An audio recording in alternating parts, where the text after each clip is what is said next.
692. Before Pei Qian left Mural's city to ask Shui Hishan. In the ruins of the immortal mansion in the painting scroll, Patriarch Yang Su let his only direct disciple Pang Lanshi continue to practice her sword. It was fine if she wanted to rest for a while. Yang Su opened the mountain restriction and returned to the ancestral hall of Mui Mountain. Then, he rode the wind to the Hanging Sword Pavilion halfway up the mountain to pay his respects to Patriarch Nalan from the Middle-Earth's Linen sect. Although Patriarch Nalan looked approachable, he was extremely strict as the Patriarch of the Linen sect. He had once personally taken the lives of 2 Upper 5 Realms cultivators. The Patriarch of the Linen sect was extremely old and had an extremely high seniority. He was the junior brother of the sect master of the Linen sect. The Patriarch of the Linen sect did not send a flying sword message in advance, nor did he go directly to the ancestral hall at the peak of the mountain. Yang Su was naturally worried. The lush green Mui Mountain was surrounded by white clouds all year round. It was like a celestial in a green robe with a white jade belt around his waist. When Yang Su arrived at the Hanging Sword Pavilion, Patriarch Nalan was drinking with Wei Yusong. The old man was drunk and laughed endlessly. He casually reached out his hand and crushed the white clouds outside the pavilion. Yang Su heaved a sigh of relief. Patriarch Nalan was easier to talk to after drinking wine. Wei Yusong had made a contribution. The young man and woman with swords on their backs took the initiative to bow to Yang Su. Yang Su's eyelids trembled slightly and his heart tightened. The man's name was Sui Yun and the woman's name was Xin. The pair of Daoist companions were both in the nascent soul realm. Although they had yet to enter the upper 5 realms, they were destined to be the future masters of the impermanence division of the upper sect's ancestral hall. The world was unpredictable. Aside from some unorthodox methods, all of them came from the Linen sect. Patriarch Nalan did not bring his direct disciples to travel across continents. Instead, he brought these 2 troublesome people to the lower sect. This in itself was a kind of reminder. After Yang Su sat down, Wei Yusong said bluntly, "Patriarch Nalan is here to denounce us. He feels that we have too much involvement with the Song clan." The woman named Xin took out a book from her sleeve and handed it to Yang Su. She smiled and said, "Patriarch Yang, please read this book first." Yang Su didn't know the inside story, but he could tell from the book's appearance that it wasn't an immortal's scroll. Wei Yusong looked worried, so Yang Su began to flip through the book. Ancestral Master Nalan continued to pull Wei Yusong, a junior from a lower sect, to drink wine together. When the old cultivator was in the city of Murals, he had almost bought an immortal's Celadon brush washer. But the price didn't conform to the rules of etiquette. It was just an obscure poem that had never been recorded before. Immortal guests were received by the immortal's carriage, arriving at the side of the 3 stars. The old cultivator was delighted when he saw it. Because he knew the value of the item, he found it even more pleasing to the eye. It wasn't that the Celadon brush washer was a great immortal artifact, nor was it an amazing magic weapon.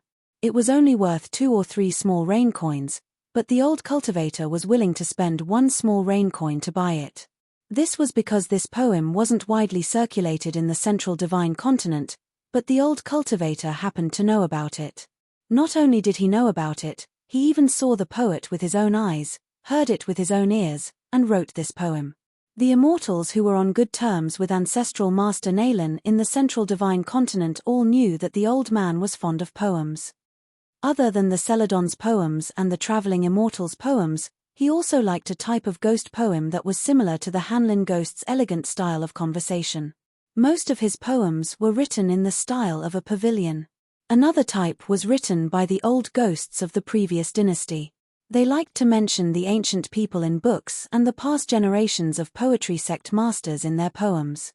As long as the old man saw or heard something, he would record it down. However, ancestral Master Nalan felt that the most interesting part of this poem wasn't the poem's content, but the poem's name. It was extremely long, and there were even more words than the content.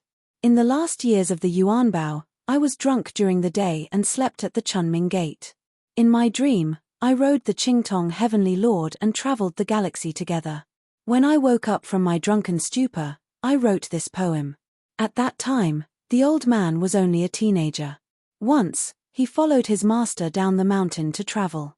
Then, in a secular dynasty that was swaying in the wind and rain, he met a down-and-out scholar named Bai Yi. His master invited him to drink, and the scholar used this poem as payment for the drink. At that time, when the teenager heard the extremely long name, he thought that it would be a long poem that could easily be hundreds of words. He didn't expect that, together with the words riding the carriage to receive the celestial guests, I once came to the side of the constellations of the 3 stars, it only totaled to 28 words. Then, the teenager couldn't help but ask, "That's all?" But the scholar had already left with a big laugh. Ancestral Master Nalan put down the wine pot and asked, "Finished reading?" Yang Su's face was ashen. He said in a deep voice, "Ancestral Master Nalan, could it be that you also believe the contents of this book?" Ancestral Master Nalan sneered. Wei Yusong said, "Ancestral Master Nalan wants to confirm one thing. How did this kind of book gradually spread in the central divine continent, so much so that it can be easily obtained on the cross-continent ferry? What is written in the book can be important, or it can also be unimportant. But who is it? Why did they write this book? Why did our hemp sect get involved with the Chen Pingan written in the book? These are the only things that Ancestral Master Nalan wants to know." Ancestral Master Nalan crushed the white clouds in the mountains. Yang Su, on the other hand, crushed the book in his hand and casually waved it to hang it outside the sword pavilion. Yang Su was good at law, but he wasn't good at arguing and reasoning with others.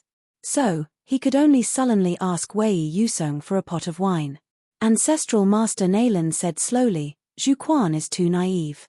When thinking about things, he likes to think about things in a simple way. Wei Yusong wants to make money too much. He wants to change the hemp sect's strained situation. He's the kind of person who can't climb out of money. Yang Su, you 2 hemp sect's ancestors only know how to fight and scold people.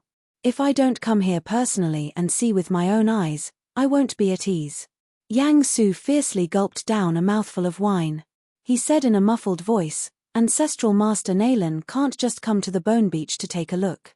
In any case, if the High Sect is angry about this, they'll definitely find a scapegoat. It's very simple. I, Yang Su, will take responsibility for this matter alone. It has nothing to do with Zhu Quan and Wei Yusong." Ancestral Master Nalan said, "Before coming, the High Sect has come to a conclusion. No matter what, they have to break this deal with the Cloud Pinning Mountain and the Song clan. As for why I came, of course it's because the High Sect's Ancestral Master Hall is angry. You should know very well that whether it's the Hemp Sect or the Central Continent's High Sect, let's not talk about the truth first. Let's just talk about the kind of people in the book. They blindly rely on their good fortune and pretend to cultivate their heart. In fact, they only know how to cultivate their strength. On the path of cultivation, they only take what they don't want to give up. They've always hated people like this the most. It's better to believe it than not to believe it." Ancestral Master Nalan said to Yang Su, "No matter how Zhu Quan doesn't manage things, he's still the master of a sect. To put it bluntly, you, Yang Su, want to take the blame. On what basis? Besides, with little Quan Er's temperament, it's not up to you to be the good guy." Yang Su whispered, "Ancestral Master Nalan isn't blind to follow the seniors of the High Sect. We have a cross-continent ferry at home, we'll take a few more steps." At this point, Yang Su was speechless. If he went to Baopao Continent's Luopo Mountain, would he be able to see that Chen brat? Ancestral Master Nalan wouldn't be able to see him at all. Wei Yusong said, "In order to protect our reputation, we're afraid of being cursed. This isn't something a cultivator of the hemp sect would do." Ancestral Master Nalan, I still have the same idea. Since the High Sect has ordered, the Low Sect will naturally obey. All business with Luopo Mountain can be cut off. But from today onwards, I, Wei Yusong, will move out of the Hemp Sect's Ancestral Master Hall and no longer care about money. I'll go to Qinglu Town and follow Sect Master Zhu." Yang Su said angrily, "I've been indebted to my master for a long time. The High Sect will do whatever they want. But I can't harm my own disciple, that's immoral. What kind of hemp sect cultivator are you? Go to Luopo Mountain and be a consecrator?" Just burn incense and worship in Luopo Mountain's Ancestral Master Hall. Ancestral Master Nalan smiled. Oh, you're all trying to scare me. So when you asked me to drink, it wasn't a toast but a punishment. Wei Yusong shook his head. I don't dare. Yang Su smashed the wine pot. What's wrong with scaring an old and dim-sighted guy? Ancestral Master Nalan didn't lower herself to Yang Su's level. She got up with a smile. Go to the hemp sect's Ancestral Master Hall. Remember to call Zhu Quan back. Wei Yusong glared fiercely at the impulsive Yang Su. On the way to the Ancestral Master Hall at the top of the Mui Mountain, Wei Yusong was obviously unwilling to give up. He said to Ancestral Master Nalan, my hempsex mountain and water array can have today's situation. In fact, it's thanks to Luopo Mountain. The Ghost Valley has been stable for 10 years. Ancestral Master Nalan smiled and said, this matter, the High Sex Ancestral Master Hall has mentioned it a long time ago. Do you think my old and dim-sighted memory is also bad? Wei Yusong completely gave up and no longer persuaded anything. After Zhu Quan was called back to the Ancestral Master Hall, he only said one sentence, don't bully people like this. I don't want to be a broken sect master anymore. Ancestral Master Nalan neither nodded nor refuted. She only asked, do you still know that you are a sect master? Zhu Quan was speechless. Yang Su was a little anxious. He was already impulsive enough. Zhu Quan, don't mess around. That Ancestral Master Nalan was really stubborn. He said that it was fine if he didn't want to be a sect master, but he had to think about it first. He would shut himself in the Ancestral Master Hall and meditate for a few days. When the time came, he would still decide to resign from the position of sect master. He only needed to greet every statue in the Ancestral Master Hall. When the time came, Zhu Quan would leave the Ancestral Master Hall and just go to the Ghost Valley and Qinglu Town. Anyway, whether the hemp sect had a sect master or not would not make a difference. There was no need to greet him. After a flying sword message to the high sect, there would be a new sect master soon. Although the hemp sect was a lesser sect, it was still the sect master of this vast world. There were many old fellows in the high sect's Ancestral Master Hall who were willing to come to the North Continent. After that, Zhu Quan stayed in the Ancestral Master Hall. Anyway, Yang Su would bring wine to the Ancestral Master Hall every now and then. It was not good to drink in the Ancestral Master Hall, so the two of them drank at the gate. Zhu Quan turned around from time to time to raise the wine jug at the gate to help those ancestral masters who could no longer drink wine. In the shop in the Mural City, the young female shopkeeper saw Pang Lanshi and smiled sweetly. There were no customers in the shop. Pang Lanshi leaned on the counter and complained incessantly, complaining that the swordsmanship taught by her master was too difficult to learn. She then said that Pei Qian and a friend by the name of Li Huai came to the shop earlier. When they saw that she was not around, they said that they would look for her when they went home. Pang Lanshi held back her laughter and said, that Pei Qian, is she very strange? The young woman shook her head. No, she is very polite. However, she suddenly sighed. That girl's eyes seemed to be able to speak. Then, she seemed to understand the meaning behind Pei Qian's eyes. Taking advantage of the opportunity when Pang Lanshi was by her side, she pursed her lips and made up her mind. It was time to talk to her about that matter. She gathered her courage and said, Lanshi, my previous idea was that I have saved some divine money after working in the shop for so many years. I can still afford to buy a box of those immortal elixirs in the Spring Dew Garden that can help women retain their youthful looks. I will age slower and my white hair will grow slower. Pang Lanshi was about to speak when she shook her head. Let me finish first. I used to think that I would strive to live a long life. When that time comes, I will not look good and become a white-haired old woman. If you change your mind, I won't blame you. However, I don't want to do that now. Coincidentally, the Earth Goddess of our Mural City said that she has always wanted to take off her burden and go out to see the world. I have a chance to inherit her identity. However, the Earth Goddess told me that although my rank is not high and I am only a Earth Goddess, I do not have any immortal roots or fate. The so-called chance is to rely on the blessings of the old immortals in the Mui Mountain. Therefore, I want to ask you, will it be difficult for you to do so? Pang Lanchi nodded. Her eyes were gentle and her tone was firm. She only said one word. Okay. The young woman heaved a sigh of relief. However, she could not help but feel a little uneasy. After all, the Earth Goddess said that she would be skinny and her soul would be tormented. It was really frightening. A graceful and pretty young woman broke through the ground outside the shop. She was the Earth Goddess of the Mui Mountain. Her expression was solemn. One of you really dares to agree with me and the other dares to agree with her. There is a lot of danger in this. Let me say this first. Although your hemp sect is proficient in the path of souls, accidents are inevitable. In my opinion, it is better to let her go to the swaying river to be a goddess in name. Even if she is in fact a female ghost with her soul trapped and not a god's body, it is much safer than becoming a god. That old Shwer is also living under the hemp sect's roof. He will definitely give you, Pang Lanchi, some face. Pang Lanchi thought for a while. Anyway, this matter is not urgent. I will ask Chen Pingan later. He is the most considerate person. Speaking until here, Pang Lanchi pulled her collar. I am the honorary consecrator of the Luo Po Mountain. How can he not help me with this small matter? The young woman smiled and nodded. She stretched out her finger and gently hooked Pang Lanchi's hand.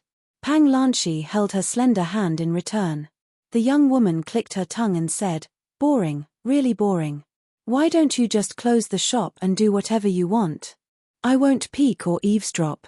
The old ancestor of the Shong sect, who was unreasonable and had already provoked the anger of the Shong sect, did not leave the Mui Mountain sensibly. Instead, he brought the young couple from the Shong sect's Wuchang division to stay. It was rare for her to go out, so she should walk around more. If there was anything, she could send a message by flying sword. In fact, old Patriarch Nalan really wanted to go to the Fuyao sect in the Tongya continent. The Fuyao technique there was excellent. However, the old patriarch was not idle. She watched the mirror flower, water and moon every day, mainly to understand the current situation in the mountains of the South Soro continent and the Fuyao continent. She could also perform the Mountain View supernatural power to see the swaying river. Otherwise, she would take out the poetry collection she compiled and take some white clouds from the sword pavilion hanging halfway up the mountain. She condensed them into a desk and put a stack of poetry collections on it. Then, she took a moon in the water from the swaying river and hung it beside the desk as a lamp. There were all kinds of immortal masters on the mountain. Although there were some who played around like old villagers, it was a great style. However, most of them were like old Patriarch Nalan, who was untainted by the mortal world and had the demeanor of an immortal. In fact, the old cultivator was born in the marketplace. He was not a child of a wealthy family, nor was he an immortal born on the mountain. He just entered the mountain to cultivate since he was young. One night, the old cultivator closed a poetry collection. He remembered the first time he went out to travel. His master sent him to the mountain gate and said, "Go into the mountain."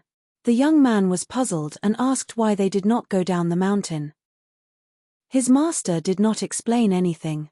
It was only later that he, who was not a young man for too many years, understood his master's deep meaning. It turned out that it was not easy to cultivate the Tao and climb the mountain. There were many dangerous mountains in the human world. Entering this mountain made it even more difficult for people to walk. The old man sighed and opened the only book that was not a poetry collection. He continued to read the thousands of words at the beginning.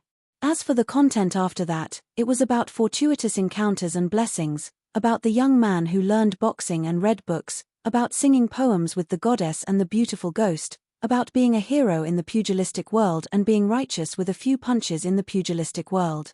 He turned a blind eye to the mess left behind and did not care about it anymore. After making a name for himself in the pugilistic world, there was only something about whipping a famous horse under the setting sun, drinking and singing loudly, and traveling far away. What kind of foul atmosphere was it? It was simply unbearable to look at. The old man continued to read and asked the young man and woman beside him, "Sui Yuan, Cheng Xin, how much do you think is true and false about what is written in the book?" The woman shook her head and said, "If I only read this book, even if it's only 10% or 20% true, when I meet this person in the future, I will definitely take a detour and stay away from him. On the other hand, there's no need to be on guard against that Jiu-chan, the man said. After traveling far away, he always criticized others as a lecturer and never asked himself. It's really a waste of the simple words at the beginning of the travel book. At this point, the man glanced at his Dao companion beside him and said carefully, if you only look at the beginning, the young man's situation is quite difficult. I really hope that this young man can achieve meteoric success and enjoy the good times after suffering. The woman smiled and said, in the study room, there's a beautiful woman. In the pugilistic world, there's no man who isn't envious. The man smiled bitterly. He knew that there were some things that couldn't be said. On this day, the old cultivator stared at the painting of mountains and rivers on the white cloud writing table. He seemed to be surprised. He stretched out his hand and pushed the painting away from the writing table, making it easier for the immortal Dao companion to see the various states of the city. The two young nascent soul cultivators from the Impermanence division were the proud sons of heaven of the Linen sect in the Central Plains. Both of them were born as immortals on the mountain. Both of their parents were cultivators. Back then, Sui Yuan and Cheng Xin became Dao companions. It was a joyous occasion. The old cultivator still had high hopes for these two juniors from the Impermanence division. The only flaw was that Sui Yuan and Cheng Xin were congenitally deficient.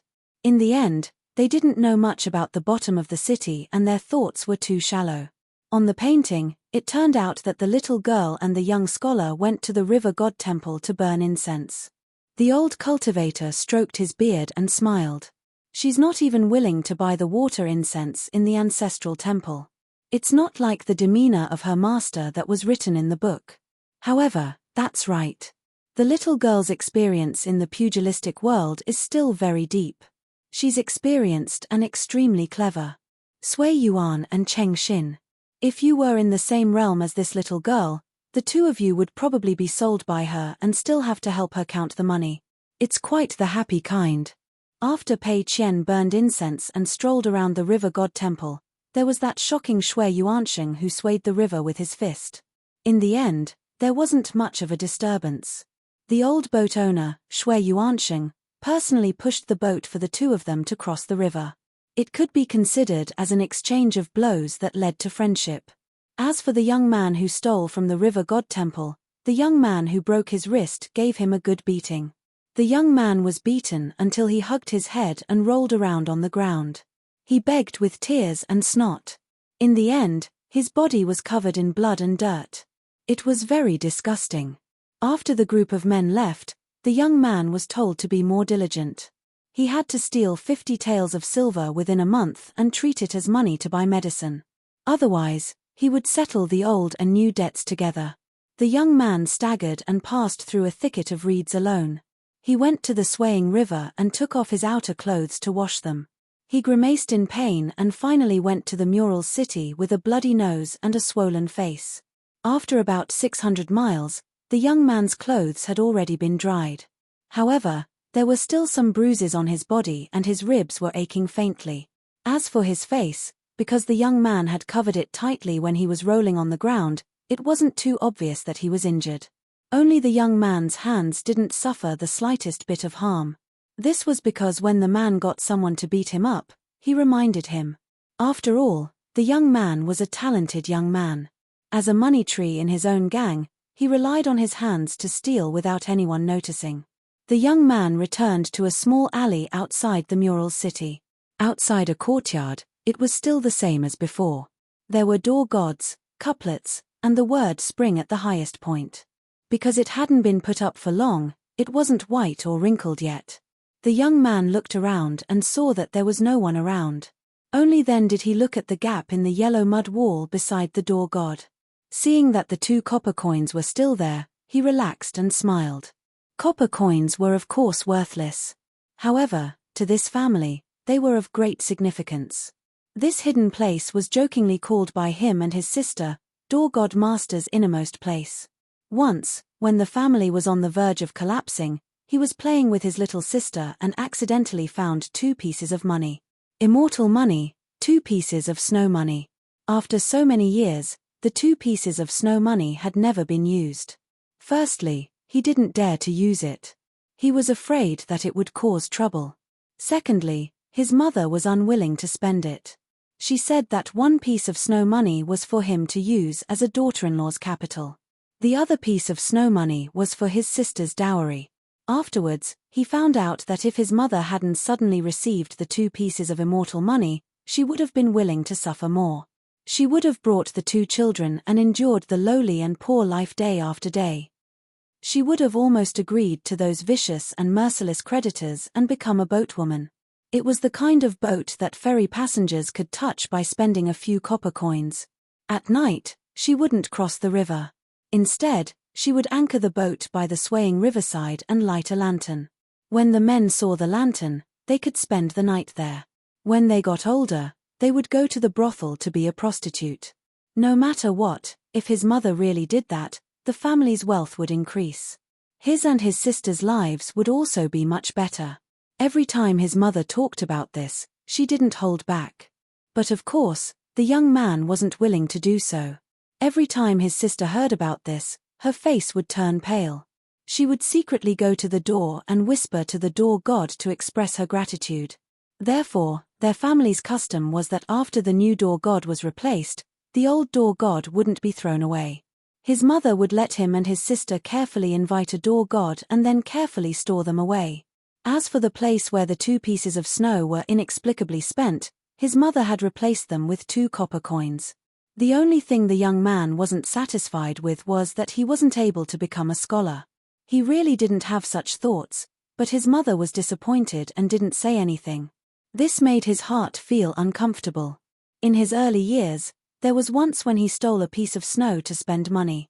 He wanted to exchange it for silver to first let his sister, who was hungry for a pastry, eat until she was full, and then let his mother and sister live a good life. In the end, he was caught by his crazy mother. That was the first time his mother was willing to beat him, the kind that wanted to kill him. His younger sister, who was younger than him, cried at the side, as if she was in more pain than him. From that day onwards, as the only male in the family, he vowed to earn money. It wasn't until he became a young man that he knew that if it wasn't for his mother stopping him, the family of 3 wouldn't be able to live a good life. Instead, they would only be met with disaster. Not to mention the 2 pieces of snow, even the 2 pieces of snow could be extorted by those rogue wanderers who had killed people and seen blood. With just him and his mother, it was impossible to protect the 2 pieces of celestial money that fell from the sky. By the time the young man was able to rely on his own ability and connections to secretly exchange the snow for silver, the young man had already changed his mind. He left the 2 pieces of snow for his sister. His sister absolutely couldn't let those bastards touch her. She must marry a good family in the future. She and his mother must leave the skeleton beach. He was enough here. With his own ability, he could definitely survive. Today, the young man pushed the door open and entered.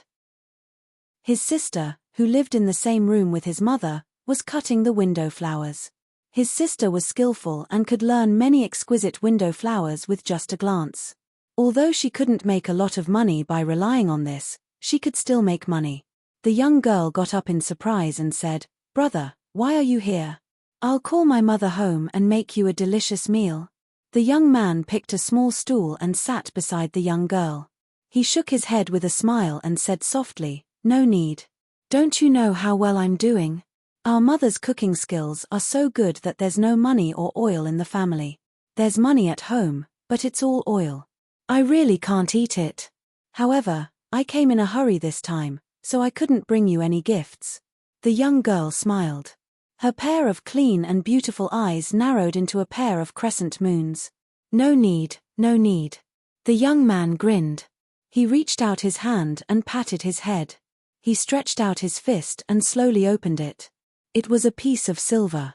"Take it." The young girl wanted to say something but hesitated. She still accepted the piece of silver. It was heavy, 7 or 8 coins. The young man sat on the stool and leaned forward. He supported his cheeks with his hands and looked at the 2 door gods who opened the door and faced into the room. In fact, this precocious young man didn't really believe that it was some door god. He had some guesses. It was very likely that it was the young ranger who wore a bamboo hat. However, His mother and sister were still certain that the 2 pieces of snow were the door gods. But whether it was or not, it didn't matter. As for the grandfather and grandson who almost had their money stolen by the young man, after leaving the ancestral temple, they sat in the simple carriage hired in their hometown and went along the swaying river to return to the north. The child said that he wanted to read. The old man smiled and said that the road was bumpy. Reading like this would hurt the eyes. It wouldn't be too late to read when they got home. The child laughed and didn't say that when they got home. The old man touched the child's head. The child suddenly said, "Previously, in the big house of the river god, there was an older sister who walked beside us. The way she pursed her lips and smiled was really beautiful." The old man thought for a moment and remembered. "Are you talking about the 2 people who carried the bamboo box?" The child nodded vigorously. "Later, we walked faster. The older sister walked slower.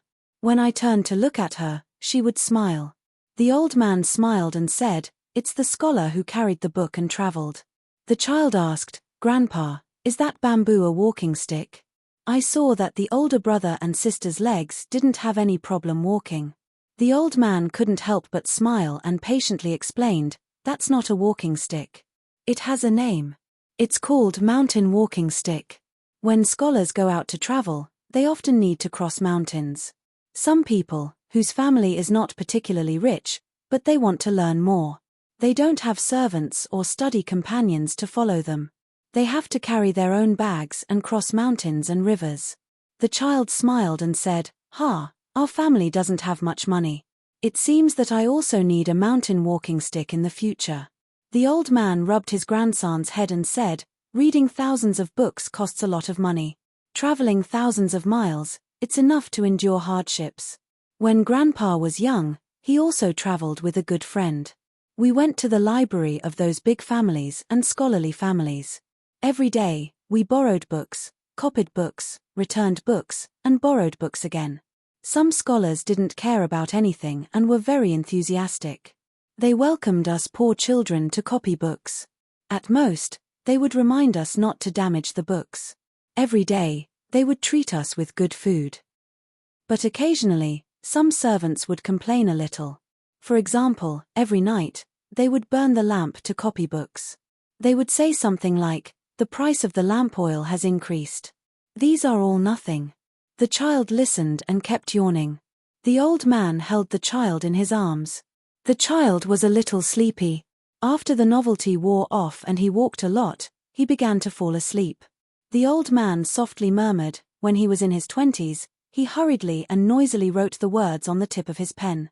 Even when he was in his 30s, he gradually weakened and could only stew for a while. When he got older, he didn't think that writing was not what he wrote.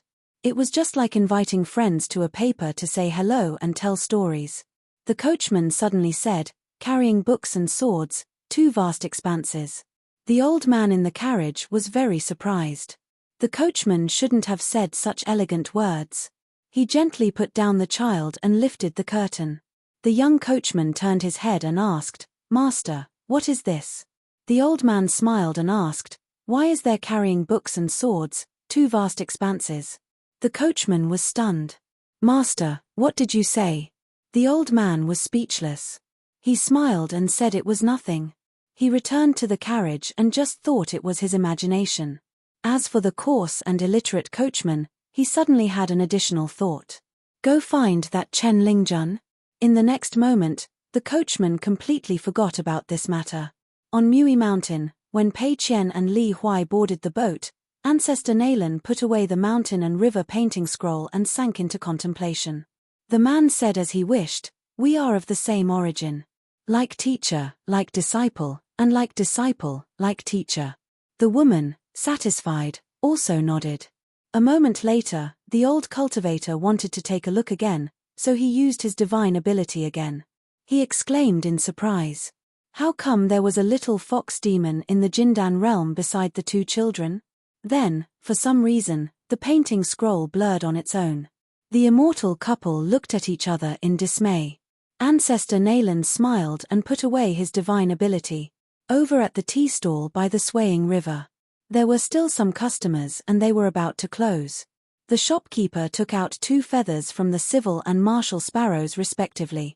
He said to the young man who was napping on the table, "There's something to do." A young woman suddenly appeared and sat down. "I advise you not to do it." In the night, Li Huai walked beside Pei Qian and whispered, "Pei Qian, can you teach me fist technique?" Pei Qian wanted to say something but stopped on second thought with a strange expression. She had visited Lion Peak on this trip, and she had been punched in the face. Pei Qian hesitated for a long time and shook her head. "It's too hard to learn fist technique."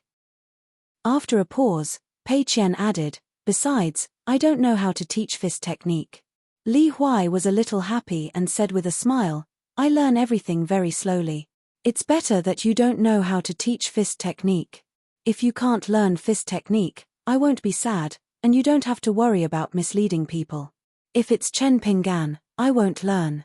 With his temper, once he teaches fist technique, I can't be lazy even if I want to.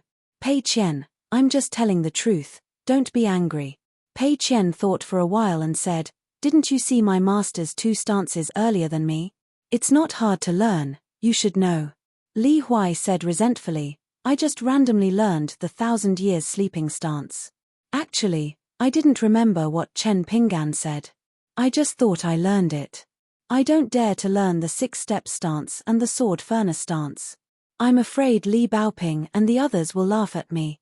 Pei Qian shook her head, "I don't teach fist technique. I don't know any fist technique myself." Li Huai said, "You know, didn't you just learn the divine punching fist with Xue He?" Pei Qian just didn't agree. "My fist technique, wherever my fist lands." Pei Qian looked up at the sky.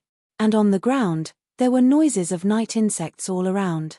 Not far from the Baiyun Temple of Qinghuan, an old monk who traveled far away rented a courtyard and cooked soup every day.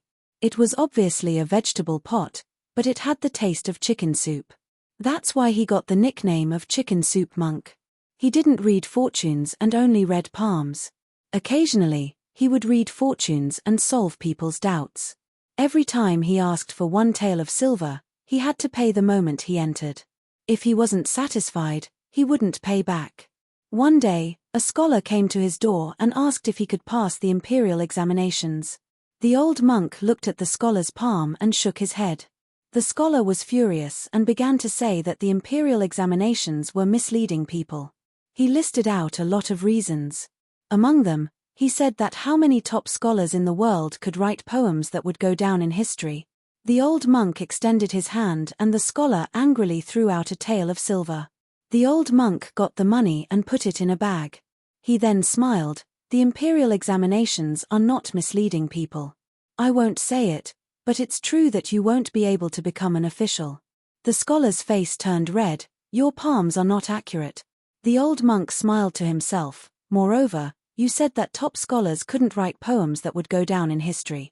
You said it as if you could write one. There were a few top scholars in history, and it's generally possible to estimate. There are too many scholars like you who don't have the skills to count. There are some scholars who are down and out. Their talents and literary skills are indeed good, but they can't pass the imperial examinations. It can only be said that their personalities are not compatible. Like you, not only can you not pass the imperial examinations, you can't do anything. You can still rely on your family's wealth to get by." The scholar waved his sleeves and left. "Idiot." The old monk shook his head, "Those who complain too much must have suffered a lot to complain. Your virtue doesn't match your position, your resentment doesn't match your suffering. You can't even be a self-righteous man." The scholar was putting on his boots at the door. When he heard this, he added fuel to the fire. He turned his head and said angrily, "Bald donkey, you're looking for a beating. You can beat people." The old monk said, "You have to pay for the medicine." The scholar hesitated for a while but still left. He told others that the old monk was a swindler and not to waste the tael of silver. Unfortunately, the old monk was quite famous in the capital of Qingluan. There was still an endless stream of people waiting to have their palms read. A young man with a sad expression entered the house and asked if his marriage could be renewed. The old monk read his palm and shook his head, saying that it would be difficult. The man was full of remorse, muttering that she was heartless and had let down his infatuation. However, he didn't blame her. He only hated himself for not having money and power. When he spoke of his sadness, the man actually clenched his fists and sobbed. The old monk nodded. Okay. Blame yourself and not others. It's a good habit. The man choked. Master, I only want to know how to resolve the knot in my heart. Otherwise, I can't live on. I really can't live on. Probably because there were people like him who had suffered before, the man raised his head and said, Don't talk to me about letting go. Don't talk to me about the person who tied the bell should untie it. I can't let go, but I won't. I only want her to change her mind. I'm willing to do anything. Finally, the man whispered the girl's name. He was really infatuated. The old monk said, There are 2 ways. One is simpler, starvation cures all diseases. The other is more complicated, but it will let you know that you can still get by if you endure. Actually, there's another way, but you have to ask Yulao. After saying that, the old monk rubbed his fingers. The man shook his head. I don't have any silver on me. The old monk had a look of disdain. Go hungry. The man fell to the ground and cried. The old monk was helpless. Forget it. Give me your hand. The man extended his hand. The old monk gently tapped his palm.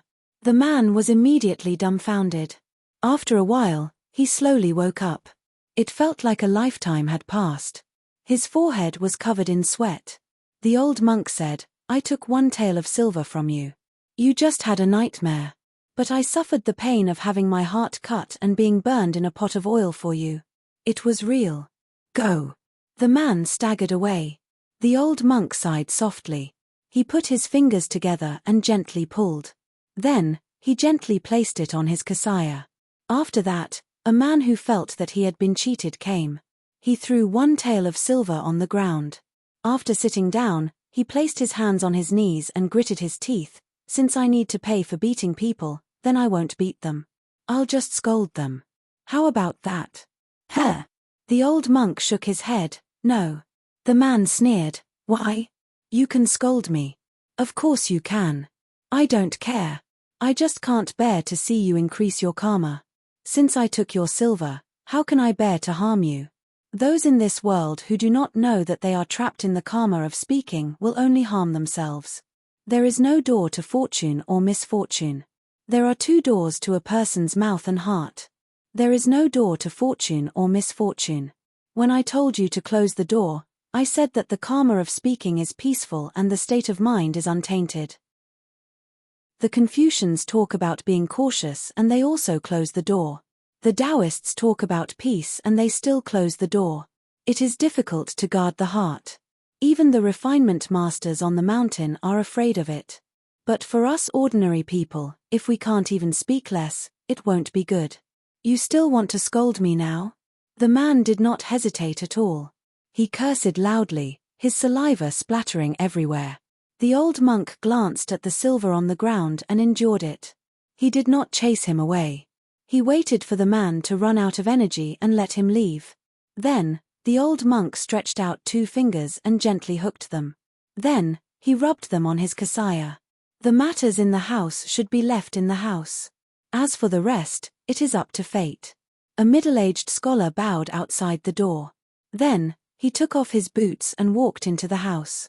He sat on the praying mat and gently placed the silver on the ground.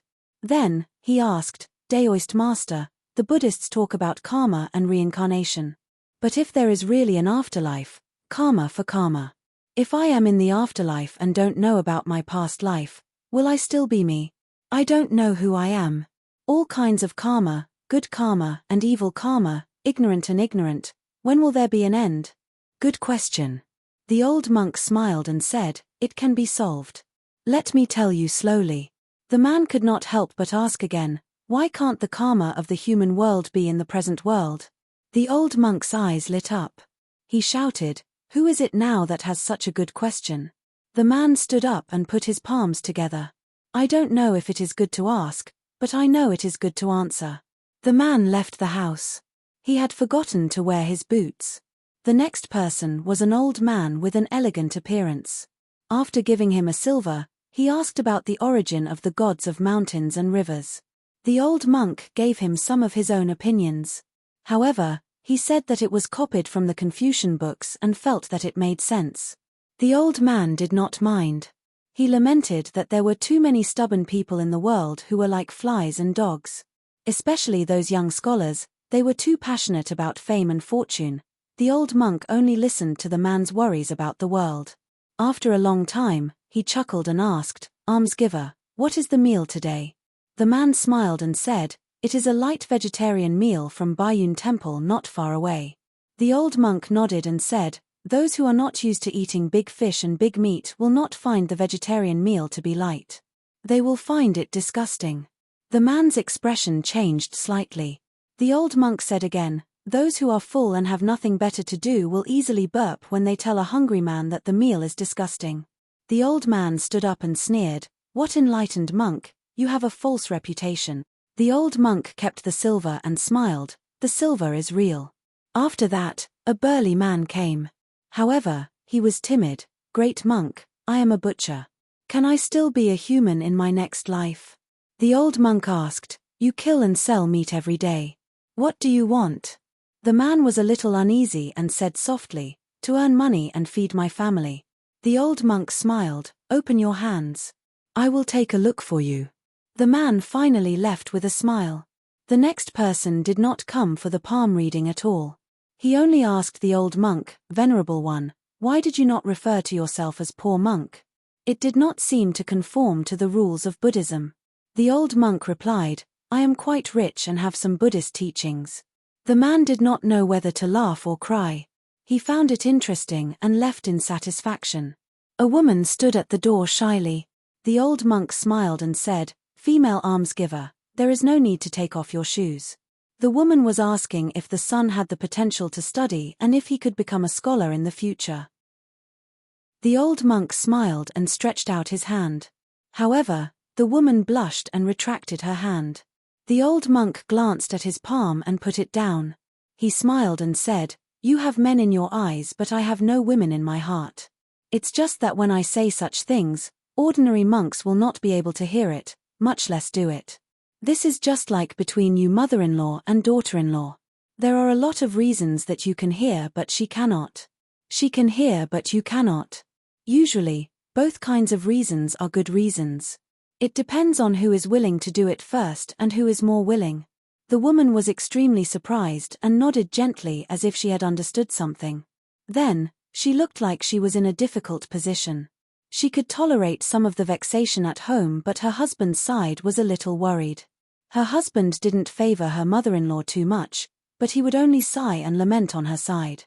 Actually, it would be good if he said some heartwarming words. She would not really put him in a difficult position. The old monk smiled and said, "Now that you know how to get along with each other, do you still need a way to solve this urgent problem?" The woman nodded vigorously and smiled like a flower. The old monk said, "Like family, like children. Your husband's nature is not bad, but..."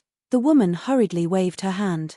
The old monk chuckled and changed the topic, "It's just that, as the saying goes, pick a pig and watch the pen. When a woman marries, a man marries. Marriage is about the same. You are from a well-to-do family and have both a son and a daughter. Then, you can focus on teaching your son and daughter. Don't let his daughter be bullied by your family in the future. Don't let your daughter become your mother-in-law in the future. It can be done. The reason why I said this to you is probably because you already had such thoughts. If it were other women with other thoughts, I would definitely not dare to say this." The woman bowed and left after thanking him. As she entered the house with her shoes on, she did not forget to apologize to the old monk. The old monk smiled and said, "I should thank you on behalf of those 3 families." Then, a young and handsome son of a rich family came and gave the old monk some money. He began to ask the old monk why the principles in the books were useless no matter how much he knew. The old monk smiled and said, "The teachings of the sages in your Confucian books have long been earnestly advised. Ask about the work, don't ask about the harvest." In the end, after closing the book, they only asked about the results and not the process. In the end, they complained that they knew countless principles in the books and did not lead a good life. That's not very good, right? Actually, their lives are quite good. If they say it's not good, then it's even worse, right? In the end, the old monk asked, "Do you really know the principles?" The young man was vaguely angry. "How can I not know? The books I have read, I have dabbled in the various schools of thought. I have read more than the scriptures you have." The old monk shook his head. "You read a lot, but you don't know. Instead, you know even less than those who don't read much." The young man was used to living like a prince and was even more stubborn. "I know. What can you do to me?" The old monk accompanied him by asking and answering, repeating the words "you don't know." Of course, the old monk would not waste time with him and delay earning money. He let the next guest enter the house. Neither side's business was affected. The young man suddenly said, "I don't know." The old monk, who was talking to someone else, said, "You don't know. What the hell do you know?" The young man, who had been eavesdropping on the conversation in the courtyard, suddenly laughed heartily. "Ha ha, this bald donkey is also committing a crime of speech." The old monk stared at him blankly. "Your family has been merchants for generations, and it took a lot of effort to cultivate a scholar like you. I hope you can bring honor to your family, but your own thoughts are unstable. You have extravagant hopes of meeting a noble by chance, and your elders help you win favors. You are happy and content, and luckily you have guessed the exam questions. You look calm in front of people, but you are ecstatic behind people. When you were traveling far away, you heard that the goddess by the river was sentimental, and went to the ancestral temple, but was ignored. You wrote those erotic poems and asked your schoolmates about your literary talent. You slandered the goddess' reputation, and the goddess pursued you. Fortunately, you still have the protection of your ancestors. Every time there is a famine, he will open a porridge shop and give alms to the poor and poor, but he sincerely does not ask for anything in return. Therefore, he tried his best to help you. Even if there is a difference between the netherworld and the light, between the gods and humans, he still wanted to make an exception and visit you in your dreams. In a fit of anger, the old man no longer paid attention to you. You are still unaware that your family's ancestral temple has long been dismantled by your hands. I won't say anything about Buddhism that you don't want to hear, but only what you can understand. If I really commit the sin of speaking, you will call me a bald donkey both verbally and mentally. Wouldn't the karma be even greater? Since you know a lot of principles, then I'll just talk about the foundation of your family. I think you know even more about the business. Using my sin of speaking in exchange for your sin of speaking, I'll suffer a loss, and so will you. Is this really a good deal for you? What did you earn? Since you know so many principles, can you please teach me? You are only afraid that I will not know about your shady dealings. Now that things have come to this point, you still don't want to know whether you know or not. What do you know? The young man suddenly changed his sitting position to kneeling on the ground, begging the old monk to save him from his misery.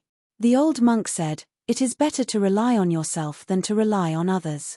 There is no difference between pure and filthy wealth in the world, but in the human heart, there is always a difference between black and white." The young man only knelt and kowtowed, begging endlessly. The old monk said angrily, "Do you think that there is no right or wrong in the world, only positions? Look at how many years you can be proud of your shrewdness.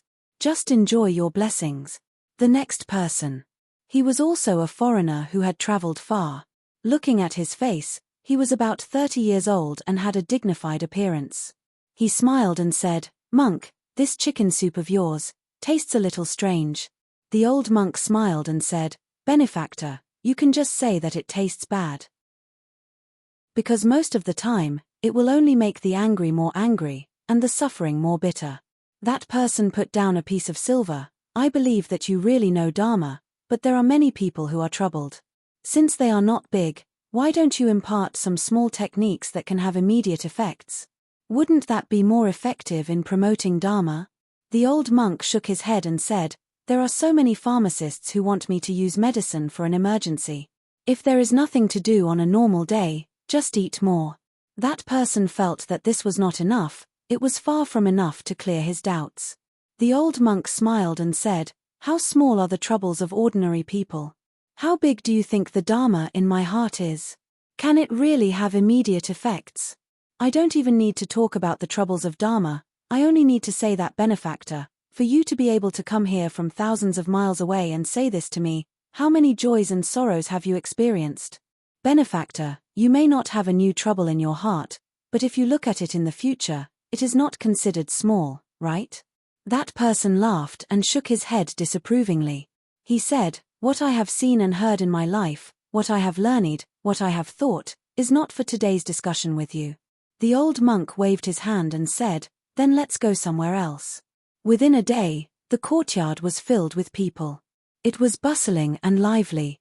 The last person of the day was the middle-aged abbot of the small Taoist temple in the capital, Baiyun Temple. The second last person was a spirit that had transformed into a human form.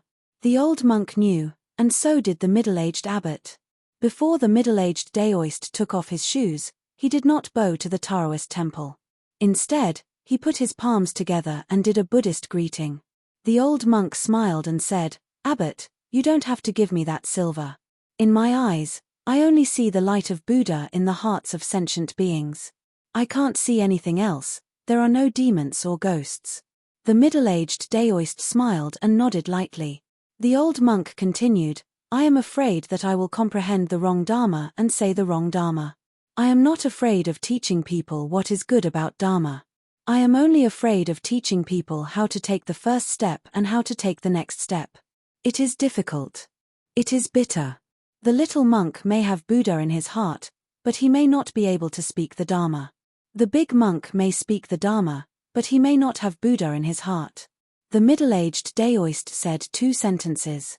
Sudden enlightenment came from gradual enlightenment. Gradual enlightenment came from sudden enlightenment. The old monk lowered his head and put his palms together. Amitabha. Excellent, excellent. In the central divine continent, an immortal walked into a grotto heaven.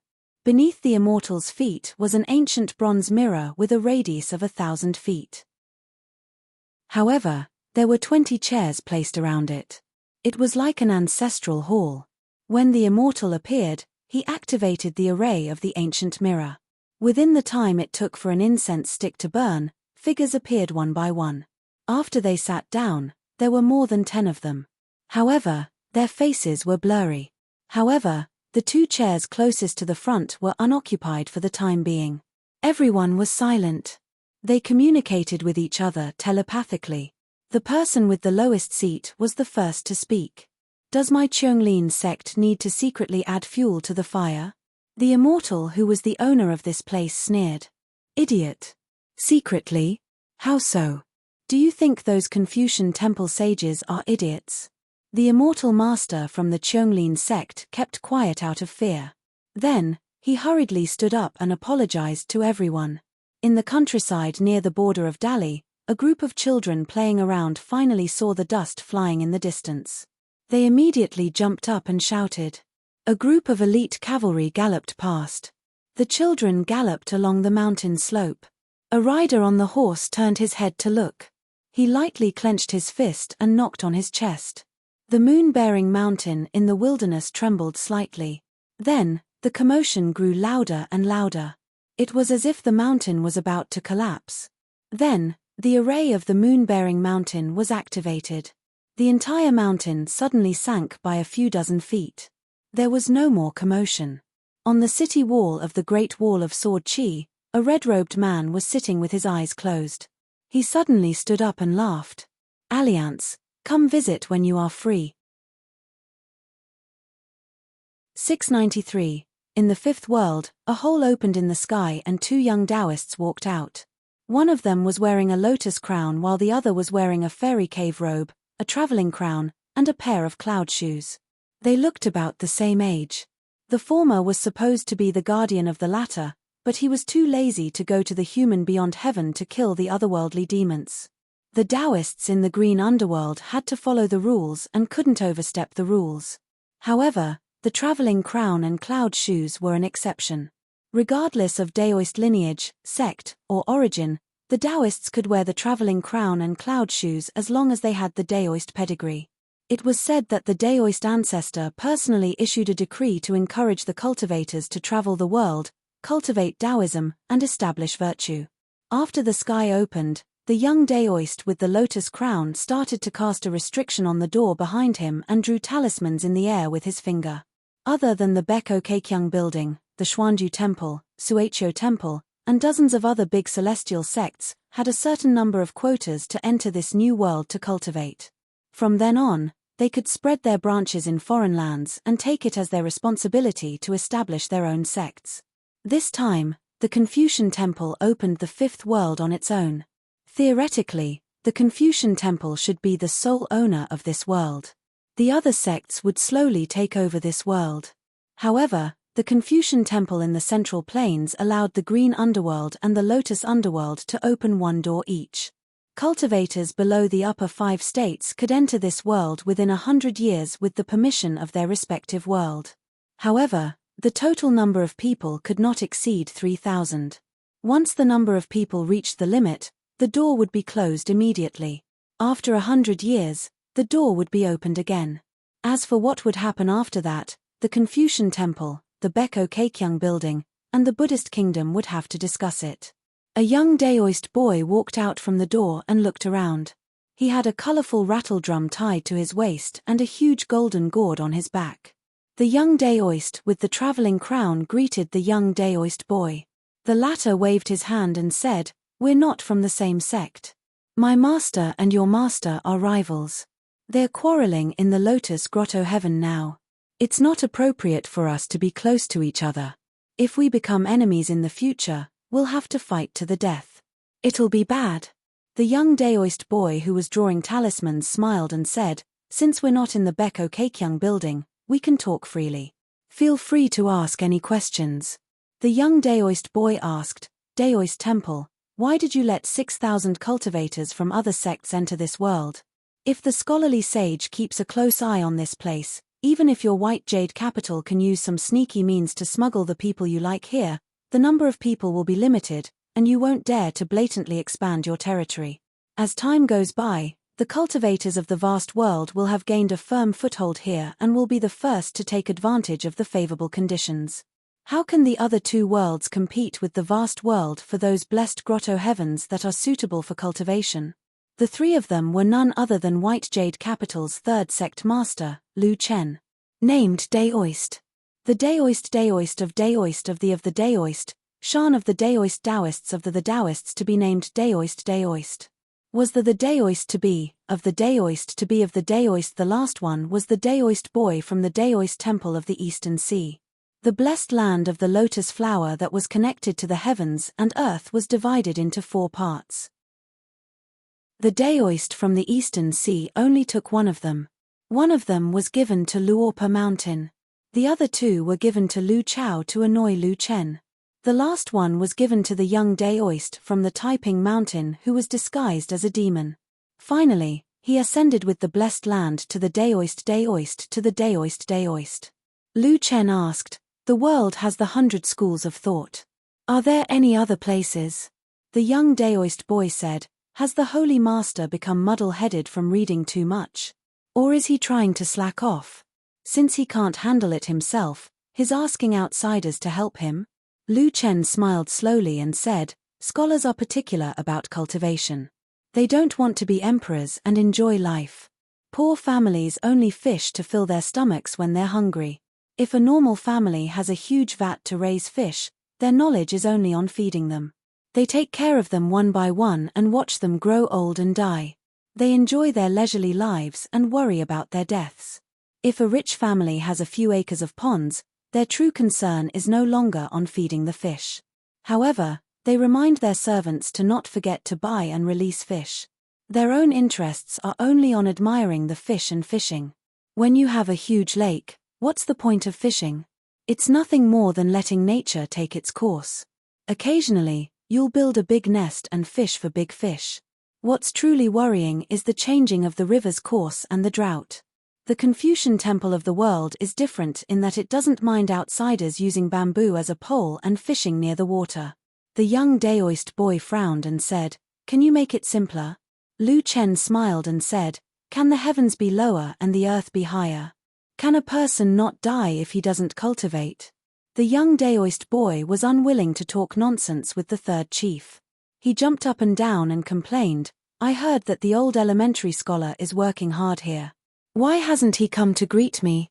Lu Chen smiled and said, "If the old elementary scholar really comes, I can only avoid him." The young Daoist boy said, "The old elementary scholar is only one with the heavens and earth. His fighting skills are not enough." Shan Qing said, "Little senior brother is not afraid.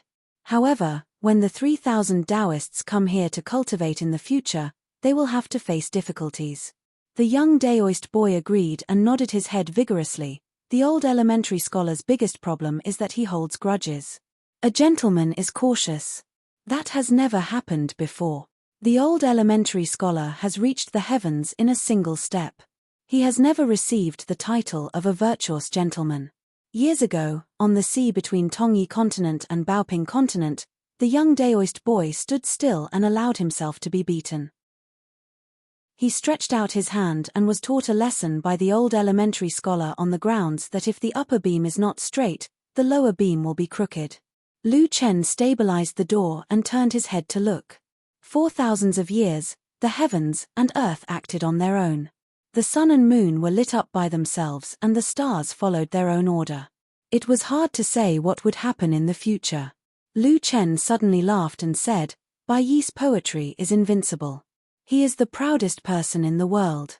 Even if he was suppressed by the great Tao, Lu Chen's ascendant realm that had fallen was still not comparable to an ordinary ascendant realm.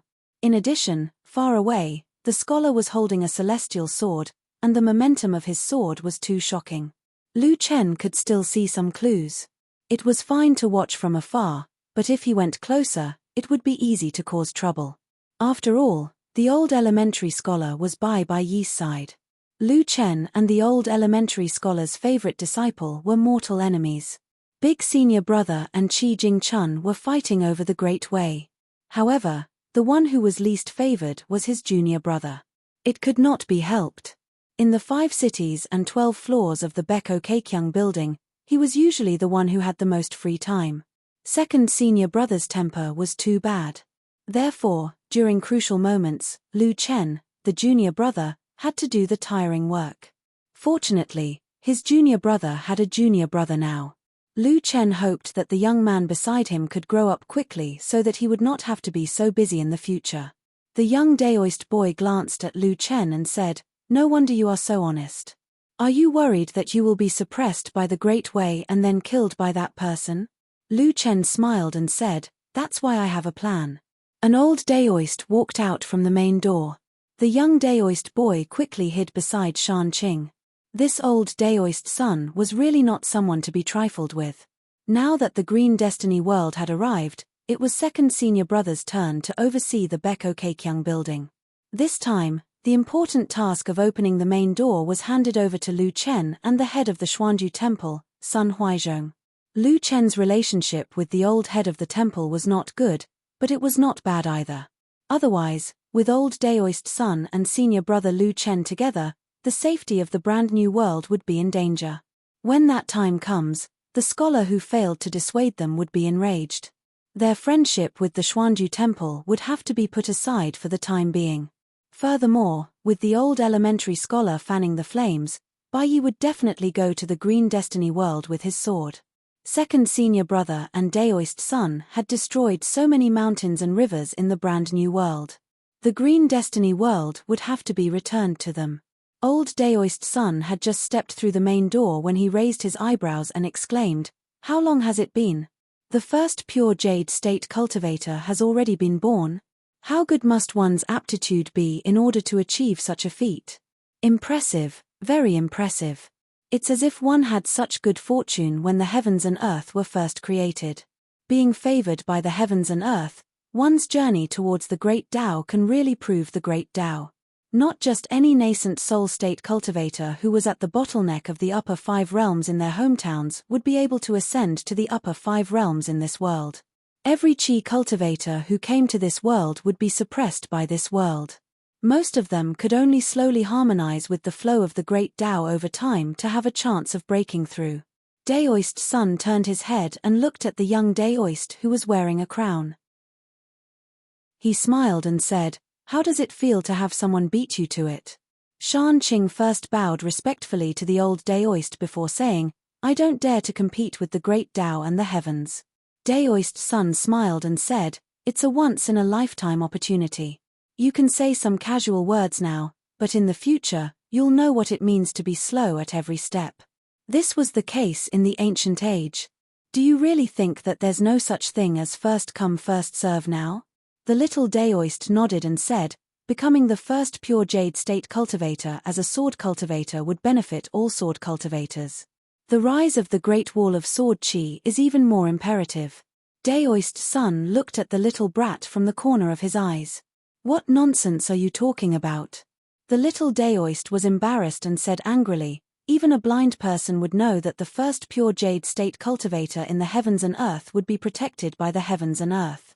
Isn't that nonsense? You can talk nonsense, but I can't."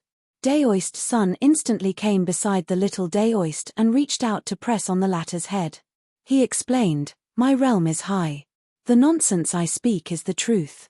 The little Daoist, who could not avoid the palm, felt as if a mountain was pressing down on him. He felt dizzy and his soul was in turmoil. Fortunately, Daoist Sun shook his head and the little Daoist staggered a few steps. Daoist Sun smiled and said, "Seeing that your master dared to debate with the Daoist ancestor, I won't argue with you about cutting the peach branch."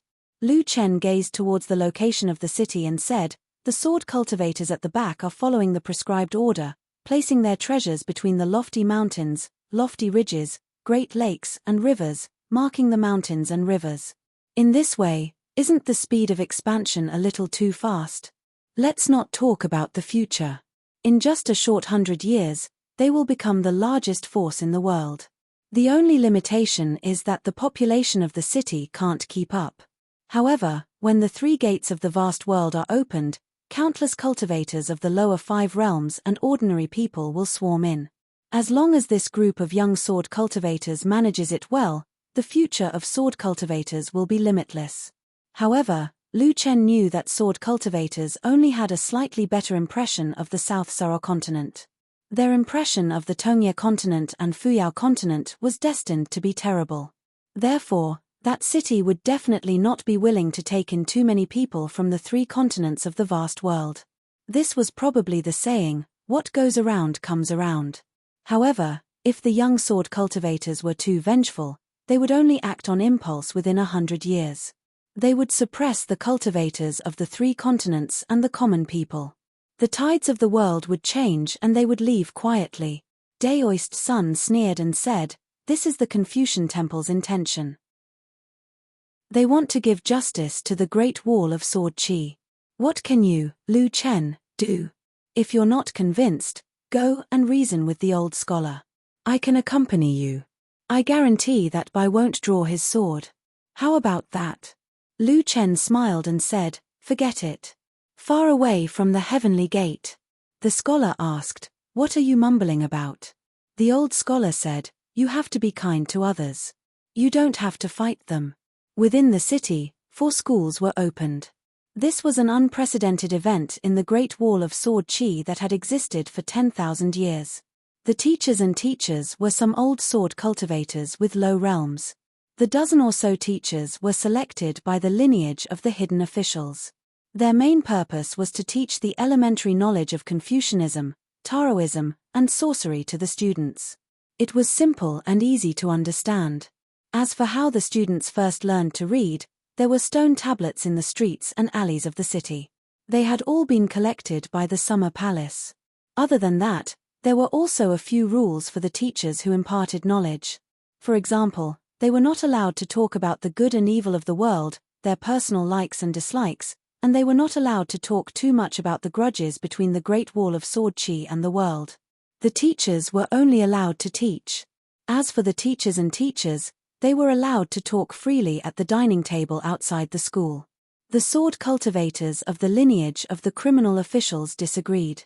They felt that the lineage of the hidden officials should not decide the teachers and teachers who chose to impart knowledge. Even if the lineage of the hidden officials was the leader, the lineage of the criminal officials should be secondary. They should not be completely excluded. Because of this, There was a huge uproar. The first meeting of the ancestral hall was to discuss this small matter. The sword cultivators of the hidden officials were mostly outside surveying the terrain. After receiving the message from the flying swords, only Guozhujiu and Jiyu Zhenlong returned to the city. The lineage of the criminal officials had more than 10 people. They were all sword cultivators of the Earth Immortal realm.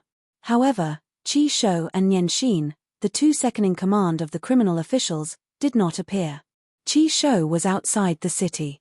He was personally in charge of opening up a mansion on the first mountain. As for Nian Xin, other than occasionally hiding from the martial arts newbies of the Winter Palace to teach fist techniques, she had always been drifting around. It was clear that she had no intention of meddling with the authority of the criminal officials. As a result, the lineage of the criminal officials, which had the most people and the highest combat power, was unknowingly divided into 3 mountains. The camp of the criminal officials led by Qi Shou was equivalent to gathering half of the battle power of the Great Wall of Sword Qi. The rest were led by 2 old nascent soul sword cultivators. Most of them were elderly and did not get along with Qi Shou. Lastly, there was Nian Xin.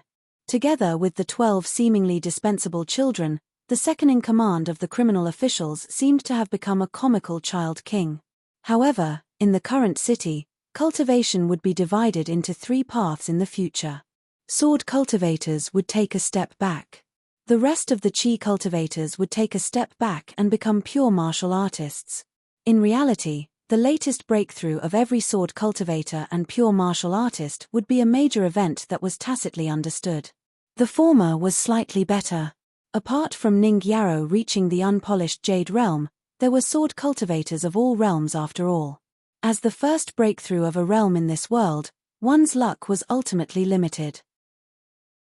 However, the path of martial artists was filled with great opportunities. This was because Jiang Yun, the strongest of the martial artists who hid from the Winter Palace in the past, was only at the 3rd realm. This meant that every realm after that would be the first in this world. It was equivalent to raising the martial arts of the 5th world by 1 realm. Although this world might not have the same martial arts luck as the other worlds, it was as if the fist intent was on their bodies and the gods were protecting them. They were favored by this world. As for the specific blessings and martial arts luck that would befall them, it would depend on which of the 12 children broke through the realm first.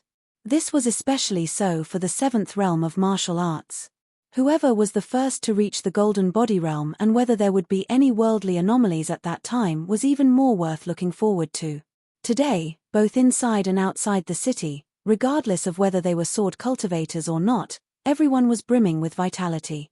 Even the old cultivators whose bodies were decaying and whose realms had stagnated were like withered trees that had been given a new lease of life. They wholeheartedly wanted to live for a few more years and do a few more things for the young people and children. Today, during the meeting at the ancestral hall, Jiyu Zhenlong, who had returned to the city covered in dust, spoke a lot of fair words. Guozhujiu placed the mountain walking staff horizontally on her lap. She was a bit tired, sitting there and dozing off like a chick pecking at rice.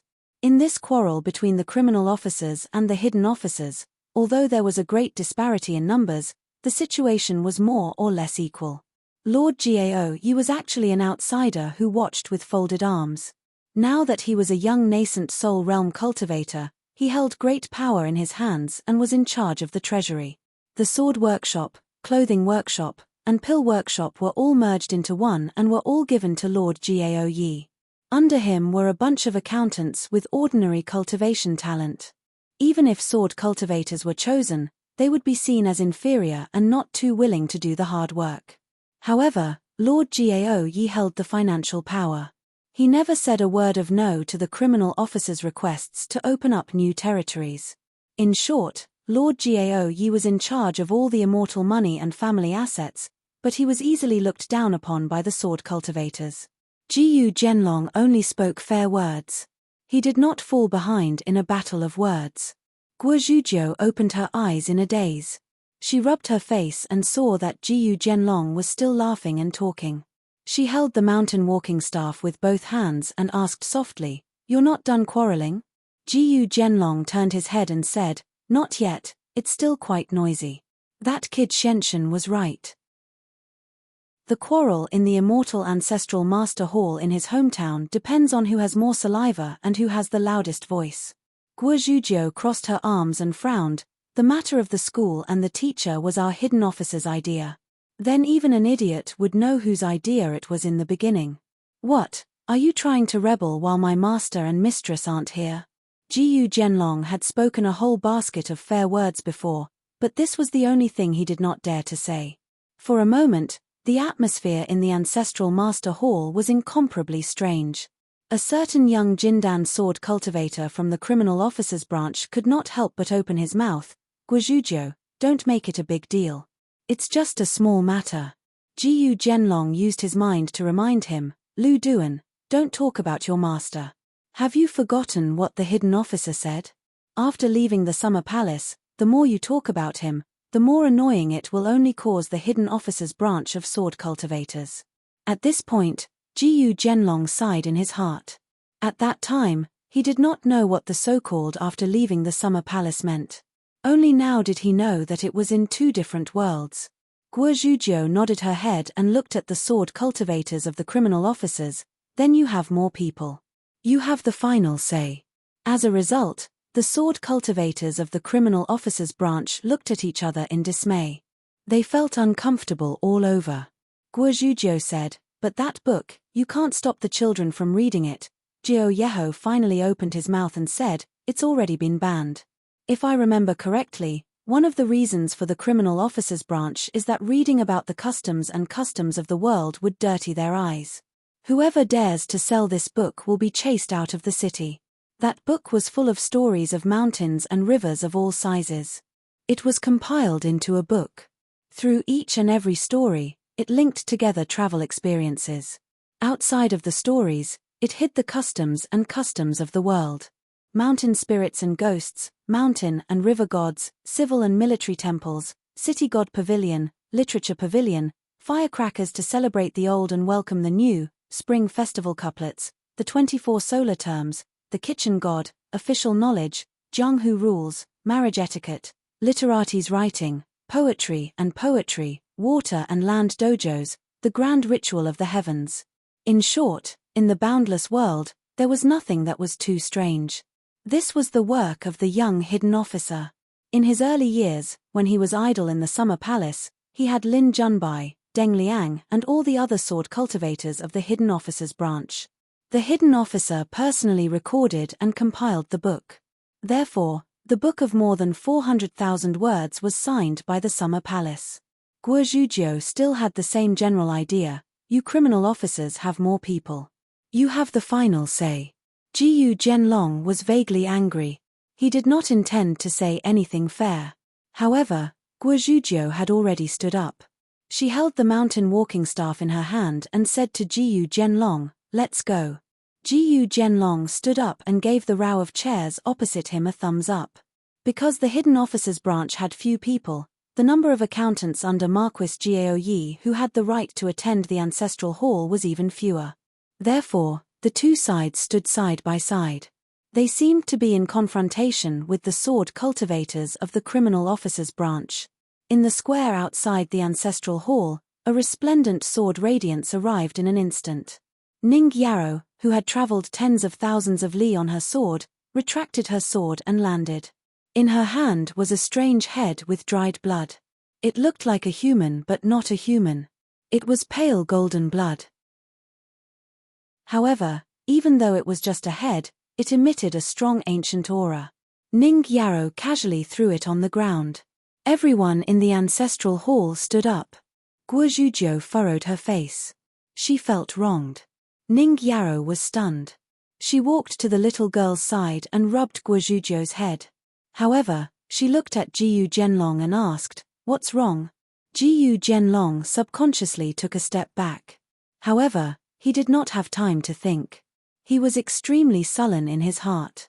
He said in a low voice, the criminal officers branch has objections to the school and the books. Ning Yarrow nodded. Standing outside the door, she was only a step away from entering the ancestral hall. She said, those who have objections, please take a seat again. I'll reason with them. Those who have no objections, scram out of the ancestral hall. In the end, The ancestral hall was empty. Most of the sword cultivators of the criminal officers' branch lowered their heads and passed by. Ning Yarrow stepped into the ancestral hall and sat on the seat of the hidden official. She closed her eyes and began to rest. Send a message to Qi Shou. Moments later, Qi Shou arrived on his sword. He was slashed to the ground by Ning Yarrow's sword. Qi Shou laughed bitterly. He did not even go to the ancestral hall. Wiping the blood at the corner of his mouth, he left the city on his sword and continued to supervise the construction of the mountain. His injuries were not serious, but they were not light either. Guo Zhujiu and Jiyu Jianlong sat on the steps outside the ancestral hall. For some reason, Guo Zhujiu did not feel very happy. Jiyu Jianlong also had a lot on his mind. The hidden official had said that the affairs of the world were complicated and people's hearts were uncertain. Chaotic times did not allow people to think too much. The only thing they could do was survive. On the contrary, in peaceful times, two situations were more likely to occur. One was filled with warmth and lust, and the other was to know etiquette. Perhaps this Qi Shou had intentionally received this sword today. Since his sword skills were destined to be inferior to Ning Yarrow's, then he would pretend to be pitiful to win people's hearts. The matter of realms could be slowly endured. The gap between Qi Shou and Ning Yarrow's sword Dao could be made up by the expansion of the criminal officers' branch. As for why Ning Yarrow did not directly become the leader of the criminal officers, the hidden officials' branch of sword cultivators, including Jiyu Jianlong, could not figure it out. They understood. It was probably because the eldest sword immortal and the hidden official had a long-term plan. That was the only explanation. However, the criminal officers' branch would not have it easy either. This was because after losing the Great Wall of Sword Qi, the number of children born in the city who would become sword cultivators would decrease. However, there would naturally be more of them who would switch to other spells and pure martial arts. On the first day of the criminal officers' branch's birth, there was an ironclad rule that could not be violated. Those who were not sword cultivators were not allowed to become members of the criminal officers. On the other hand, the hidden officials' branch did not have such restrictions. The only problem now was that the identity of Twinkle Heart was too shrouded in fog. Her stance was unclear. If she chose to join forces with Qi Shou, the hidden officials' branch would have a headache. There would be a day when the number of Qi refinement warriors and martial arts practitioners in the city would exceed the number of sword cultivators. If Twinkle Heart's branch of criminal officers continued to work together with Qi Shou, the situation inside and outside the city might gradually develop into a situation where the hidden officials' branch fought for Qi refinement warriors and the criminal officers' branch had all the martial arts practitioners. After all, Jiyu Jianlong had been in the Summer Palace for many years. He had been hanging out with Lin Junbai and Cao Zhen, these little bastards who were on extremely good terms with him for a long time. He could foresee these hidden dangers in advance. Ning Yarrow stood on the steps and smiled. "You don't have to worry. I will widen the gap between me and all the sword cultivators by 2 realms. After that." In other words, before Qi Shou and Jiao Yi could ascend to the pure jade realm, she, Ning Yarrow, would become the first immortal realm sword cultivator in this world. Guo Zhujiu jumped up and said excitedly, "Master should also come and see Mistress." Ning Yarrow said to Guo Zhujiu, "I have some insights from my travels this time. I will speak, Lu Duan, you write. When the time comes, publish it in the name of the hidden officials branch and distribute it." Guo Zhujiu leaned on the ground with her walking stick. "Yes, yes." Jiyu Jianlong acted as a coolie and picked up the strange head that was casually thrown on the ground by Ning Yarrow. Ning Yarrow took Guo Zhujiu and flew to Ning Mansion on her sword. First there was the Great Wall of Sword Qi, then there was him, so Ning Yarrow could use her sword freely from now on. Ning Yarrow glanced at the sky and did not say anything. It was not certain who would go and find who.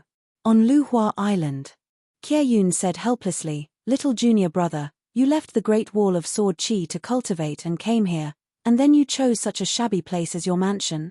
Isn't it a bit too shabby? Isn't it better to find a sect's ruins in Tongya continent?" Qieyun's little junior brother was the number 1 of the 100 sword immortals of Moon-bearing Mountain, Feiran, who considered himself a swordsman. In the past battlefield, the South Escort official, the North Hidden Official, and Fei Ran could be considered as the two of them.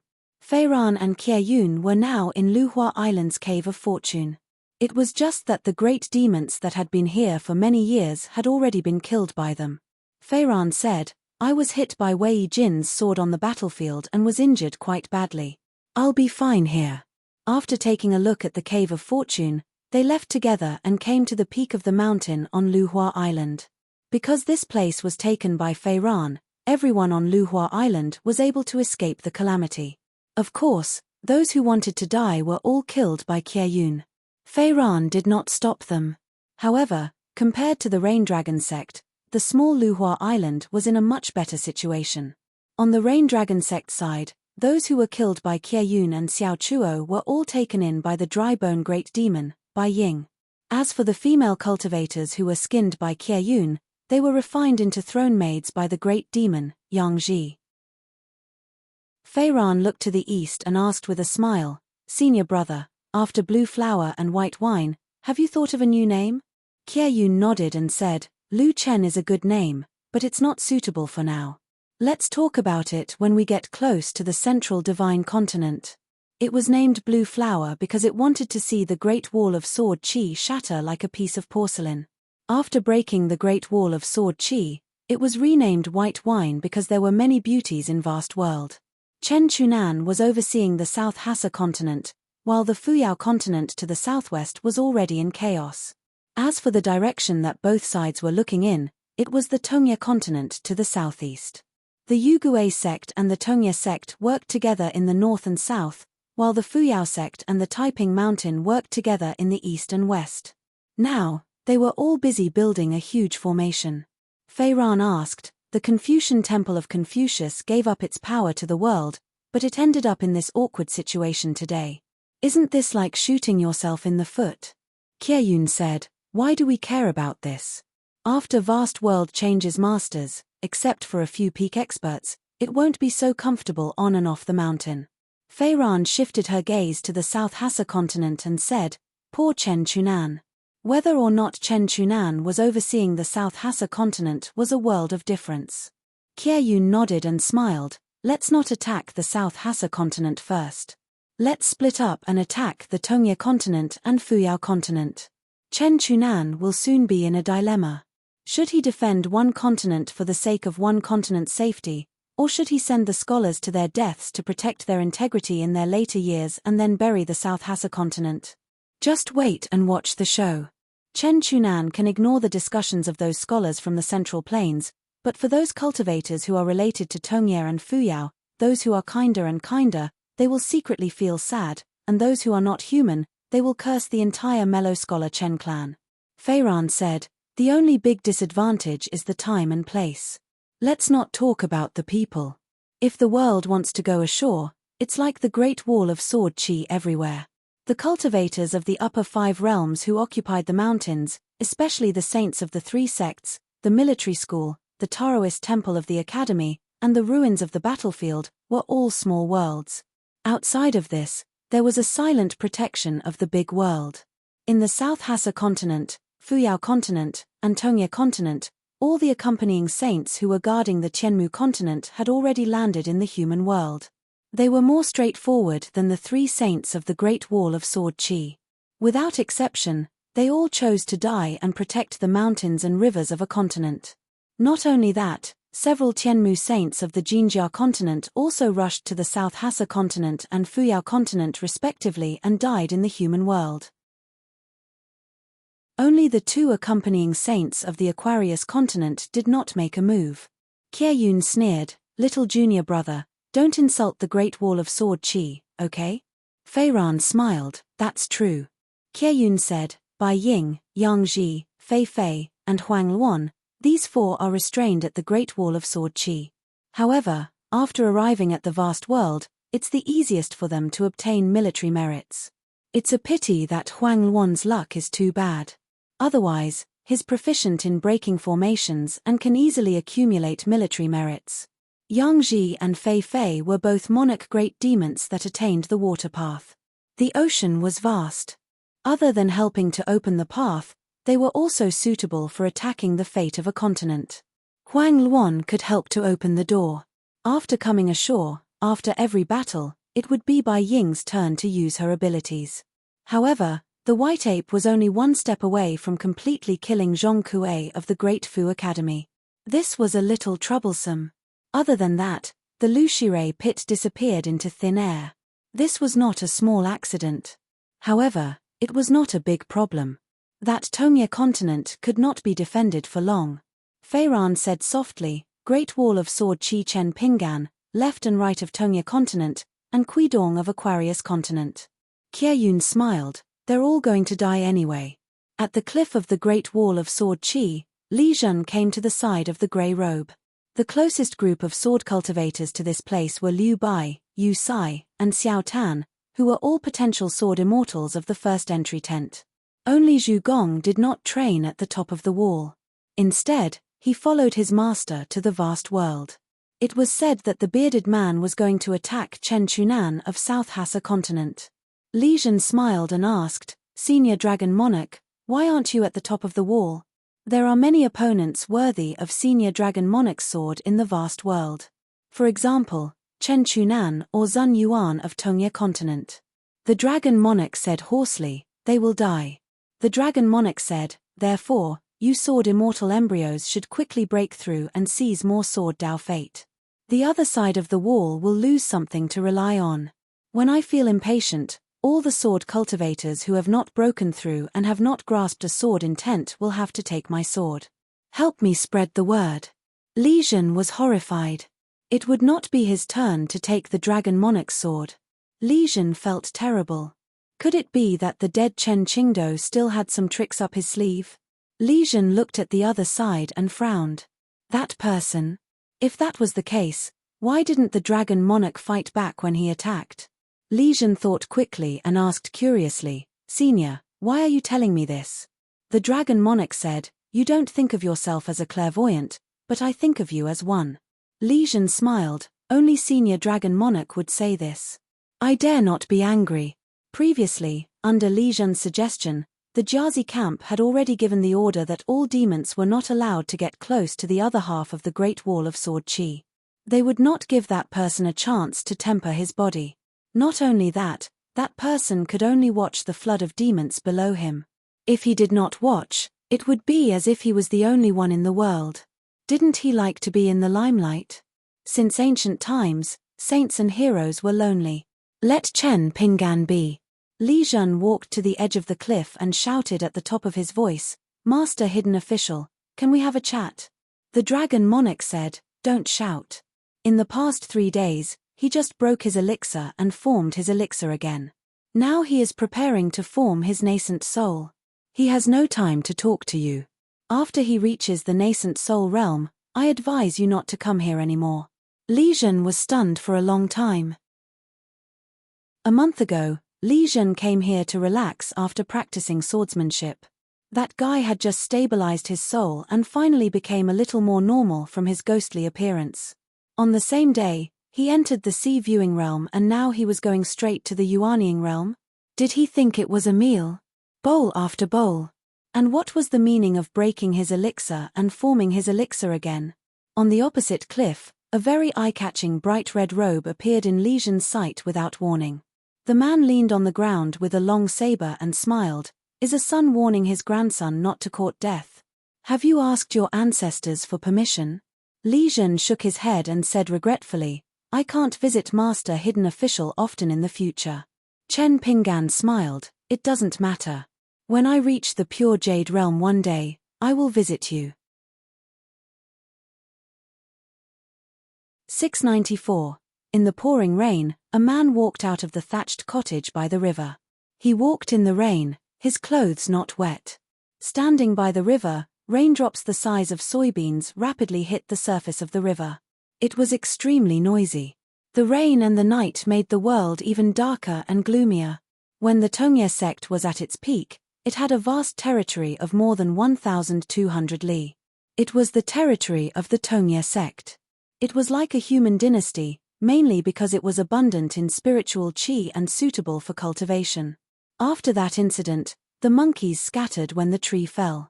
A dozen vassal forces left the Tongye sect one after another, causing the territory of the Tongye sect to shrink sharply.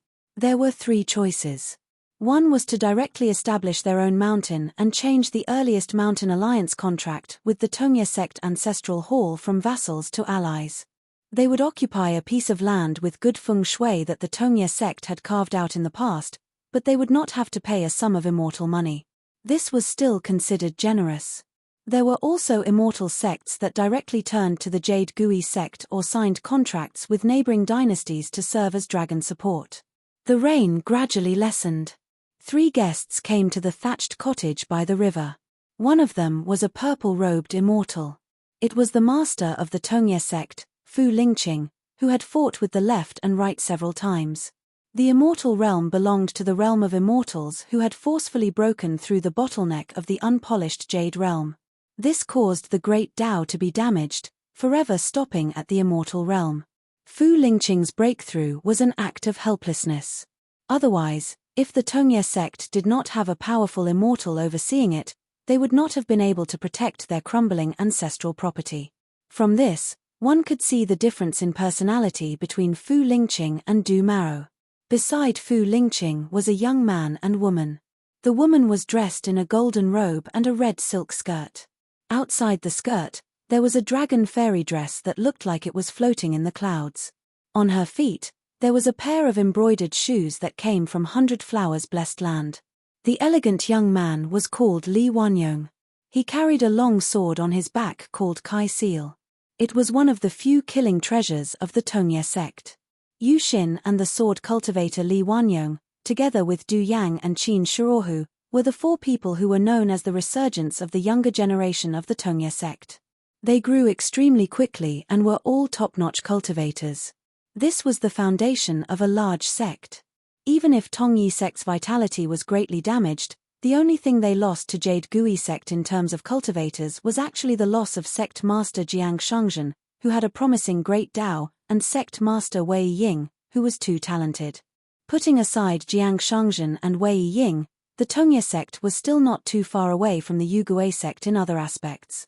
As for the upper 5 realms consecrators and guests, they were able to move their chairs out of the Tongye sect's ancestral hall. As long as Yu Xin and the other 3 grew up smoothly, 2 of them would be able to ascend to the pure Jade realm. Especially the sword cultivator Li Wanyong, he would also be able to move back in the future without hurting the harmony. The sect master, Fu Lingqing, came to the left and right side and greeted Mr. Zhuo.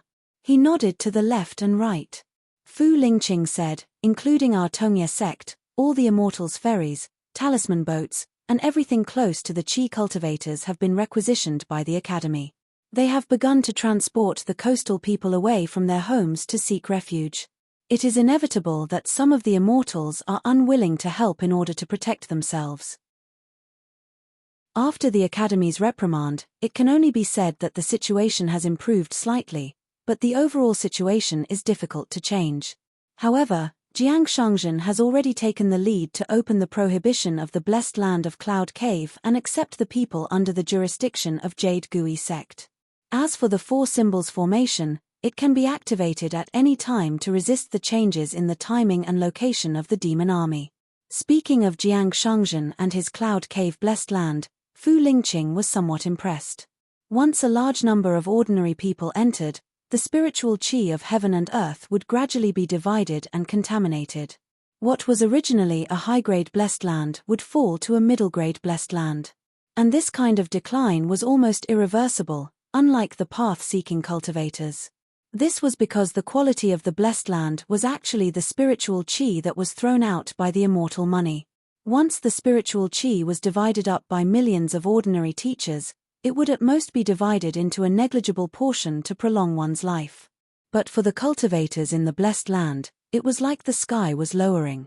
The suppression of the Great Way was becoming more and more obvious, and the attainment of the Great Way was becoming more and more inferior. Therefore, if Fu Lingqing was in charge of the blessed land of Cloud Cave, just the matter of suppressing the local cultivators in the blessed land would be very troublesome and difficult. And in history, the mountaintops and cultivators of the Tongye continent were known for their habit of minding their own business. For example, until now, the Tonga continent still did not have a cross-continent ferry.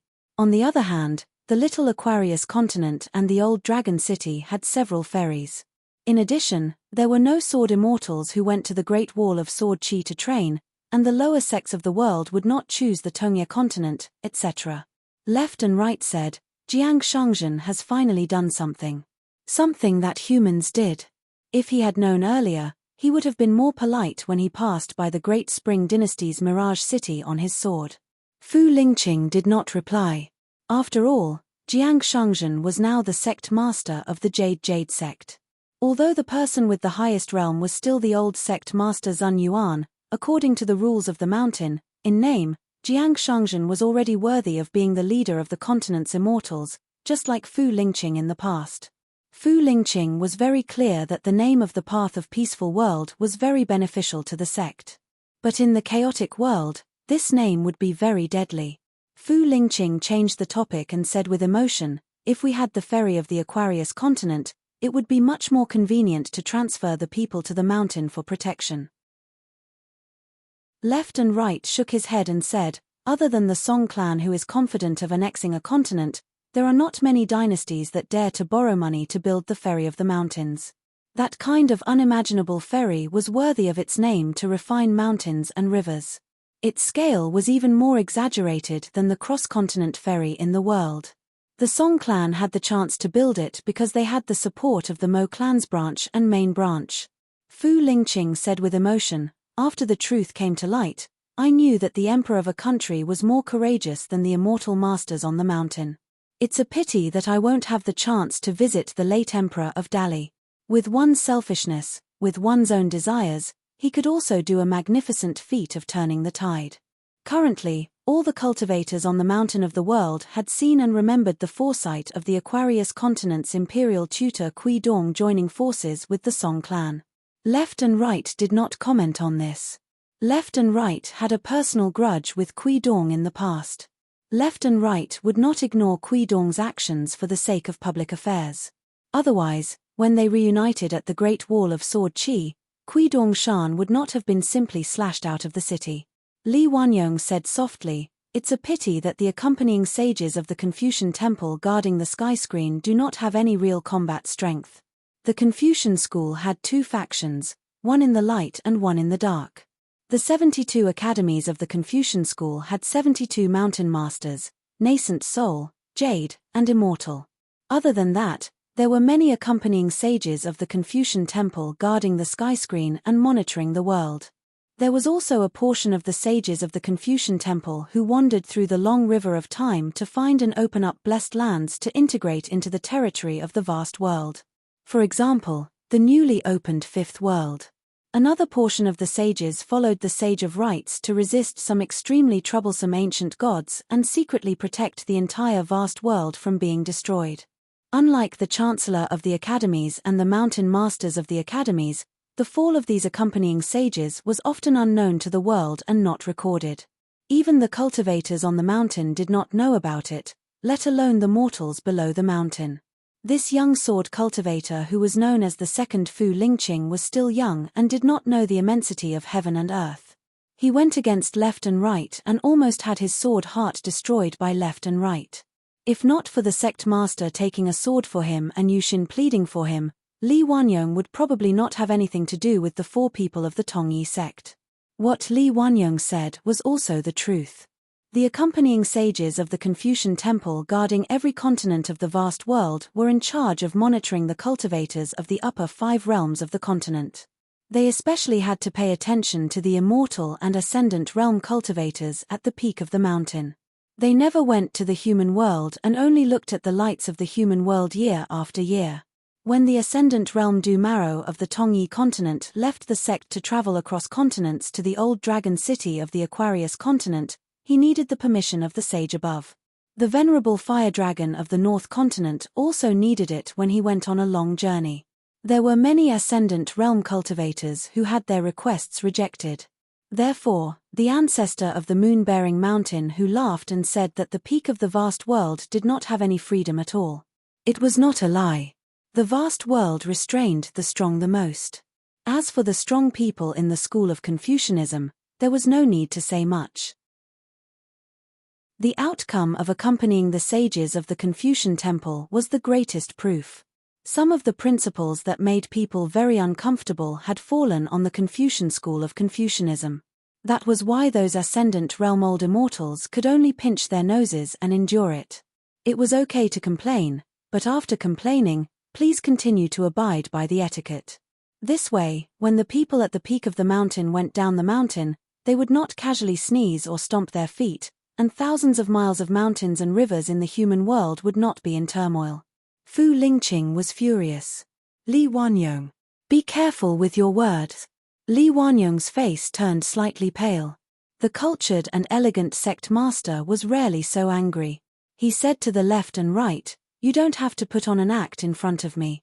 Fu Lingqing almost suffered internal injuries.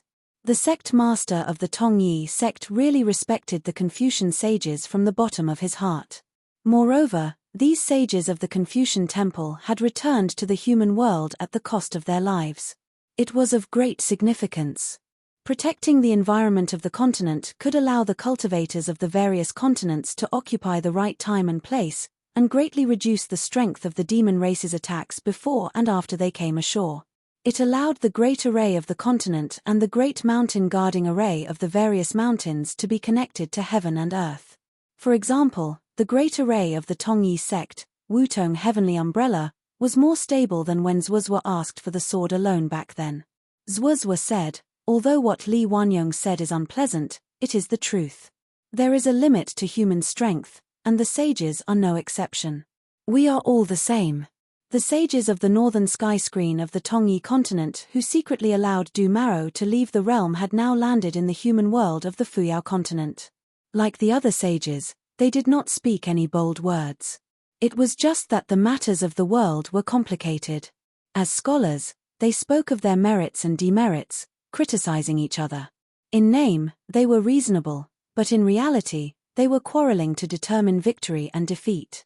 Therefore, it was very easy for a chicken to talk to a duck, and each had their own reasons. If it was simple, it was nothing more than discussing the matter as it was. Both sides were willing to admit that a person was not a sage, and that no one could be faultless. Only in this way could they train each other and walk on the path of the great Tao. Li Wanyong was clearly surprised and curious that this extremely arrogant sword immortal would speak up for him. He glanced at the young sword cultivator. "Among the four of you, you were the first to have the will to die. Therefore, there are some things that you can say directly. But don't forget, speaking from the heart is not complaining, especially for sword cultivators." Li Wanyong hated hearing such words the most. He felt that Zhuozhuo was looking down on him and using righteousness to suppress him. "Did I, Li Wanyong, need an outsider like you to comment on how I, Li Wanyong, should attack?" Yu Xin was a little anxious, afraid that Li Wanyong would say something angry again. Therefore, she quickly reminded Li Wanyong telepathically that Zhuozhuo had some words to say. Li Wanyong did not dare to contradict Zhuozhuo directly. However, the Zhuozhuo in his heart. What Zhuozhuo? A sword cultivator arrived on his sword. It was Wang Shizi, who returned from the Great Wall of Sword Qi with Zhuozhuo. He was a sword cultivator at the bottleneck of the Aurus core stage. He often received pointers from Zhuozhuo on his swordsmanship. He already had hopes of breaking through the bottleneck. In the past 14 years, he ascended the top of the city 3 times and went out of the city twice to fight. Among the Aurus core sword cultivators, his battle achievements were considered average. For a sword cultivator who cultivated in the wilderness, this might seem ordinary, but it was actually a rather impressive battle record. More importantly, Wang Shizi risked his life to attack every time, but he was never seriously injured. There were no hidden dangers in his cultivation. In Zhuozhuo's words, he was tenacious. In the future, he would be Wang Shizi's sword immortal and would not be able to escape. Wang Shizi clasped his fists and said, "Senior Zhuozhuo, sect leader Fu." Then, he nodded at Yu Xin and Li Wanyong. The 2 prodigies of the Tongye sect also returned the greeting. Towards this Wang Shizi, who was originally not very famous on the Tongye continent, the 4 young people from Zhongxing sect were very impressed.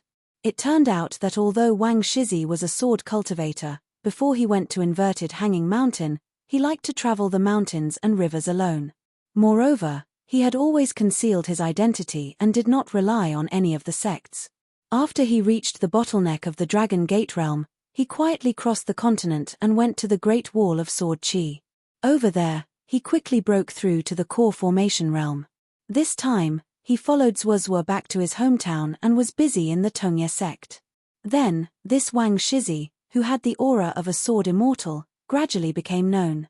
Wang Shizi was about the same age as Zuozua. He liked to call Zuozua Senior from the bottom of his heart. Perhaps he had received Zuozua's instructions, but Wang Shizi did not know anything about the Great Wall of Sword Qi. At most, he would talk about the local conditions and customs there. Wang Shizi was a mountain cultivator of the Tongye continent. Zuozua's original intention was for Wang Shizi to go to the more stable Yugue sect, but Wang Shizi insisted on staying in the Tongye sect. These years, he helped the Tongye sect to supervise the construction of the big formation. Now, he had a good relationship with Du Yang and Qin Shirohu. Occasionally, when there were conflicts, such as when he had a huge disagreement with the Yin-Yang sect's formation master and the Mohist sect's mechanism master, Wang Shizi would be recommended by the Tongye sect's cultivators to brace himself and ask Zuozua for help. Wang Shizi concisely talked about the troublesome matter between the Tongye sect and the foreign cultivators. Fu Lingqing immediately gave a suggestion, and the Tongye sect took the lead to compromise. Zuozua nodded without any objections.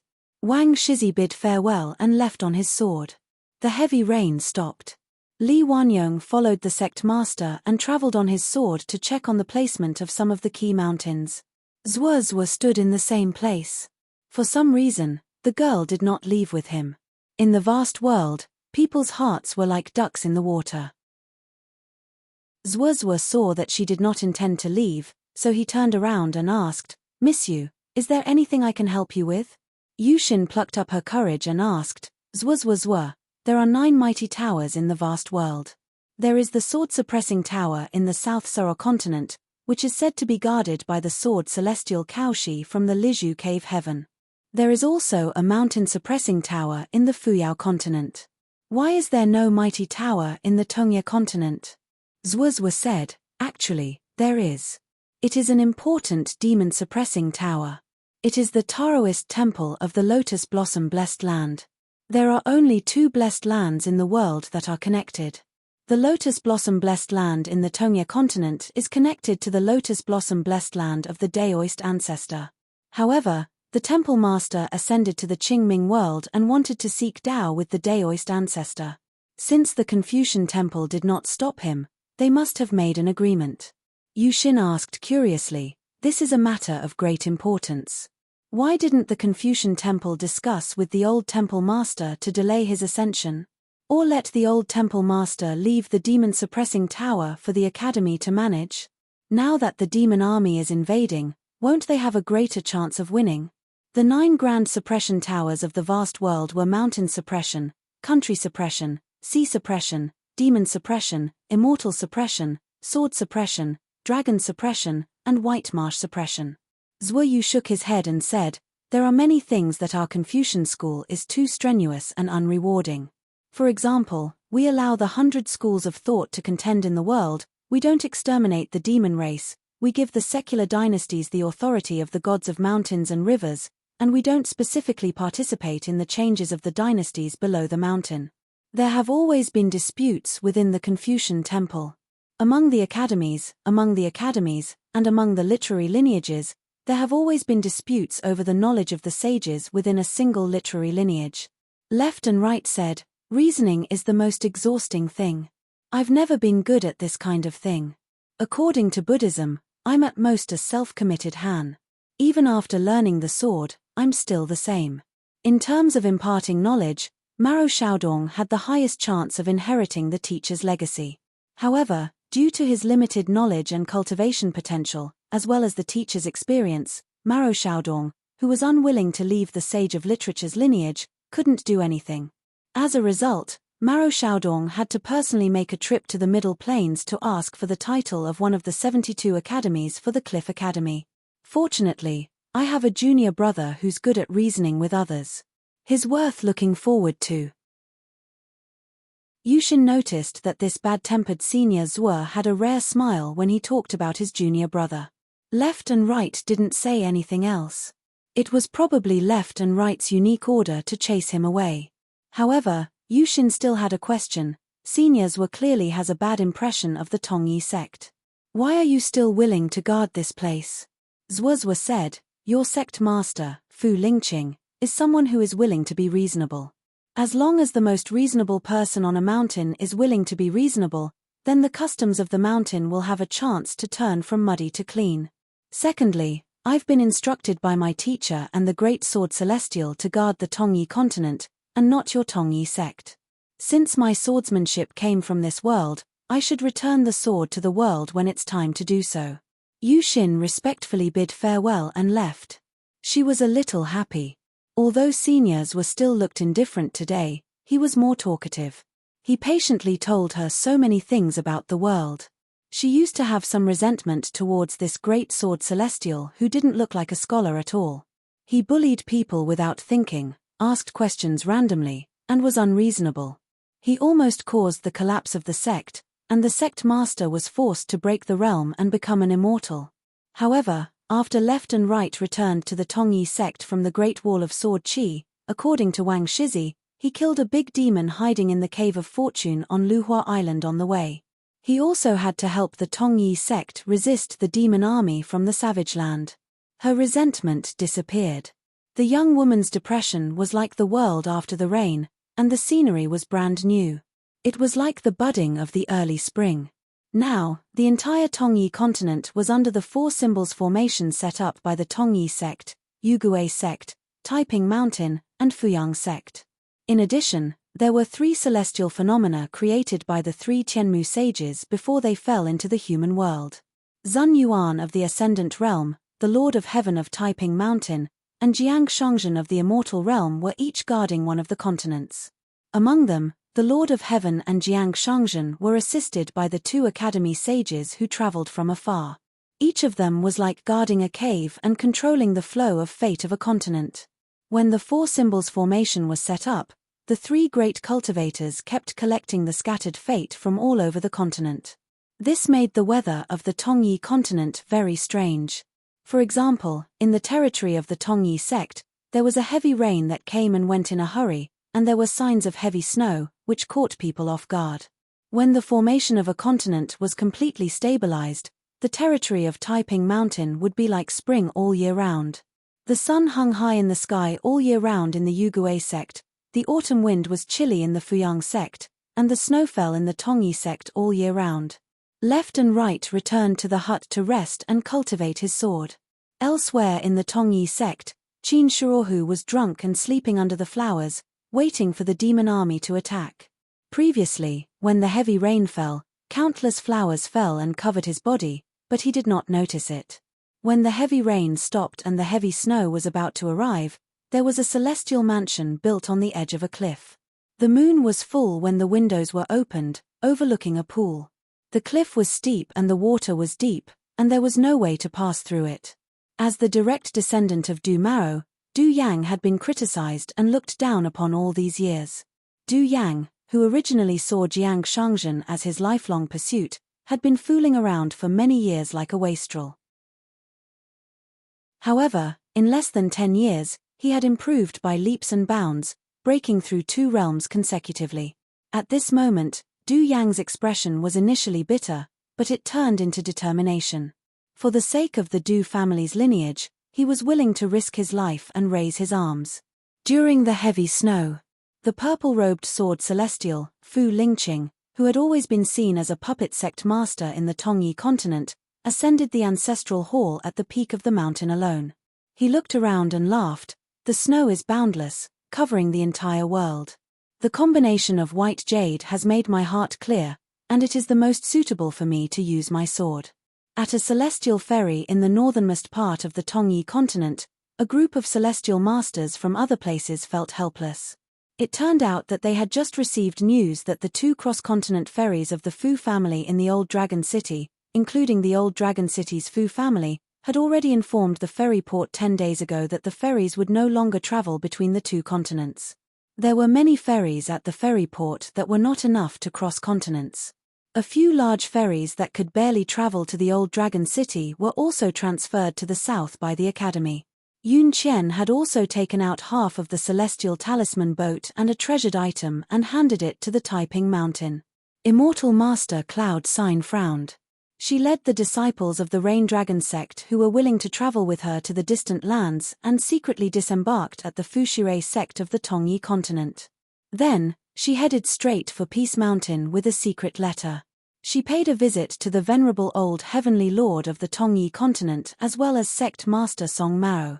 Before Yun Qian could decide whether to stay at the Taiping Mountain or not, the old Lord of Heaven took the initiative to ask Yun Qian to bring the disciples of the Rain Dragon sect to the Aquarius continent. As for the gift from Yun Qian, the old Lord of Heaven was a straightforward person and directly told Yun Qian that the Taiping Mountain was destined to not be able to return the favor within 100 years. As for 100 years later, even if the vast world still had such a mountain, it might not be able to do anything. He hoped that fellow Daoist Yun Qian would be mentally prepared. Yun Qian looked at the vast blue sea and sighed. She could only continue to travel with the wind. The disciples of the lower 5 realms who could only ride the simple talisman boat had to suffer. Ancestor Yun Qian shifted her gaze and looked towards the southwest. The inverted mountain had already ascended and left under the watchful eyes of everyone. Yun Qian was a cultivator of the upper 5 realms. Yun Qian had sensed some clues about the departure of the inverted mountain. She wondered what happened to the Water Essence Palace and the Rain Dragon sect's ancestral hall. Yun Qian didn't dare to imagine and didn't want to think too much. If it disappeared, many people would die. If it still existed, Yun Qian didn't know how the vast world would view the Rain Dragon sect in the future. She didn't know how she and the other Rain Dragon sect disciples would live in a foreign land. At the ferry, Immortal Master Fu and mountain sect cultivators were bustling with activity. They were all refugees from the Tongyi continent who had fled north to Old Dragon City. Other than cultivators, there were also many officials and nobles from various countries who had good relations with the mountain and were well informed.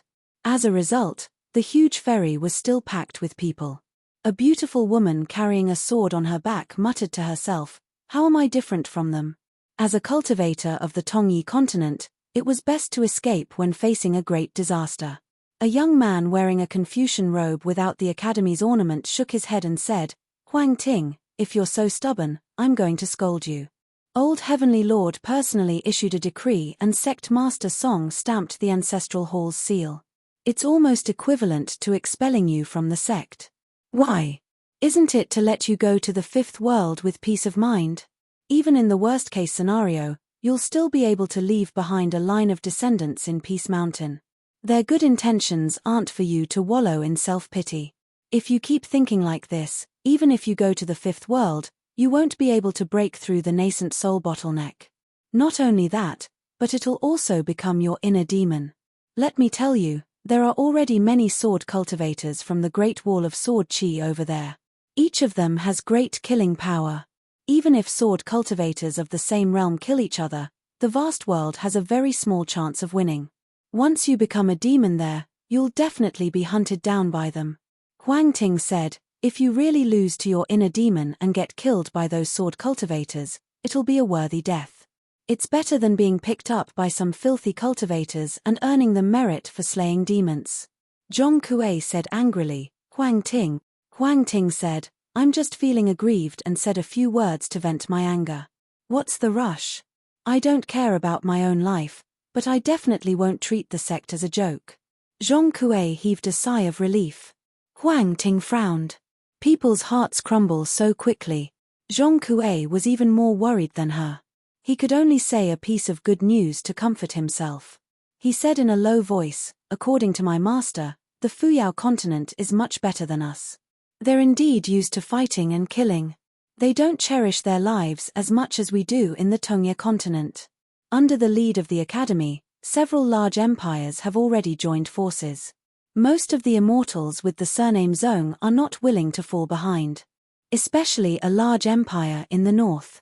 They directly ordered that all cross-continent ferries are banned. Anyone who dares to secretly escape to the Jinjia continent or the Central Divine Continent will be killed immediately upon discovery.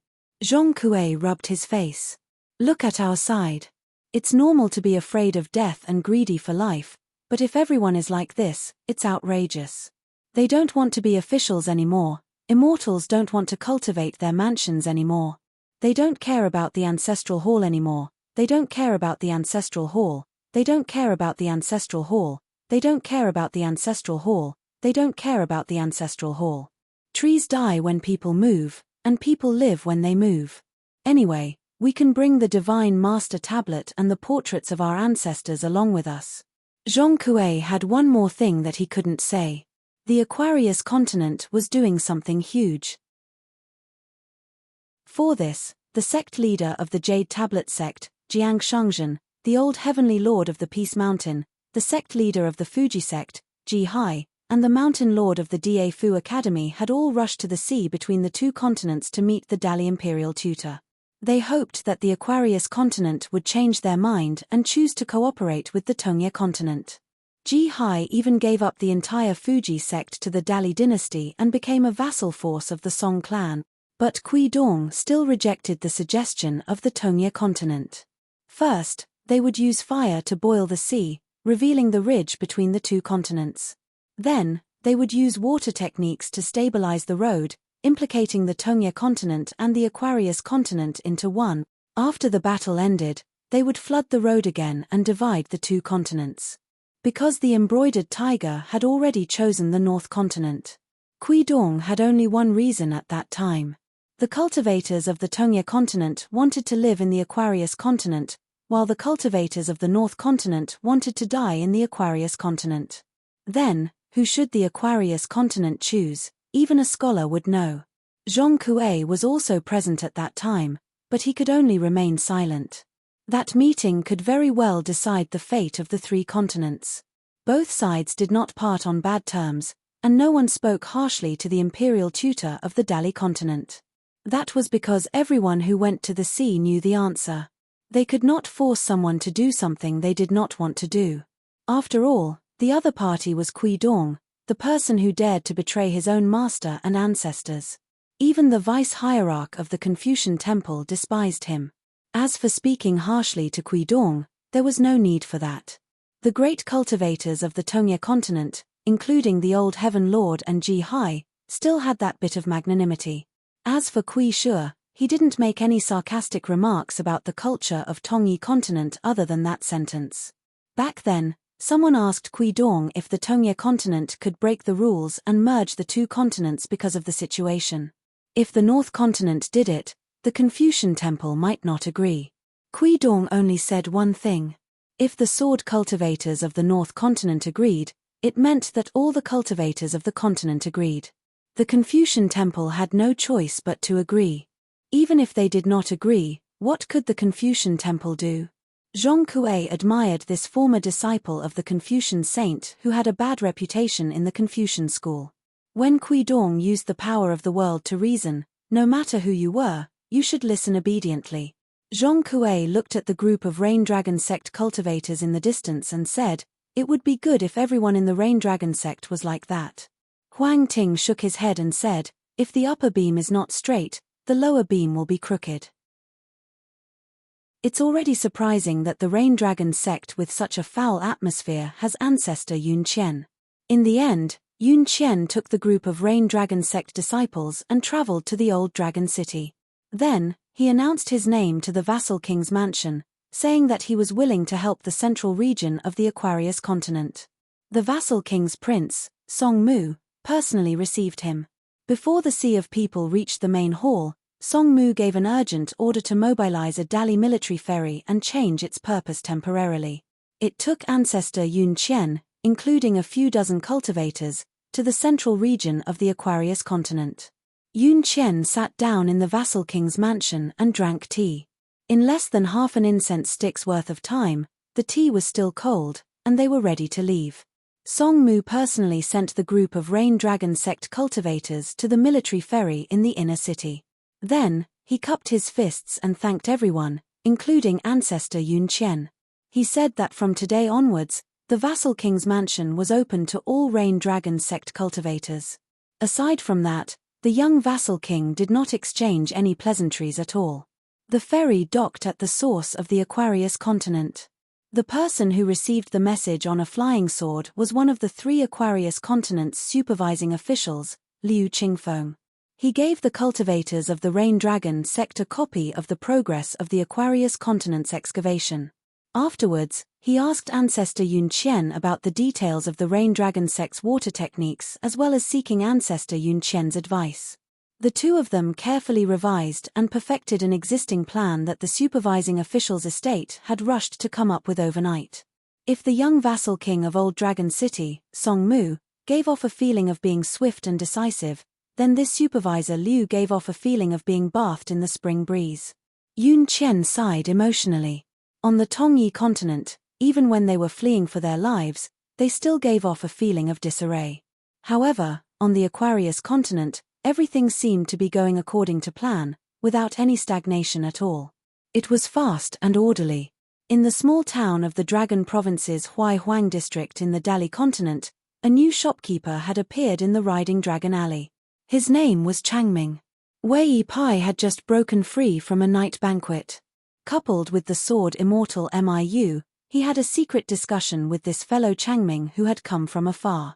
After confirming her identity without a doubt, Wei Pai did not immediately open the restrictions on the blessed land. He only said that he still needed to wait for the head caretaker of Luopa Mountain, Zhu Lian, to make a decision. As a result, Changming temporarily helped out at the shop in the Riding Dragon Alley.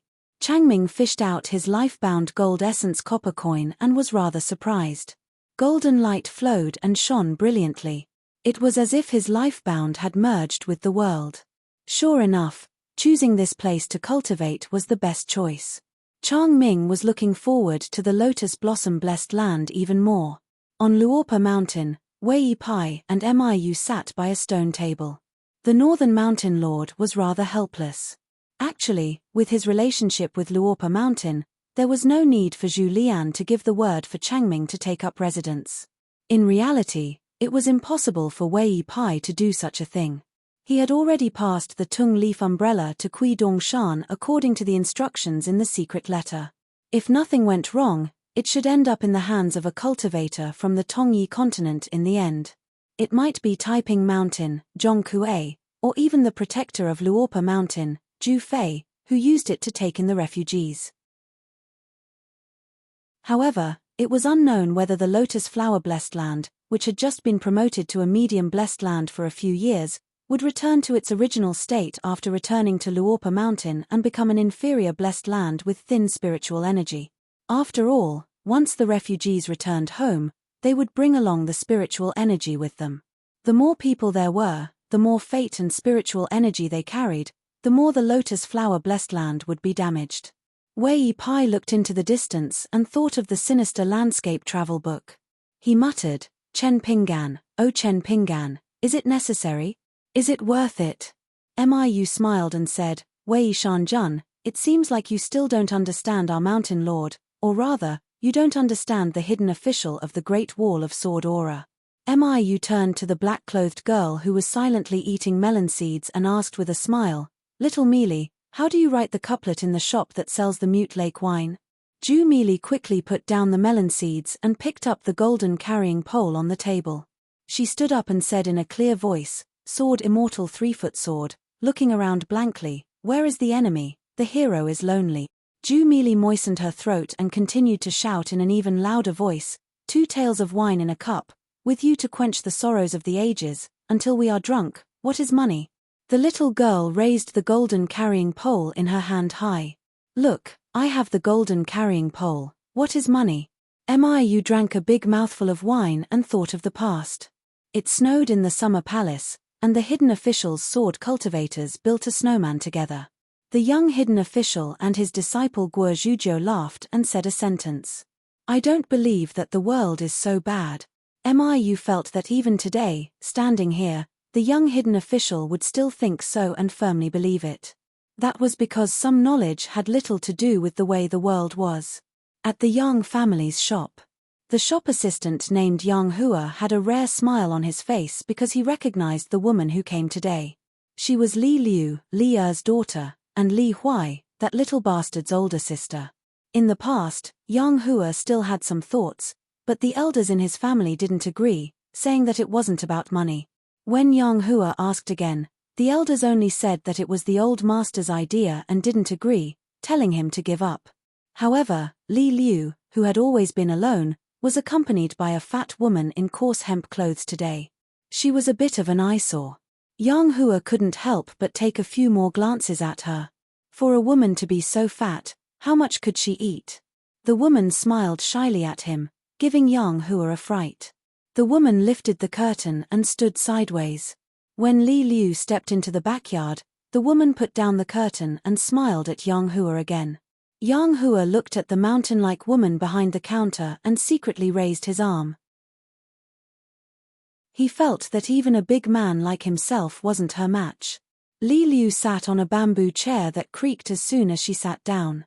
This was the handiwork of her younger brother, Li Huai.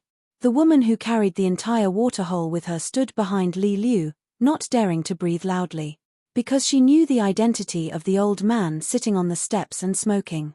In the ancient era, he was in charge of one of the 2 immortal promotion platforms. A woman in green landed in the courtyard on a sword and sat on the bench in the corridor. Old man Yang tapped his pipe on the stairs and said, "That's how it is. If you succeed and protect Aquarius continent, then it will be a great merit. If you can't, then it will be a disaster. In the past, I have been restricting the 2 of you, but after this, you can do whatever you want." When the woman saw the woman in green who was only at the bottleneck of the nascent soul realm, she was shocked and horrified. It was a completely unreasonable instinct. The woman wasn't stupid.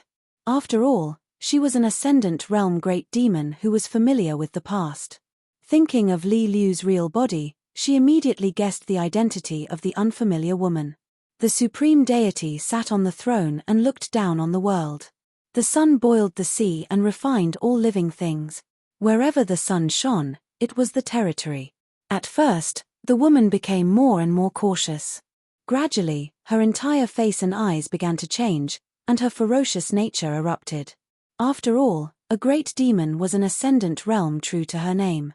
Even if she was extremely afraid, once she reached the limit, her nature would be revealed. As an ascendant realm cultivator, how could she just wait for death? She had to kill with all her might. Ruan Xiu slowly retracted her gaze from the woman. She took out an embroidered handkerchief, picked up a piece of cake, and chewed slowly. Li Liu said, "I'm fine with it. It's up to her." Ruan Xiu nodded. "I only have one request. No matter if it's successful or not, the merit of the Confucian Temple must be credited to the Dragon Spring Sword sect. It can be halved." Old Yang hesitated for a moment. "I'll discuss this with Kui Dong. Since you're willing to halve it, it shouldn't be a big problem." Li Liu said, "Then I'll do the same. It'll be credited to Li Huai." Old Yang said angrily, "Why are you giving it to him? Does that brat need it? He'll find it too heavy to step on dog poop shoes." Li Liu smiled and immediately dismissed the idea. However, Li Liu took out the red string she got from Li Huai and tossed it to Old Yang. She sneered and said, "What do you mean? She's trying to take advantage of my younger brother. Is she tired of living? Why don't I use my merit to exchange for her life? Is that enough?"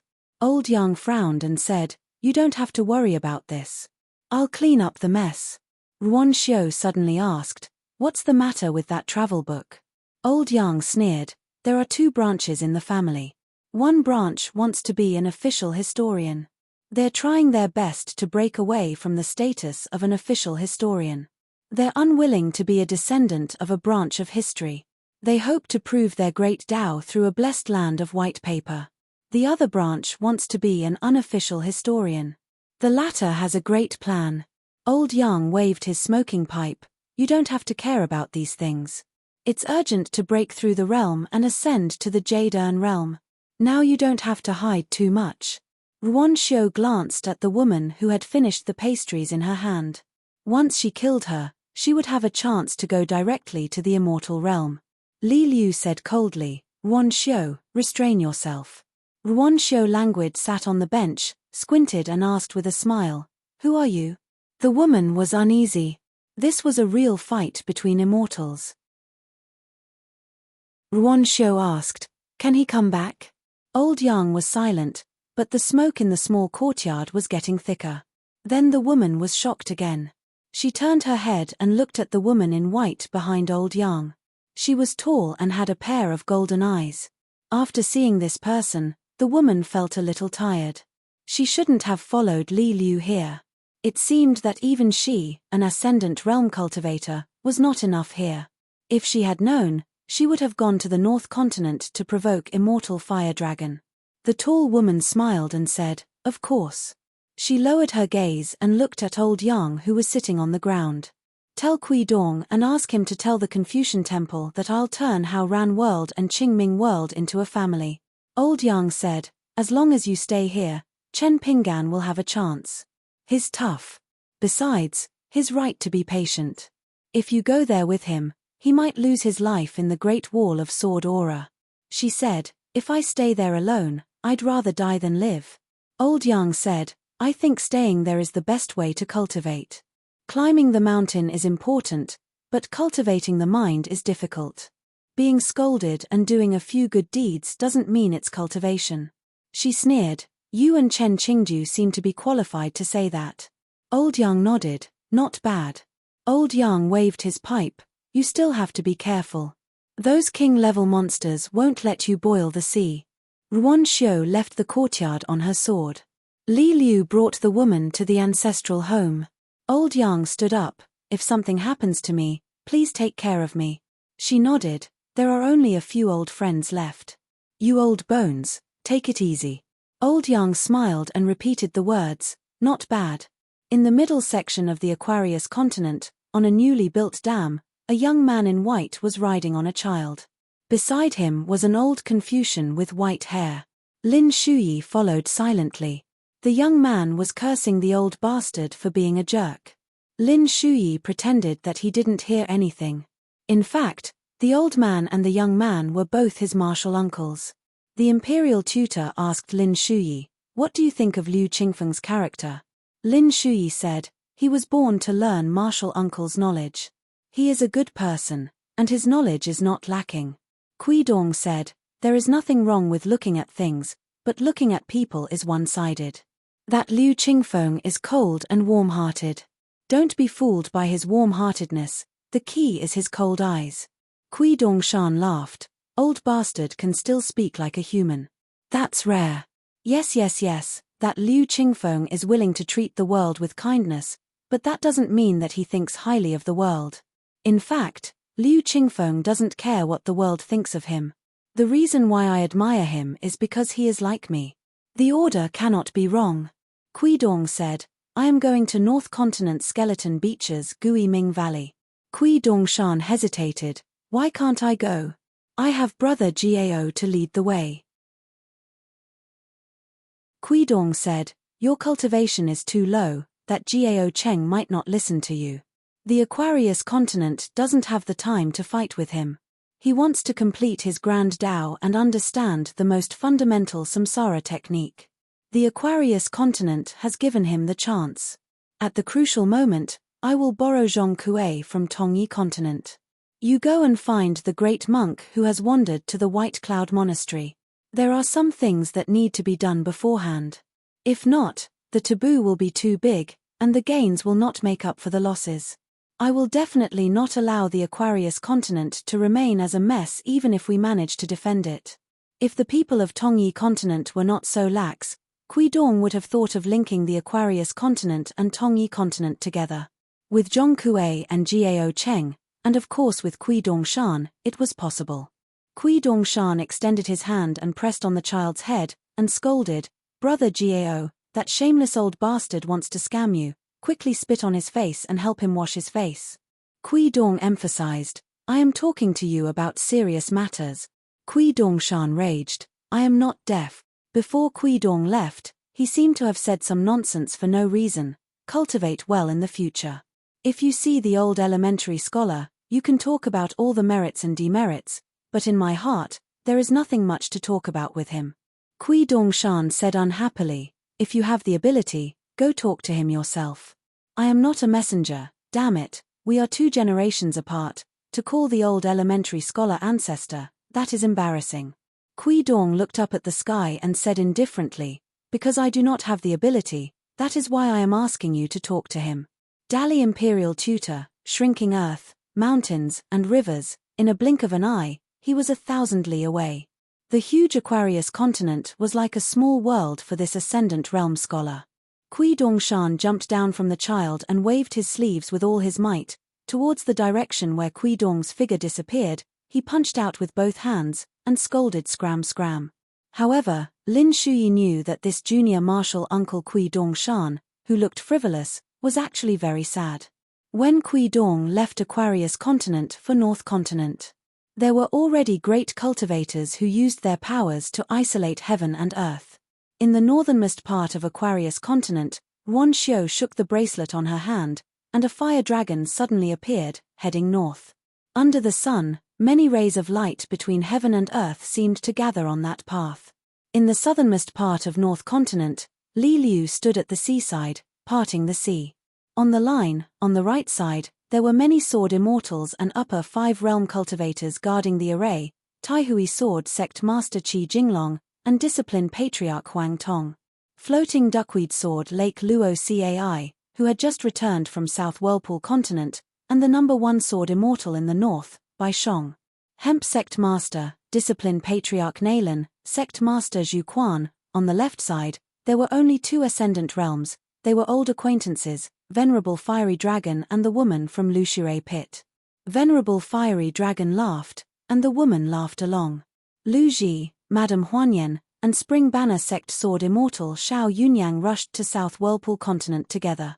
The big bearded wanderer of the Wasteland Sovereign Realm was the first to arrive at the seaside of South Whirlpool continent, asking the sword scholar Chen Chunan. Half of South Whirlpool continent's cultivators could see the sword gleam that tore through the night sky. A half-moon appeared on the sea, and it just happened to cover the entire Whirlpool continent. After the sharp sword gleam broke through the moon's barrier, it was absorbed into the sleeve of Chen Chuanan's Dharma form. On the top of a mountain near the sea, Madame Huanyan asked softly, why did Liu Cha do this? Isn't he helping Chen Chunan temporarily? Xiao Yunyang said, it's because of his respect for Chen Chunan that Liu Cha came specially to hand over this sword. Of course, that's not all. After this sword, the Central Plains will focus more on defending South Whirlpool continent. A large group of Central Plains cultivators, including the Huai family patriarch, are already on their way to South Whirlpool continent. Madame Huanyan mocked, are they here to watch the show? Why don't they learn from Zhu Shunji and guard the mountains and rivers of Fuyao continent? Xiao Yunyang said no more. The tall and thin great sword immortal, who was resting with her eyes closed, suddenly opened her eyes and nodded slightly. It turned out that Chen Chunan had retracted his Dharma form and appeared beside them. Madame Huanyan, who was mocking him just now, kept quiet out of fear. She didn't have a good impression of the vast world to begin with. After following Lu Ji, Madame Huanyan liked to consider herself as half a member of the Great Wall of Sword Qi. It was just that she was in awe of this mellow scholar beside her. After all, there were still some scholars in the vast world. It seemed that wherever they were, there was logic. Provoking them was more terrifying than provoking some unruly ascendant realm cultivators. After greeting everyone with a smile, Chen Chunan looked at the sea. There was a sun and a moon on each of his shoulders, but there was a crack on the moon. Chen Chunan and Lu Ji smiled at almost the same time. The 9 martial arts fate of the vast world surged into half of the Great Wall of Sword Qi in the Wasteland world. It was the same in the Wasteland world. A majestic martial arts fate surged into the Great Wall of Sword Qi again. At the cliff of the Great Wall of Sword Qi, the dragon monarch laughed and said, "Mad dog." There was a Qi refinement warrior with a screw loose. He didn't even think of becoming a nascent soul sword cultivator in one go. He purposely destroyed his core repeatedly and destroyed his soul time and time again. Then, he merged with the Great Wall of Sword Qi to reconstruct his physical body and recover his soul. He used this unprecedented method to refine his martial body and reach the peak of pure martial arts. 695. In a forbidden land in the Central Plains, within a radius of 100 li, the scenery was enchanting.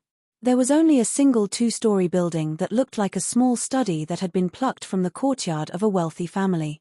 The plaque wasn't big, but its meaning was great. Suppress by Ze. In the middle of the hall, there was a portrait of the Holy Master.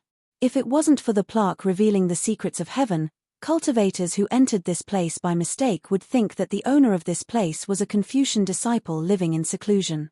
A middle-aged man was flipping through a book.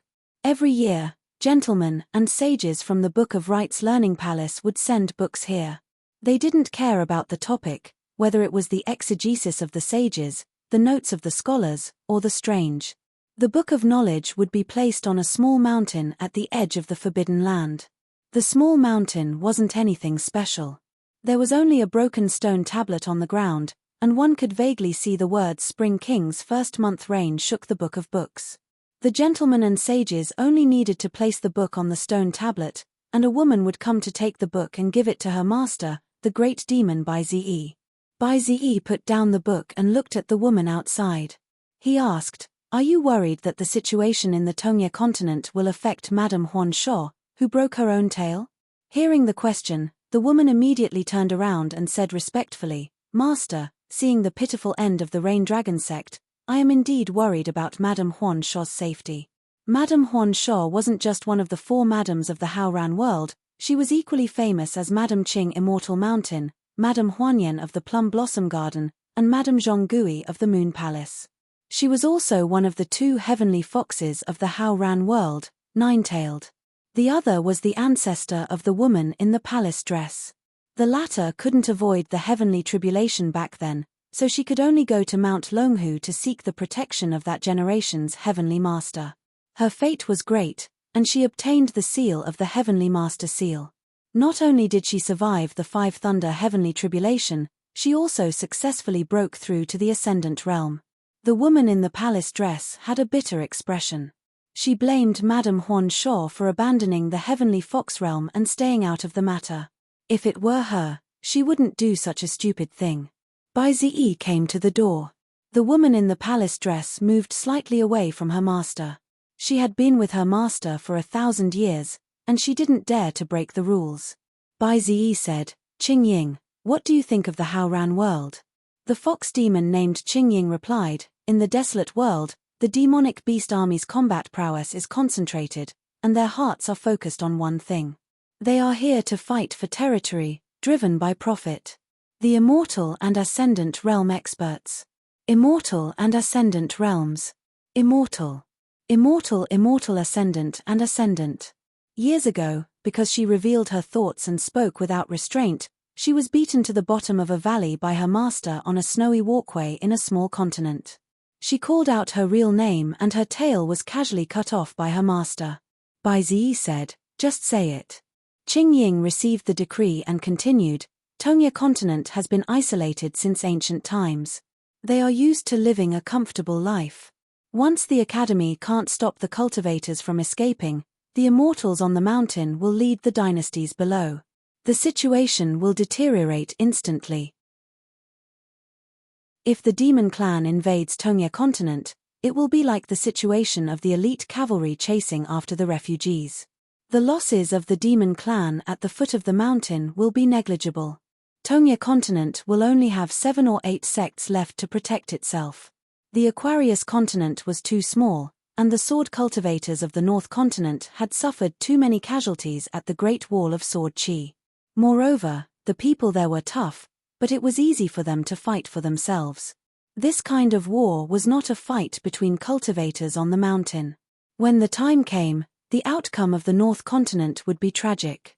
The merchants of the White Snow continent ran amok and had always valued profit over friendship. When they saw the outcome of the cultivators of the North continent, they were scared out of their wits and had to weigh the pros and cons.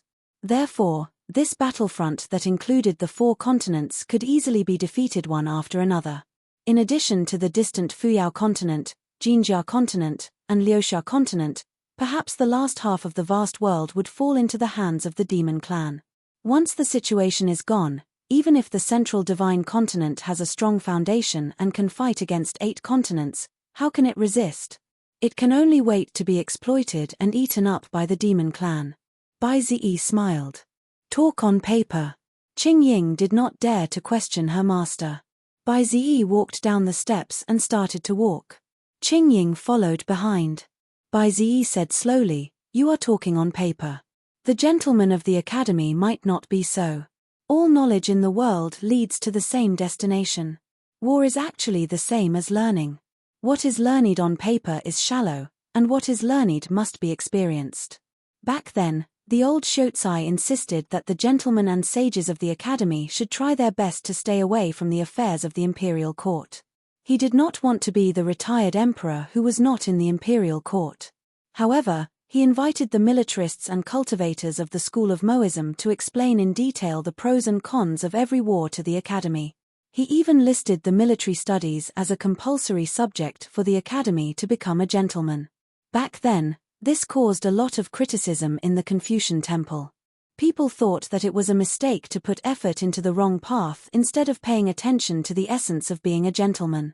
Later on, the secondary sage nodded his head and concluded that the important matters of the country should be in worship and war. This was how this matter was carried out. Qing Ying knew about the inside story of the Confucian temple, but she did not pay much attention to it. So what if she knew?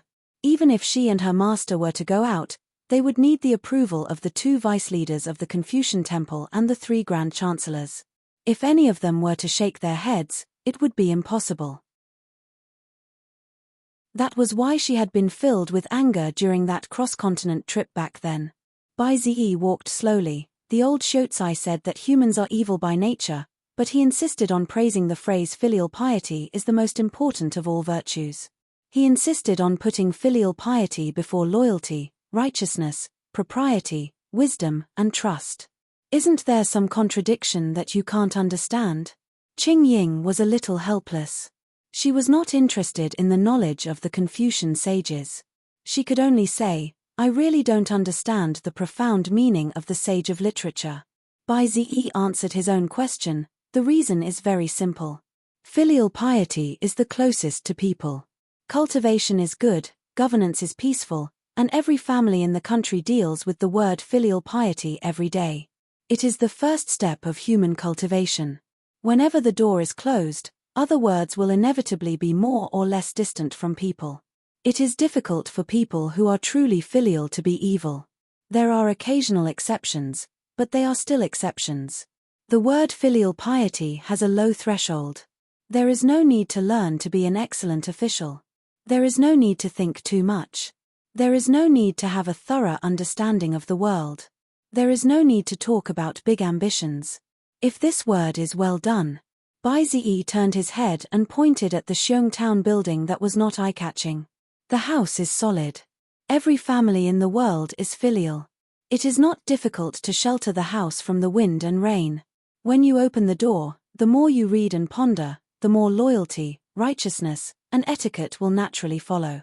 If you ask me, in the future, when the inner sect becomes estranged from family, when husband and wife are separated without any burden, and when the outer sect becomes self-centered, when there are too few fools and too many smart people, then the inner sect will truly go downhill, because the inner sect is becoming less and less cohesive.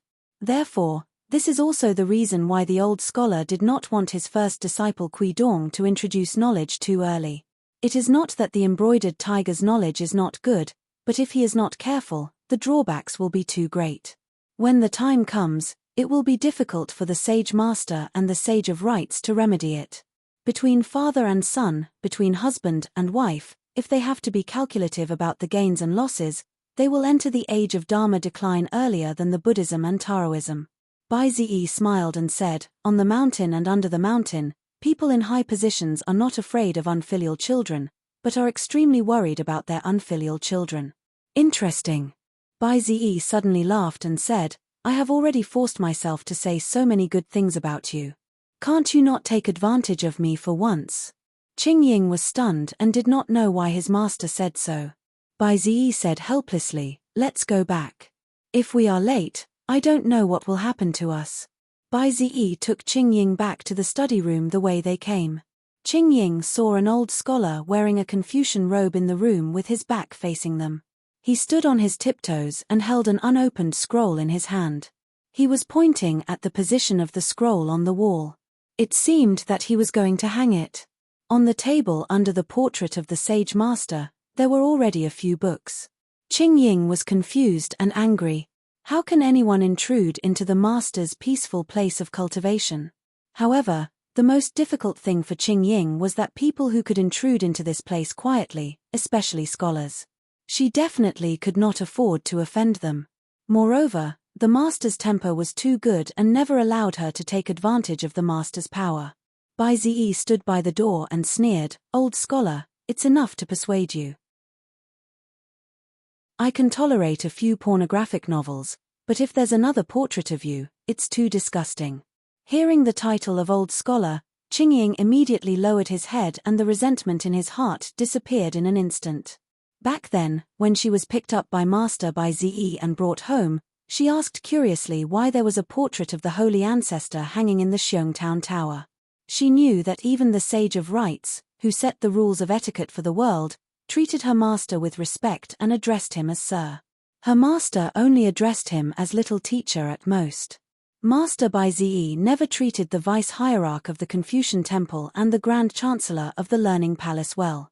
Even when the sage master visited, he stopped at the door. In fact, this so-called unveils was completely different from the other 8 towers that suppressed fate. It was really just a decoration. The plaque of unveils did not need to be hung. It was only written by the old master himself. The old master once said the reason himself. The reason was none other than to prevent the sages of the academy from entering the door. Even if they had the face to bother unveils, they would not have the face to enter the house. There was only one exception. The old scholar.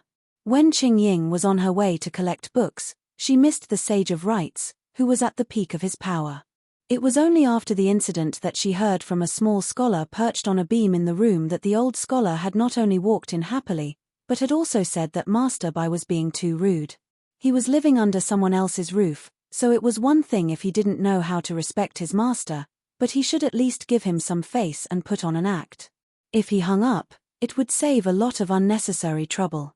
It would be a waste not to hang up the portrait. Then, the old Shotsai decided to hang the portrait of the holy ancestor on his own accord. Fortunately, Master Bai Ziyi did not take it down and threw it out the door. He just hung it there.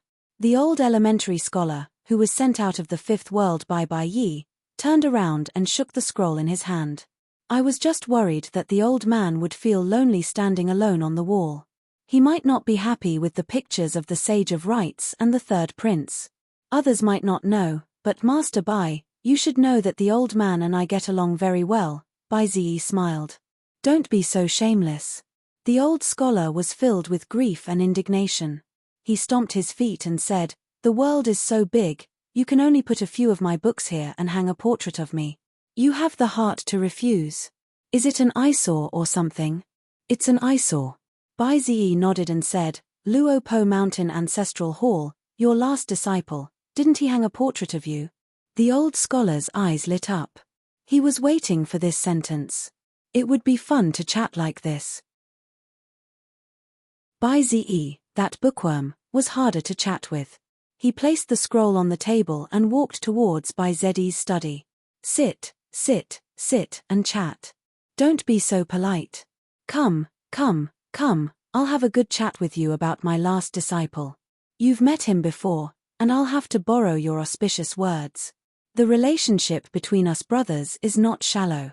This is called becoming even closer. The old scholar smiled at Qing Ying. You must be Miss Qing Ying. You're really pretty. Later, I'll have to trouble you to hang the portrait. Remember to hang it lower. I'm sure this old man won't mind. I'm very particular about etiquette. Master Bai, whenever I'm free, I don't even go to the Confucian temple. I'll come to your place to sit for a while. When you're free, why don't you come to Luo Po Mountain for a visit? Who dares to stop you, Master Bai? I'll be angry with him. If he sneaks into the Confucian temple, I'll jump up and slap him. I promise I'll stand up for Master Bai. By the way, if I'm not mistaken, you've met Nuan Shu and Ling Junzi at Luopo Mountain. They're such cute children. One is kind and the other is simple-minded. Which elder wouldn't like them? Qing Ying originally admired this sage of literature who had lost his status as an accompaniment. However, after seeing him in person today, her admiration disappeared. The so-called sage of literature who had great eloquence and solid knowledge was nothing more than a scoundrel in today's eyes. From the old scholar sneaking into the house behind his master's back to now, he was full of nonsense. Which of his words matched his identity as a sage? Which of his words had the aura of a sage? When the sage of literature visited, even though he didn't say much, Qing Ying still admired him from the bottom of her heart. The old scholar sat on the only chair behind the desk. Since this Xiongzhen building didn't host guests, there was no need for an extra chair. Bai Ziyi didn't mind the old scholar's reversal. He stood and said, "If you have something to say, say it. If not, I won't see you out." The old scholar moved his butt and sighed. "It's been a long time since I've enjoyed such a comfortable life." Bai Ziyi said, "Now that I've thrown you out of this place, you've lost all your dignity." The old scholar slammed the table. "So many scholars can't even study anymore. They're dead. What's the use of dignity? How can you, Bai Ziyi, be worthy of this room full of books?" "Huh?" Qing Ying was taken aback. Bai Ziyi frowned and said, "This is the last time I remind you. We can talk about the old days, but I'll bear with you. There's no need for you to argue with me about righteousness. The little bit of incense between you and me can't withstand your arrogance." The old scholar's expression changed immediately. He lifted his but a little to show his apology and sincerity. He didn't forget to wipe the place where he slapped with his sleeve and laughed.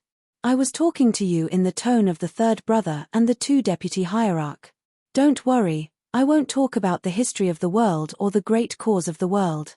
We're just talking about the old days. Miss Qing Ying, find a chair for our Master Bai. Otherwise, I'll feel guilty if I talk while sitting down." Bai Ziyi waved his hand and motioned for Qing Ying to leave the room. Qing Ying didn't dare to show her emotions on her face. She bowed politely to the old scholar and left. The old scholar smiled and watched the girl leave. He opened a book and sighed softly. "Even if you don't care about etiquette, you still have to follow the rules. Etiquette is the greatest virtue." Bai Ziyi said, "Patience is limited. Cherish it." The old scholar kept flipping through the books, putting them down one by one and picking them up one by one. He craned his neck and glanced at the notes written by Bai Ziyi in the blanks of the books. He nodded his head and said, "The study of biographies, exegesis, and interpretation." Just the study of biographies can be divided into major and minor, internal and external, supplementary and many other categories. There is too much knowledge and life is too short. It is easy for the scholars of the later generations to feel as if they are falling into a fog. Especially when there are many books, one can only find mountains of gold and silver in one's exploration. Occasionally, one can obtain something and treasure it even more. When one reaches home, there are countless jewels and jewels, which one gradually discards as if they are worthless. Bai Ziyi sighed. "You're determined not to leave, aren't you?" The old scholar put down the book in his hand and gently stacked the books neatly. He said seriously, "In troubled times, outstanding people emerge." Bai Ziyi faintly looked angry. The old scholar smiled and said, "There are many difficult things for scholars. They even have to do things against their will. I beg Mr. Bai to forgive them." Bai Ziyi said, "I'm already very forgiving." The old scholar asked, "Then you'll give us scholars a chance to correct our mistakes?" Bai Ziyi said, "One last sentence." The old scholar stood up and walked around the desk. He bowed to Bai Ziyi but didn't say anything and left. Bai Ziyi sighed. After a while, someone poked his head in the door. Bai Ziyi didn't say anything. He took a deep breath and went to the door. The old scholar sat on the threshold. Bai Ziyi said, "Say it. What's the matter?" "It's up to me whether I do it or not." The old scholar said, "It's Chen Chunan who helps the branch of the quasi-sage. You don't have to be so embarrassed." If Chen Chunan cared about his reputation, he wouldn't be Chen Chunan. The real embarrassment for Chen Chunan was that he came from the branch of the quasi-sage. When the time came, the world would not only talk about Chen Chunan but also the whole branch of the quasi-sage. Bai Ziyi didn't refuse or agree to go to the South Sura continent. Bai Ziyi was puzzled. It's not Kui Dong who helped turn the tide, nor is it your last disciple who was guarding the Great Wall of Sword Energy. The old scholar stood up and said, the branch of the literary sage never begs anyone. All of his knowledge is used to do something for this world. Bai Ziyi nodded. The old scholar suddenly wiped his face and said sadly, it's useful to beg. As a teacher, how can I not beg? Bai Ziyi didn't know whether to laugh or cry. After a long silence, he shook his head and said, old scholar, I won't leave this place. I'm sorry to disappoint you. The old scholar shook his head and said, Mr. Bai, you're too serious. Although I did come here with hope, there's no need to be disappointed if I can't do anything. After all, I'm a scholar. Bai Ziyi asked, what's next? The old scholar was furious and said angrily, damn it. Let's go to Paper White Blessed Land and scold him. Catch the most senior person and scold him. If he dares to talk back, I'll make a paper man the size of a human and secretly put it in the Confucian temple. Bai Ziyi reached out and grabbed the mountain-searching map from the beam in the room and threw it to the old elementary scholar. The old scholar hurriedly threw it into his sleeve and patted Bai Ziyi's sleeve. Hero, you're really a hero. Bai Ziyi shook his sleeve and said, you stole it when I was traveling.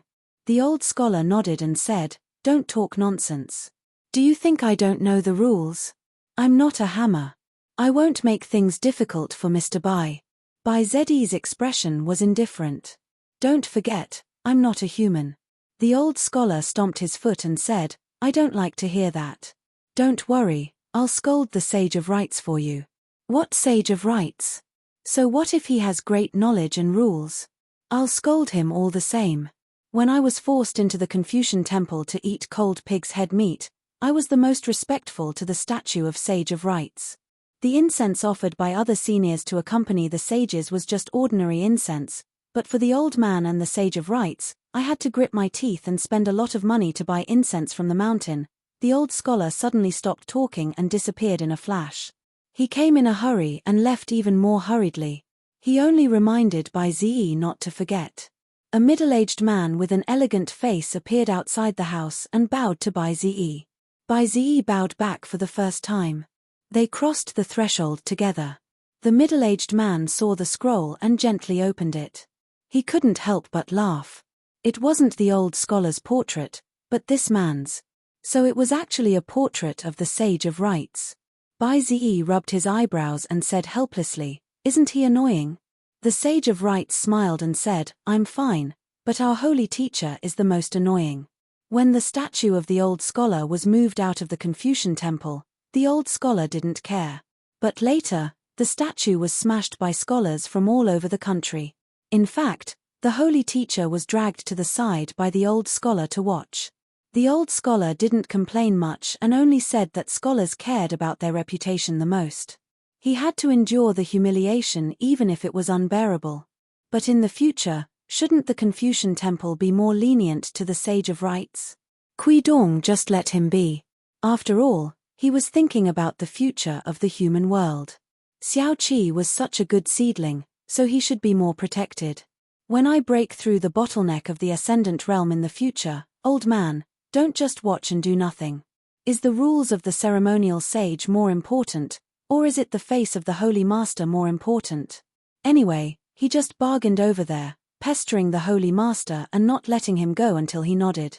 He felt that the old scholar wasn't a scholar at all. That must be because he hadn't seen the Sage of Rights participate in the debate between the three sects. The old elementary scholar who had said to Bai Ziyi that the lineage of the literary sage never begged anyone was actually the teacher of the lineage of the literary sage. He had done many things, given up everything and sacrificed a lot. Great sword deity Zhonglu, who was guarding the gate, was still hugging his sword and taking a nap. He had seen the end of the Dragon Rain sect. He had seen it with his own eyes and felt that it was far from enough. He, Zhonglu, wouldn't give a sword to the cultivators of the vast world, but he definitely wouldn't give a sword to the vast world. He was just watching the show. After all, the vast world liked to watch shows more than him. The former hidden official Xiao Chuo, who had betrayed the Great Wall of Sword Qi, and the two sword deities Luoshan and Zhuan from the old hidden officials line, as well as Fei Fei and Yang Ji, who were in charge of clearing the way to the Tongya continent, were originally going to disembark at the Tongya continent. However, Fei Fei and Yang Ji, as well as the hidden Yarrow Jiao, suddenly changed their route and went to the vast sea between the Aquarius continent and the North continent. Only Xiao Chuo, who had forcefully opened a continent's mountain and river barrier and then broke through the Tongya Heavenly Umbrella's mountain and river formation.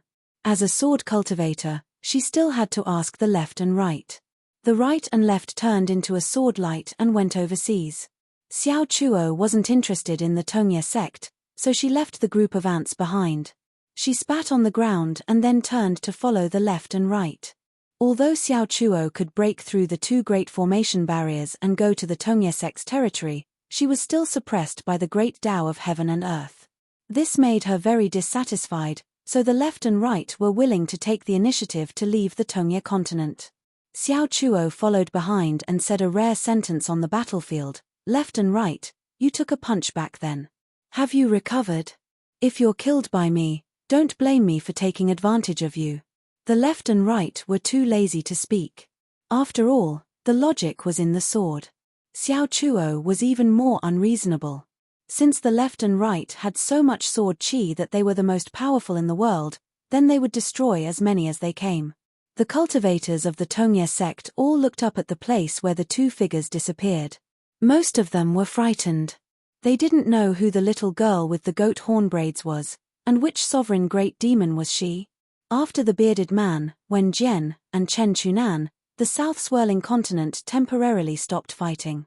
The great demon army of the desolate world only continued to move mountains and seas.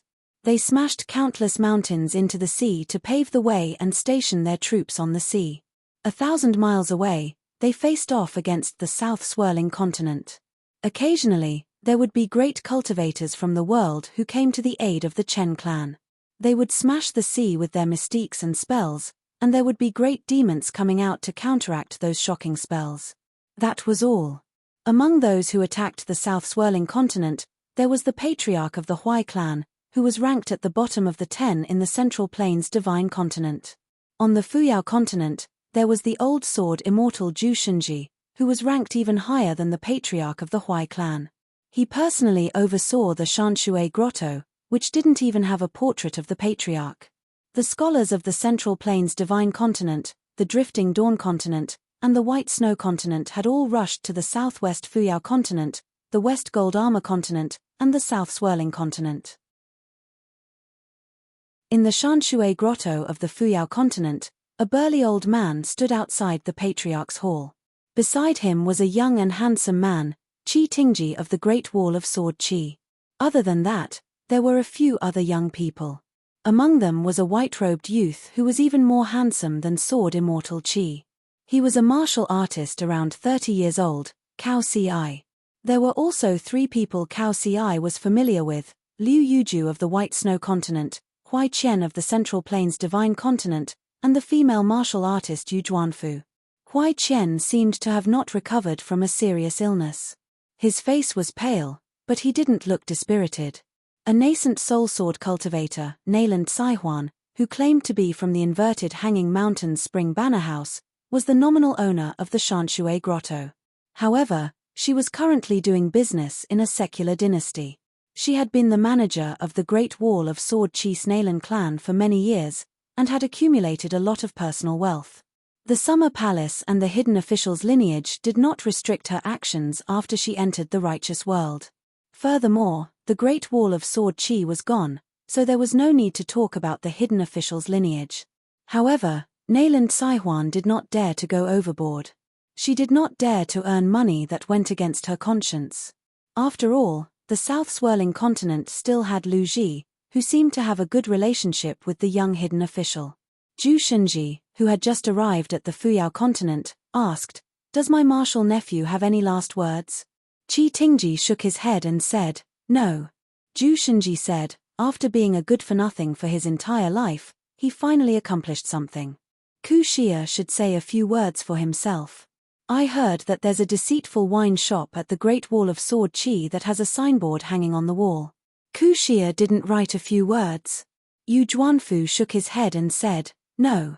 Zhu Shenji was a little regretful. If I had known, I would have advised him back then. Since he really likes that woman, he should just stay there. Anyway, when he returned to the central divine continent, I wouldn't have thought highly of him.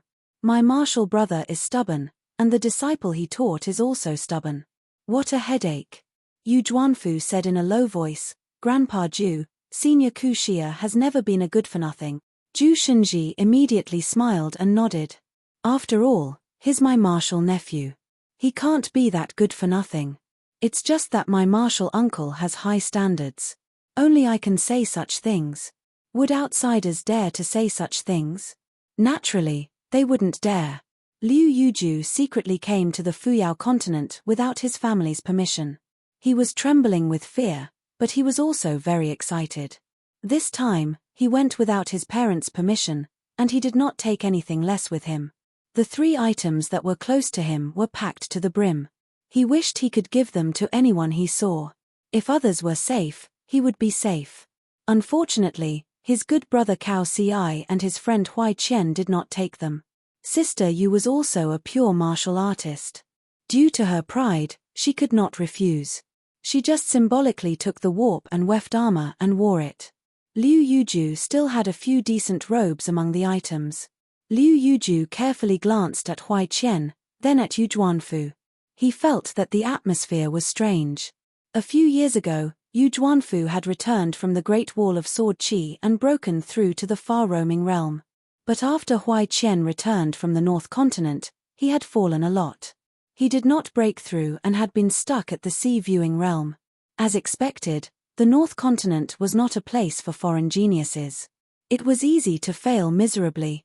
No wonder his parents could agree to anything and turn a blind eye to anything. Only the matter of traveling to the North Continent made him swear that he would not go there.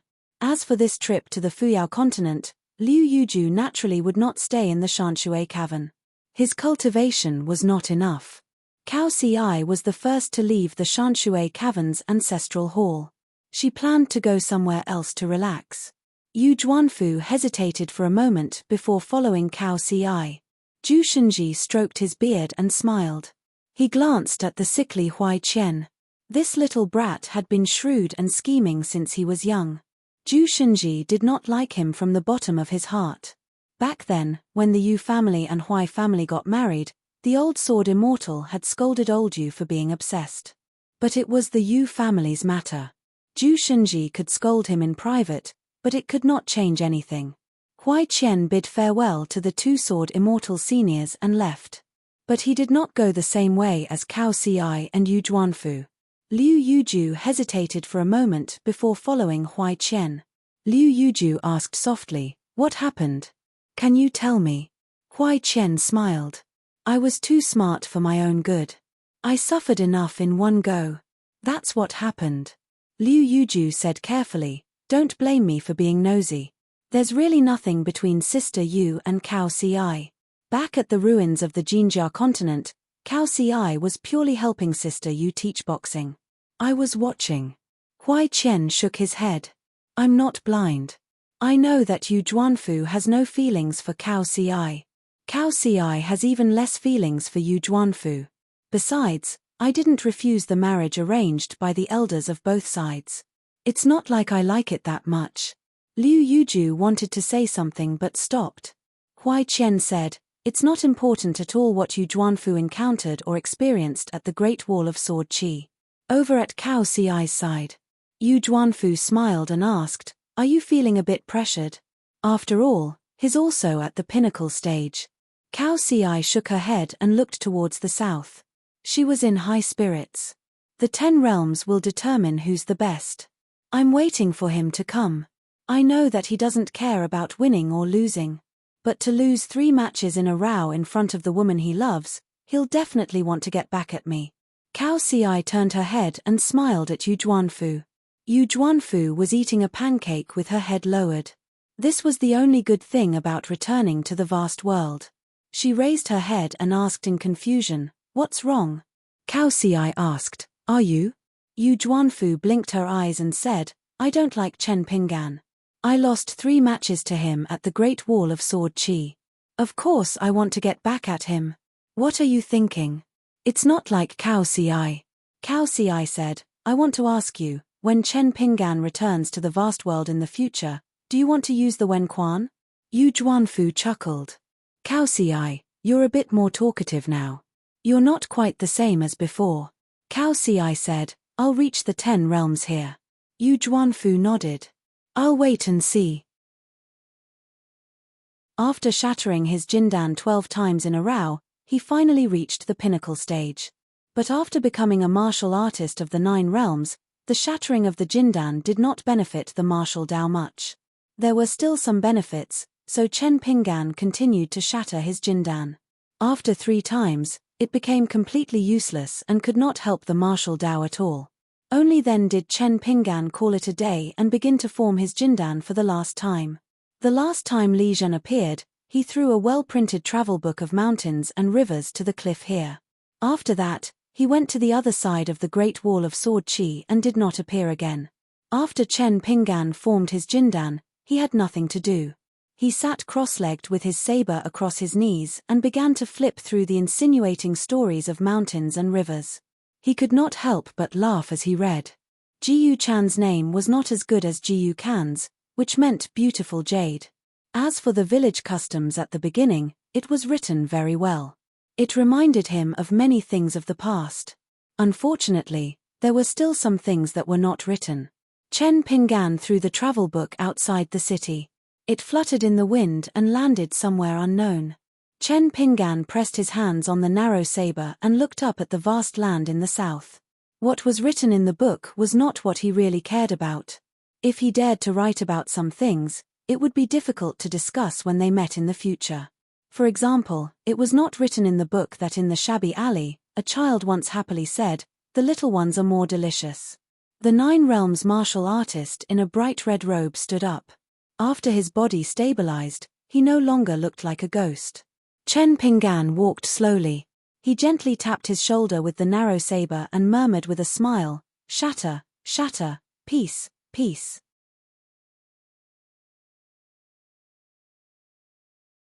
"696.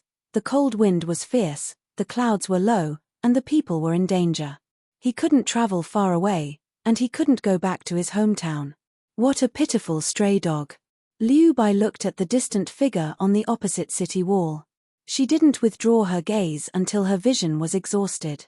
She only hated that her realm was too low, and she couldn't kill the young hidden official with her own hands. Sword Immortal Embryo Liu Bai of the Jiao Shining Sword Immortal clan was a disciple of the world literati Ju. However, during that battle, the Jiao Shining Sword Immortal clan had 5 Sword Immortal embryos. They had originally placed high hopes on them, but in the end, they had disappointed everyone in the wildlands. Among them, Liu Bai had suffered the most miserable fate. Her neck had been broken by Chen Pingan. If her soul was gathered back, she would have to use the life lamp afterward. Even if she could rebuild her body and cultivate a new life flying sword, she would stop at the nascent soul realm. Although Liu Bai's ranking in the moon-supporting mountain had plummeted to the 59th place and she was no longer a great sword fairy, she still had a chance to enter the Jade Realm in the future. Liu Bai chose to cultivate in the position closest to the Dragon King, so every time Li Zhen came to pick a fight with Chen Pingan, Liu Bai saw and heard it. After half of the Great Wall of Sword Qi was taken by the Savage World, the moon-supporting mountain's 100 sword fairies, except for Sai Chen, Fei Ran, and Zhu Gong, had gone to the vast world. The rest were cultivating their flying swords on the city wall. The Dragon King suddenly said, "If you practice the sword in the future just to be able to kill Chen Pingan with your own hands, to be honest, you absolutely can't do it. Chen Pingan will either be killed by my sword because he can't defend half of the city wall, or he will use some inexplicable method to escape far away. Even if you are lucky enough to catch up, he will just break your neck again. Moreover, it will be easier for him to kill you than last time." Liu Bai's expression was complicated, Senior Dragon King, is there no third possibility? The Dragon King shook his head. Liu Bai said, then I will watch him die under the sword of Senior Dragon King. The Dragon King said, shouldn't you be worried about your situation now? Since he was unable to break through and was unable to grasp a strand of ancient sword intent, what was the point of sitting here? Watch Chen Pinggan break through again and again. What I said earlier was not child's play. Those who were lucky enough to climb up the city walls to practice their swordsmanship, if in the end they turned out to be trash who couldn't catch anything, then there was no need for them to go to the vast world and embarrass themselves. When the time comes, I won't be able to protect you, and your husband won't be bothered to protect you, because you're the one who wants to die. Liu Bai stood up and bowed, thank you Senior for your guidance. Then, Liu Bai asked the most curious question, Senior Dragon Monarch, since he has already fused with half of the Great Wall of Sword Chi, why can't he even grasp a single strand of sword intent? Was it simply impossible? Otherwise, with his temperament, he would only crazily seize the sword intent. The Dragon Monarch smiled and said, regarding this matter, I am also a little puzzled. If you have the chance, you can ask that scholarly Mr. Wenhai of yours. If he has an answer that can dispel my doubts, I will guide you in your sword arts. The Dragon King suddenly struck out with his sword, shattering a majestic fist intent that poured down like a waterfall. It was that young recluse who had nothing to do, so he wanted to punch the demon army that was passing through. Liu Bai bit his lips. Chen Pinggan's punch just now, although the Dragon Monarch's sword seemed to be very understated, as if he had casually smashed the fist intent, this was the sword of a kingsword immortal. On the other side of the cliff, Liu Bai was still wearing that eye-catching bright red robe. It was a stark contrast to the grey robe of the dragon god. After reaching the peak of the mountain, even Liu Bai, who hated him to the core, had to admit that Liu Bai's fists were above the sky. Not to mention that the other party was also a sword cultivator with two extremely strange flying swords. How could she kill him? In fact, deep in her heart, if it weren't for the Dragon Monarch guarding here and staring at Chen Pinggan, Liu Bai knew that she would most likely die in an instant if she practiced her sword here. However, it was the master's idea for her to practice here. The master said that in the future, her inner demon must be Chen Pinggan. If she wanted to succeed in breaking through the realm, she must be prepared early and cultivate her heart well. Liu Bai tried to suppress the ripples in her heart and asked, Dragon Monarch, since his fist and sword are destined to return without success, why does he often come here to travel? Liu Bai had a deep understanding of the young recluse. He specifically asked the leader of the First Army, Mu Ji, and his senior brother, Sai Chen, to ask for a detailed secret file about Chen Pinggan. This foreigner from the Great Wall of Sword Chi was extremely meticulous and utilitarian. Especially in the battle, he was best at exchanging injuries for lives. He was definitely not a person who liked to put on airs. The Dragon Monarch smiled and said, because that mad dog doesn't want to really become a mad dog. Liu Bai was puzzled, but he no longer asked. He sat on the ground again to nourish his sword intent. After Chen Pinggan's punch failed, his figure suddenly disappeared, and he instantly moved far away. It seemed that he was bored and had come here to take a breather and greet the Dragon Monarch. Chen Pinggan stood on a city wall with a sword. He looked up at the sky. Although his vision was blurred, with the borrowed cultivation of the Jade Raw realm, his perception of the flow of heaven and earth was clear. He knew that it was going to snow. Chen Pinggan was indeed looking forward to the snow. As long as it snowed, it would not be too lonely. He could build a long row of snowmen. When the time came, looking from afar, it would be like a row of birds resting on a low branch. Chen Pinggan previously entered the cave-dwelling realm in prison and became an immortal in the Middle Five Realms. Entering the Middle Five Realms was equivalent to crossing a natural moat. After that, the Sea-Viewing Realm, the Dragon Gate Realm, and the Jindan Realm were like a hot knife through butter. Because in these three realms, other than the Jindan Realm, there were other mysteries. Previously, in the Sea-Viewing Realm and Dragon Gate Realm, his efforts were only focused on the opening of acupoints.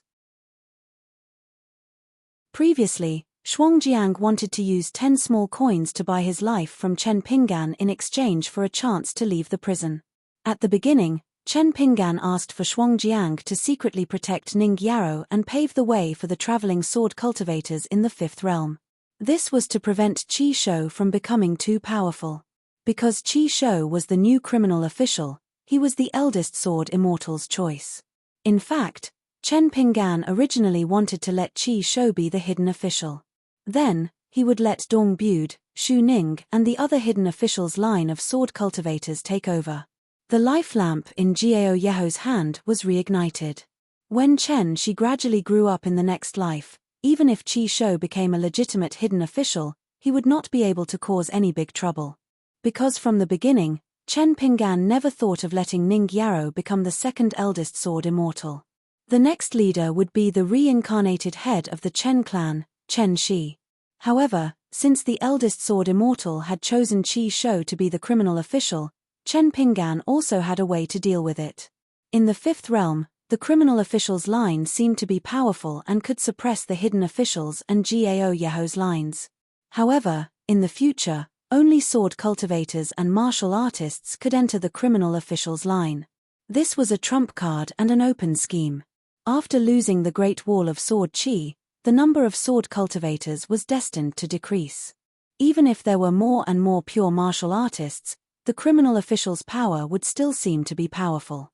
However, with the second-in-command, Nai Xin, who was responsible for secretly restraining Qi Shou, the criminal official's line would be split into two big mountains. Jiang Yun and Yuan Juhua, the martial artists, were destined to be the first to occupy a portion of the martial fate in the fifth realm. Compared to the hidden official's line, this batch of children was actually the most affectionate.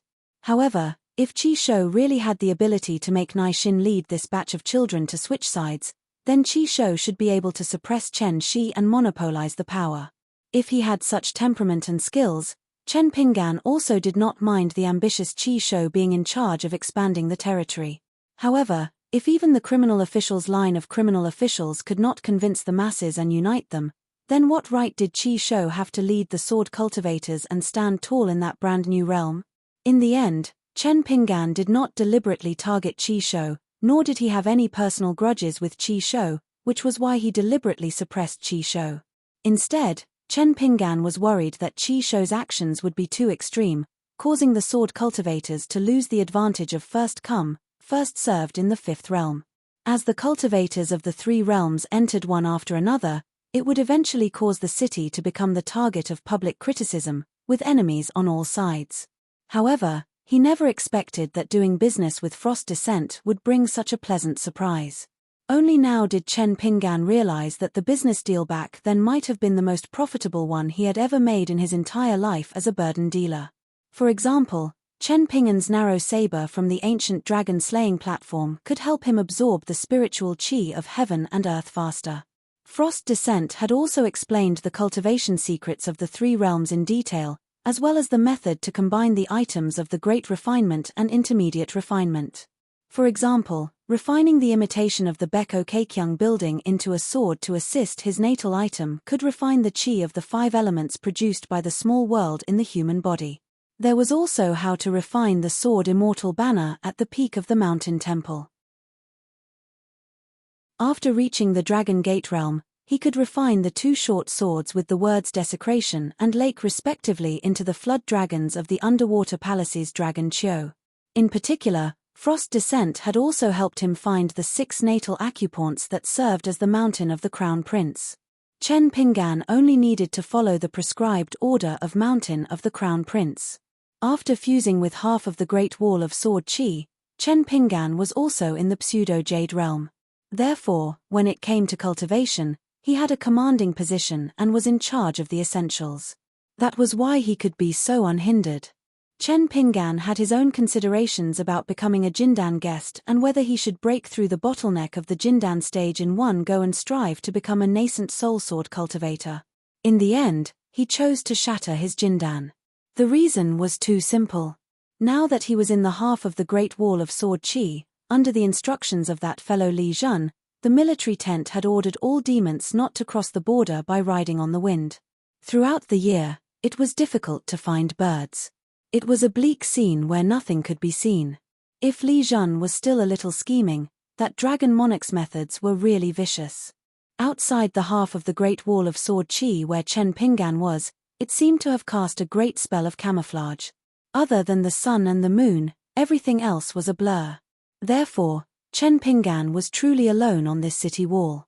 He had the fist of the far travel state and the pseudo-jade realm of the sword cultivator, but there was no one who could match him. Therefore, whether or not he became a nascent soul sword cultivator whose battle prowess had skyrocketed was not significant. Other than that, it was just like the old saying that there were very few good things in the world that only enjoyed happiness and not suffering. At this moment, Chen Pinggan was in an extremely mysterious state. It was as if he had returned to the time when he was an apprentice in the kill. His mind was fast, his eyes were fast, but his hands were slow. It was as if every thought had already traveled dozens of miles, but when it was implemented on his hands and feet, it was extremely slow. It was much slower than his mind. His feet could only take a step, and his hands could only lift a little. Chen Pinggan could only watch as his footsteps staggered like an old man. Therefore, the cage was not only that Chen Pinggan was destined to be unable to leave the Great Wall of Sword Chi, or else he would be killed by the Dragon Monarch's sword in an instant. More importantly, Chen Pinggan's own physical body was a prison that made him suffer unspeakably. For Chen Pinggan, the saying that a day felt like a year was not an exaggeration. There was only one situation that could help Chen Pinggan return to normal, and that was when he was on half of the Great Wall of Sword Chi. With his fake cultivation, he could shrink mountains and rivers without stopping, and his body would follow his thoughts. In the blink of an eye, he would move in a frenzy. However, such a situation that seemed like an immortal riding the wind had severe repercussions. It would cause Chen Pinggan's soul to move further and further away from his body, causing Chen Pinggan's state of mind to become more and more separated from his body. The grand ancestor of the moon-bearing mountain had clearly seen through Chen Pinggan's predicament when he stopped Xiao Chuo's punch. As long as there were no external forces to help Chen Pinggan temper his body, it would be extremely difficult for Chen Pinggan to stabilize his far travel realm, let alone reach the pinnacle of the mountain peak realm. What made Chen Pinggan the most helpless was that after the unification of Tao, he had completely lost the ability to calm his mind and forget about his body. Chen Pinggan had tried meditating with old monks and Taoists, but it was all to no avail. Even Chen Pinggan had used his half-baked white bone temple, and all his methods were to no avail. Even if Chen Pinggan wanted to slack off and not cultivate qi, it would be difficult for him to do so. Otherwise, he would have nothing to do. Li Jun was indeed not good at fighting, but he had a good brain. Coupled with the Dragon Monarch's methods, Chen Pinggan might become the first pure martial artist in history to not be severely injured, but to drop his cultivation level. Two blunt knives were cutting flesh. One was cutting the body of a martial artist, while the other was whittling away half of the Great Wall of Sword Chi. The moon-bearing Mountain 100 sword immortals behind the Dragon Monarch were all genius sword cultivators. They nurtured their flying swords, sharpened their sword wills, and constantly gained the recognition of ancient sword wills. Bit by bit, they absorbed the fate of the sword. The more they gained, the more Chen Pinggan lost. It was another slow torment in his state of mind. It was as if he could only wait for death. Chen Pinggan was prepared for such a situation. In his early years in the Summer Palace, he began to walk alone and slowly. However, he still underestimated the consequences of fusing with the Great Wall of Sword Chi. He was like a lonely ghost, drifting around half of the Great Wall of Sword Chi. In the end, it could not solve the real problem. It would also damage the body of a martial artist bit by bit. However, once he stood or sat down, no matter how much Chen Pinggan liked to review things, after more than 30 years, no matter how many mountains and rivers he had traveled, experienced, and seen, how many stories he had seen, how could he withstand dozens of repetitive deliberations and pondering over the details? The words that Chen Pinggan engraved on the bamboo slips were also repeatedly recited by Chen Pinggan. Chen Pinggan once tried to take out something close to him to relieve his boredom, such as counting the immortal coins. However, the Dragon Monarch almost slashed him into pieces. Other than cultivation, he could only cultivate. Otherwise, if he continued to stay on the city wall for less than a year, Chen Pinggan would feel like he had spent a long and slow 60-year cycle. If it was like this for a year, what if it was 5 years, 10 years, 100 years, or 1,000 years? He would go crazy. Chen Pinggan could only calm his mind and focus on his cultivation. He broke through realms very quickly. However, after forming his core, the nascent soul realm that seemed not far away, the nascent soul realm that was only a step away from becoming a sword immortal, suddenly made Chen Pinggan feel uneasy. Especially once he successfully reached the bottleneck of the nascent soul realm. Chen Pinggan once looked calm and composed when he was at the demonic frost descent from beyond heaven, but he was actually very afraid. The encounter of Liu Larocheng in the Book Lake, the birth of frost descent, and the demonic frost descent from beyond heaven even further away. All of these made Chen Pinggan worried. In the end, Chen Pinggan was really not afraid of suffering. He was only afraid of himself. Therefore, Chen Pinggan began to take risks. After cultivating to become a Jindan cultivator with great difficulty, he began to shatter his Jindan. After all, a person could not possibly scare himself to death, suffocate himself to death. After shattering a golden script gall, shattering another Jindan was nothing. Once the Jindan was shattered, it did not matter whether it was a thought or not. A martial artist's body would be forced to suffer and temper itself. It was like the operation of the great Tao was not controlled by humans. However, every time he shattered his Jindan, the torment was like being punched by Senior Kui in the bamboo house of Luopo Mountain in his early years. Furthermore, he could not faint no matter what. He could only endure it bit by bit, and every day felt like a year. Previously, after shattering his Jindan 12 times, Chen Pinggan gritted his teeth and endured the pain. It seemed like it had been more than 10 years. However, after successfully reaching the peak of the mountain realm, he felt much better after shattering his Jindan 3 times. When he thought of the pain of having his Jindan shattered and his bones standing up, Chen Pinggan muttered to himself, "I'm really enjoying now." Chen Pinggan suddenly cursed. It turned out that the dragon monarch's sword had destroyed half of the Great Wall of Sword Chi. This snow was destined not to come. Chen Pinggan began to sit down. He opened his palm and raised it high. He executed the 5 Thunder Dharma seal and smashed it outside the city again and again. Then, he stood up and began the 6-step stance. Anyway, he was destined not to be fast. If he was slow, so be it. He wanted to see how slow he could be. He would just treat it as competing with himself. For some reason, Chen Pinggan thought of the fist technique that Zhong Shanfeng had taught him back then. He began to imitate it. Regardless of whether it was formless or divine, it was just a small method to kill time. He nurtured his Jindan while practicing his fist technique. Then, he would practice 1,000,000 fist techniques. Not only that, Chen Pinggan planned to walk slowly from the top of the city to the edge of the cliff. When Chen Pinggan finally reached the edge of the cliff, he put away his fist technique and looked at the gently fluttering grey robe. He asked, "How's the Rain Dragon sect?" The dragon monarch said hoarsely, "With such a good brain, why ask when you already know the answer? Is it boring?" Chen Pinggan smiled. "Since you and I have nothing to do, why don't we talk about some harmless old stories?" The dragon monarch did not speak. Li Zhen suddenly rode his sword to the edge of the cliff and floated down.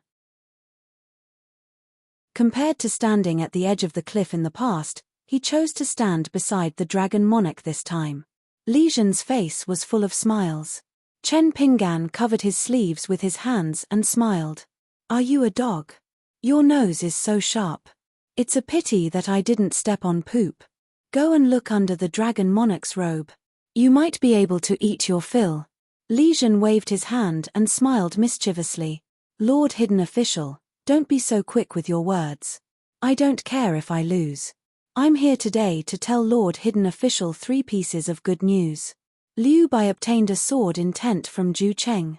Yu Sai obtained a sword intent from Wu Chengpei. I also have some small gains. Sai, to be honest, I still feel bad about profiting from a dead person." In fact, Chen Pinggan didn't feel any ripples in his heart regarding these opportunities. A sword cultivator was a sword cultivator, a traveler with the purest Tao heart in the world. Li Zhen asked, "Lord Hidden Official, Guess which sword immortal I obtained the sword intent from? Guess, a few years after his death, it was a great sword immortal. Li Jun took out his flying sword. With a slight movement of his mind, a sea of clouds gathered outside the city. Chen Ping'an's face was gloomy. He clenched the saber in his hand tightly. He endured it and finally cursed. Then, his face suddenly changed. Languid smiled and said, "Are you satisfied? Are you happy?" Li Jun asked, "How did you know?" Yarrow Chengdao's natal flying sword could connect the sea of clouds. Of course, it was Li Jun who asked the sword immortals on the city wall to help. He deliberately wanted to annoy Chen Ping'an. The ranking of the 100 sword immortals of the moon supporting mountain was not based on their level. There were young sword cultivators of the cave-dwelling realm and also famous great sword immortals like Shi Chen. Chen Ping'an twitched the corner of his mouth. "It's more useful for me to think with my knees than you to think with your brain. Li Jun, other than having half a bucket of bad water in your stomach, what else can you do? Come play with me. I cannot use my sword and not bully people with the jade unpolished realm. I also have to suppress my realm at the far travel realm. How about that? If you are not sure, it's okay. I'll let you add Liu Bai. Anyway, her bottleneck to enter the upper 5 realms is definitely on me. I can take this opportunity to cut off her heart's devil. According to the landscape travel book, I treat women with tenderness. Last time, I accidentally broke her neck. It's my fault." Liu Bai just sat quietly and nurtured his sword. He seemed to turn a deaf ear. The two sides of the Great Wall of Sword aura were almost two different worlds. Therefore, Chen Ping'an might not be able to see through Liu Bai's heart. Li Jun knew that Liu Bai was not as calm as he looked. Li Jun asked, "In the vast world, did anyone tell you that you will definitely become another extreme Chen Ping'an? If there is, I must become friends with him because he helped me speak my mind." Chen Ping'an smiled and said, "Yes, Fu Nanhua from Windy City." There was really someone, but of course, it was not Windy City or Fu Nanhua, but Li Baozhen.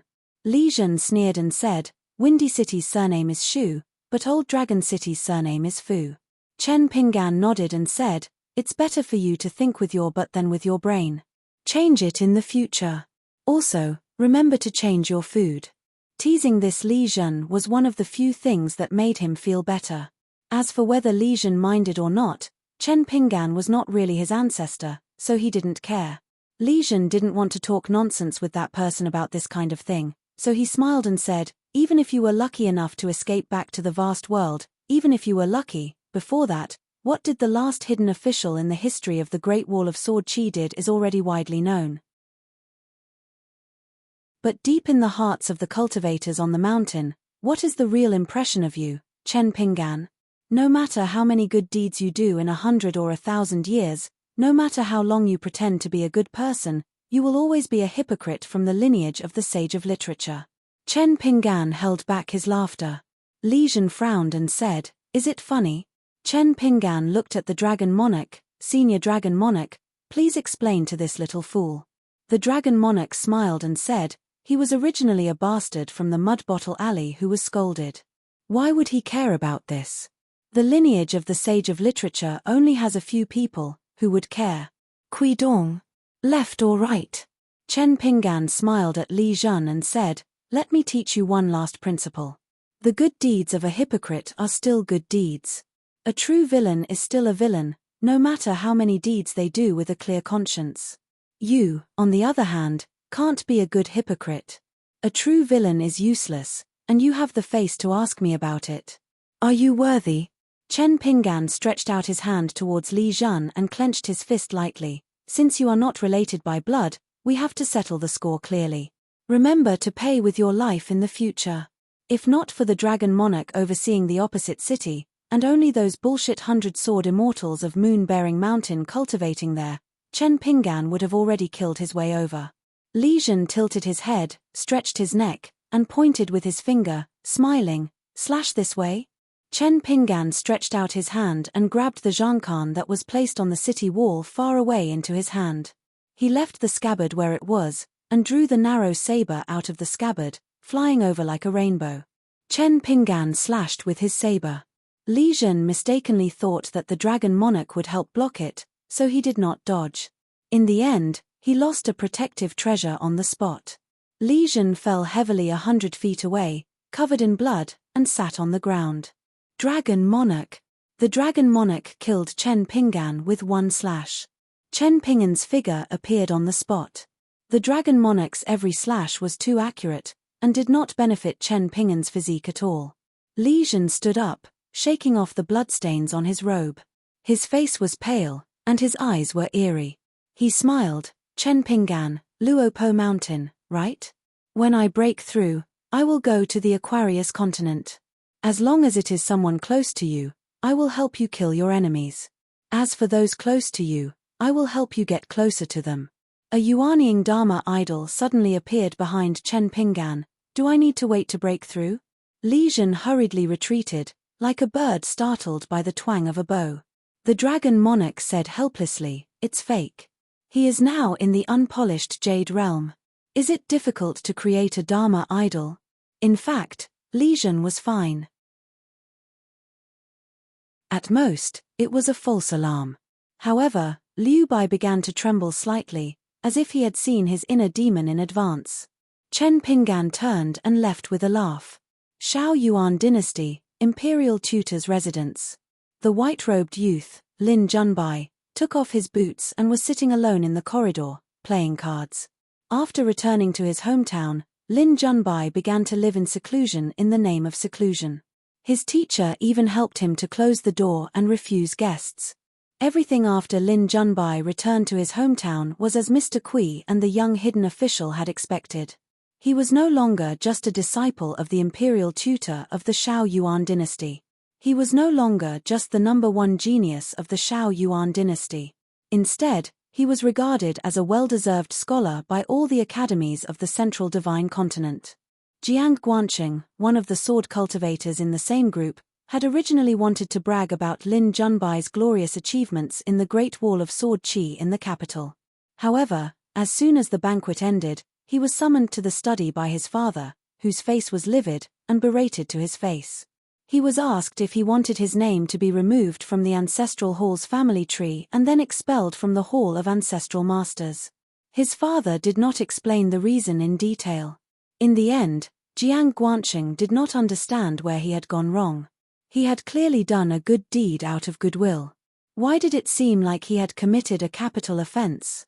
His father only said one sentence, that Yang LV is more of a lackey than you are at Lin Junbai's side. Did you see him say anything more? Today, there were guests visiting. It was Jin Zhenming and Zhu Mai. Zhu Mai had been saved by Jin Zhenming on the battlefield in her hometown. Lin Junbai had also saved her. This was no longer a case of going through thick and thin together. It was a true relationship of life and death. During that trip, Zhu Mai's impression of Lin Junbai changed from good to excellent. Of course, there was no such thing as romantic feelings. However, the more this was the case, the more Zhu Mai's impression of Lin Junbai came from the bottom of her heart. In the eyes of some important figures, some of the rumors about Lin Junbai were even more credible. When Lin Junbai heard the news, he glanced at his boots. However, he did not put them on. He walked barefoot towards the entrance of the courtyard. However, Lin Junbai hesitated for a moment and still put on his boots.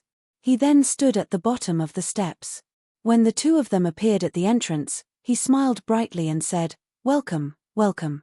Lin Junbai extended his hand and said to Jin Zhenming, "According to the agreement, bring out the good wine." Jin Zhenming, who usually did not smile, teased, a sword cultivator at the bottleneck of the Jindan realm. "Your earthly immortal senior is here to give you face. You should be the one to bring out the good wine." Lin Junbai nodded and said, "There is wine. The honest Mute Lake wine is the only one of its kind." Zhu Mai was very happy. They were all from the Shao Yuan dynasty. However, compared to the trip to the Great Wall of Sword Qi, their relationship was as different as heaven and earth. It was too different. Therefore, Zhu Mai also joked, "Junbai, how are the chess skills of the girl that sister you introduced to you? Is she good? Did you forget to look at her face because you wanted to win, or did you lose because you looked at her face?" Lin Junbai smiled and said, "Her chess skills are not bad. She looks better than you. Zhu Mai gave him a thumbs up. Brother Junbai, you're an honest person. Zhu Mai and Lin Junbai sat in the corridor together and looked around. The scenery here is really good. It's suitable for cultivating one's mind. Lin Junbai pointed at a tall feng shui stone that was surrounded by mist and said, "This stone was picked up from the bottom of the Black Lake. It directly emptied my master's wallet." Lin Junbai's master was the imperial tutor of the sixth great dynasty in the world. He once had a grudge with the sage of literature's lineage. A few scholars from the Shao Yuan dynasty once traveled a long distance to the Confucian temple and personally smashed the sage of literature's statue that had already been moved out of the temple. After returning to their hometown, their official career was smooth and they had a meteoric rise. However, they were not received by the imperial tutor even though they visited the imperial tutor's residence a few times. Instead, they were personally taught by the chess master Shi Lu, who wrote the quasi-pavilion chess manual. Jin Junmeng took the jug of wine that Lin Junbai brought back from the Great Wall of Sword Qi. After taking a sip, he said softly, "Even though I've returned to my hometown for so long, I still often feel like it's been a lifetime. Every time I wake up, my flying sword is already by my side. As a result, my progress in swordsmanship is extremely slow. It's difficult to break through the bottleneck. I've failed to live up to the ancient sword will that I obtained from the city wall. Not many of the genius sword Xiu from the Shao Yuan dynasty obtained sword wills from the Great Wall of Sword Qi. Jin Junmeng obtained one, Yang Lv also obtained one. Zhu Mai did not have this opportunity. However, Lin Junbai obtained 3 strands. This was because Lin Junbai later entered the Summer Palace as a sword Xiu of the secluded official's lineage. There were not many opportunities to go out of the city to fight. Otherwise, he might have obtained another strand of pure sword will. Zhu Mai was a little embarrassed. "I'm fine. I just occasionally have nightmares and wake up in fright. Later on, my family bought me some scented water scents to calm the mind. I rarely have nightmares anymore." Lin Junbai took a sip of wine and said, "The reason why I pretended to be in seclusion here is just a method to gain fame. It's rather boring. However, I really don't dare to go to the Great Wall of Sword Qi to fight again." Jin Junmeng heaved a sigh of relief. Today's trip was not in vain. Lin Junbai was still the same Lin Junbai in his heart. He felt much better after drinking the wine. Jin Junmeng tilted his head back and gulped down a mouthful of wine. He wiped his mouth and laughed heartily. "It's a pity that Yu Zhuanfu went to the Fuyao continent. Otherwise, we would have come to visit you together." Zhu Mai whispered, "That Huai Qian who likes to smile all day seems to have followed my Zaishi to a place called the Mountain Cave in the Fuyao continent." Lin Junbai was the first sword Xiu from outside the Summer Palace to leave the Summer Palace. Deng Liang, Cao Gun, and Shenshen left the Great Wall of Sword Qi later than him. However, it was unknown if they had left the inverted mountain with their fellow sword immortal seniors when they returned home. Did they bring 1 or 2 sword immortal embryos from the Great Wall of Sword Qi with them? Unfortunately, every sword immortal from outside the Great Wall of Sword Qi did not do anything or say anything after returning to the Great Wall of Sword Qi. They were similar to Lin Junbai. They chose not to mention anything about the battle at the Great Wall of Sword Qi. Lin Junbai dispelled his thoughts and purposely imitated Zhu Mai and whispered, "That famous Huai Qian, how does he look like? Do you have feelings for him?" Zhu Mai shook the wine flask and giggled. After seeing Lin Junbai so many times, other men are just average looking. Lin Junbai smiled, "Say that after you have seen Cao Ci." Zhu Mai was not careless. She said regretfully, "It's a pity that I haven't seen him. In the future, I must drag Zaishi to the Great Duan dynasty to see that white-robed Cao Ci and then marshal God Pei." Jin Junmeng suddenly felt embarrassed. After hesitating for a long time, she could not help but ask telepathically, "Junbai, do you know where Sichu Weiran went? Is it the 5th world? If you can tell me, just tell me. However, if it involves the secrets of the Summer Palace, just pretend I didn't ask." Lin Junbai shook his head, "I'm not too sure about Sichu Weiran's whereabouts. However, I can try to ask around for you. Mr. mentioned something not long ago." Chen Sanxiu and Taizhong are currently in the central divine continent. They just visited the Li Ji Knowledge Palace. Jin Junmeng raised her wine pot and thanked Lin Junbai. Zhu Mai said, Junbai, where is that hidden official? Previously, the martial arts phenomenon caused a huge commotion. Everyone said that it went to the old site of the inverted hanging mountain. Therefore, there are many rumors now.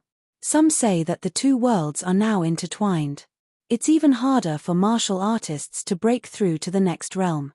Isn't Chen Pinggan a pure martial artist? Could it be him? But it doesn't make sense. The Great Wall of Sword Qi has been breached. Lin Junbai was silent for a long time. Then, he shook his head and said, I don't know. In the sky above the central part of the Tongyi continent, a nascent soul realm consecrator of the Jiang family sat on a priceless treasure boat. He was accompanied by two extremely beautiful women. On the other side of the treasure boat, there was a middle-aged man in black robes. His name was Cao Jun. It was said that he had been a cultivator following the Dali army for many years. The two women were Sui Yuyu, who came from the Book Lake True Realm sect to the Tongyi continent. She was holding a small oil paper umbrella with a parasol handle. There was also Ya, who had been Jiang Shangzhen's servant for many years. This was the entrance to a lotus root blessed land. The parasol umbrella was handed to Sui Yuyu by Kui Dongshan. There was also a secret letter for Sui Yuyu to pass to Jiang Shangzhen. Beside Sui Yuyu was the woman beside Ding Ying of the lotus root blessed land. Her name was Ya. She had ascended with Zhu Fei and left the blessed land. Back then, Zhu Shi of the Spring Tide Palace and the sword immortal Lu Fang of the Bird's Eye Peak hurriedly left the capital of the Nanyuan Kingdom as soon as the heavenly drum sounded, in order to avoid being hunted down by Chen Pinggan, who was a banished immortal. However, for some reason, the Spring Tide Palace and Bird's Eye Peak were still there. Zhu Shi and Lu Fang were no longer in the blessed land. Ya had returned to the old place several times. However, due to her duties, she had to leave often to follow the Jiang family consecrator and Sui Yuyu to open the restriction of the blessed land and take in the refugees. There was another person who returned to the lotus root blessed land with her. It was the founding emperor of the Nanyuan Kingdom, Wei Xian. He was in the capital now and had never left. There were also two people from the Great Spring dynasty of the Tongyi continent. One of them was a young cripple who was very good at reading people's expressions. The other was a stubborn old hunchback who was nicknamed Third Master. There was also that sloppy sword cultivator with two swords hanging from his waist. He had a pair of very feminine peach blossom eyes. From Ya's point of view, this guy called Cao Jun had a pretty good appearance, but his mouth was a little cheap. He came from the South Whirlpool continent, but his hometown was the Pearl Grotto heaven of the Aquarius continent. He kept saying that his ancestral home was in the Mud Bottle Alley. Ya did not understand what was so special about being from the Mud Bottle Alley. She only heard that Marshall Mountain's Ma Kushuan came from the Pearl Grotto heaven's Apricot Flower Alley. She had privately mustered up the courage to ask Wei Xian but to no avail. To Ya, Wei Xian and Sui Yuyu were true ancients. They were also the most powerful people in the history of the Lotus Root Blessed Land. Therefore, even though she had followed Jiang Shangzhen for many years, she still could not help but be in awe of the two. When they first came to the Lotus Root Blessed Land, they followed Wei Xian to the capital of the Nanyuan Kingdom. One could imagine how strange the atmosphere was at that time. An emperor who had been dead for God knows how many years went directly to the main hall. He squatted beside the dragon throne and knocked on it. His back was facing his two descendants who were separated by many generations. The refugees were previously divided into two groups by Jiang Shangzhen and arranged in the Lotus Root Blessed Land. Wei Xian, Sui Yuyu, Ya, Cao Jun, and a Strangian spirit who secretly protected Cao Jun. There were also two negligible people from the Great Spring dynasty. In addition, there was also a group of Jiang clan disciples who helped to keep an eye on the two large groups of refugees who were majestically pouring into the Lotus Root Blessed Land. One group was the people at the foot of the mountain who only cared about crazily moving north. The other group was the cultivators on the mountain, their disciples, and family members. The former group did not need to spend a single copper coin to seek refuge in the blessed land. The latter group was miserable. If they did not need to rush and cross continents to reach the Aquarius continent and accidentally died on the way, they just had to pay a large sum of money. According to the number of people and then according to the realm, cultivators in the lower 5 realms all had to pay a small sum of money.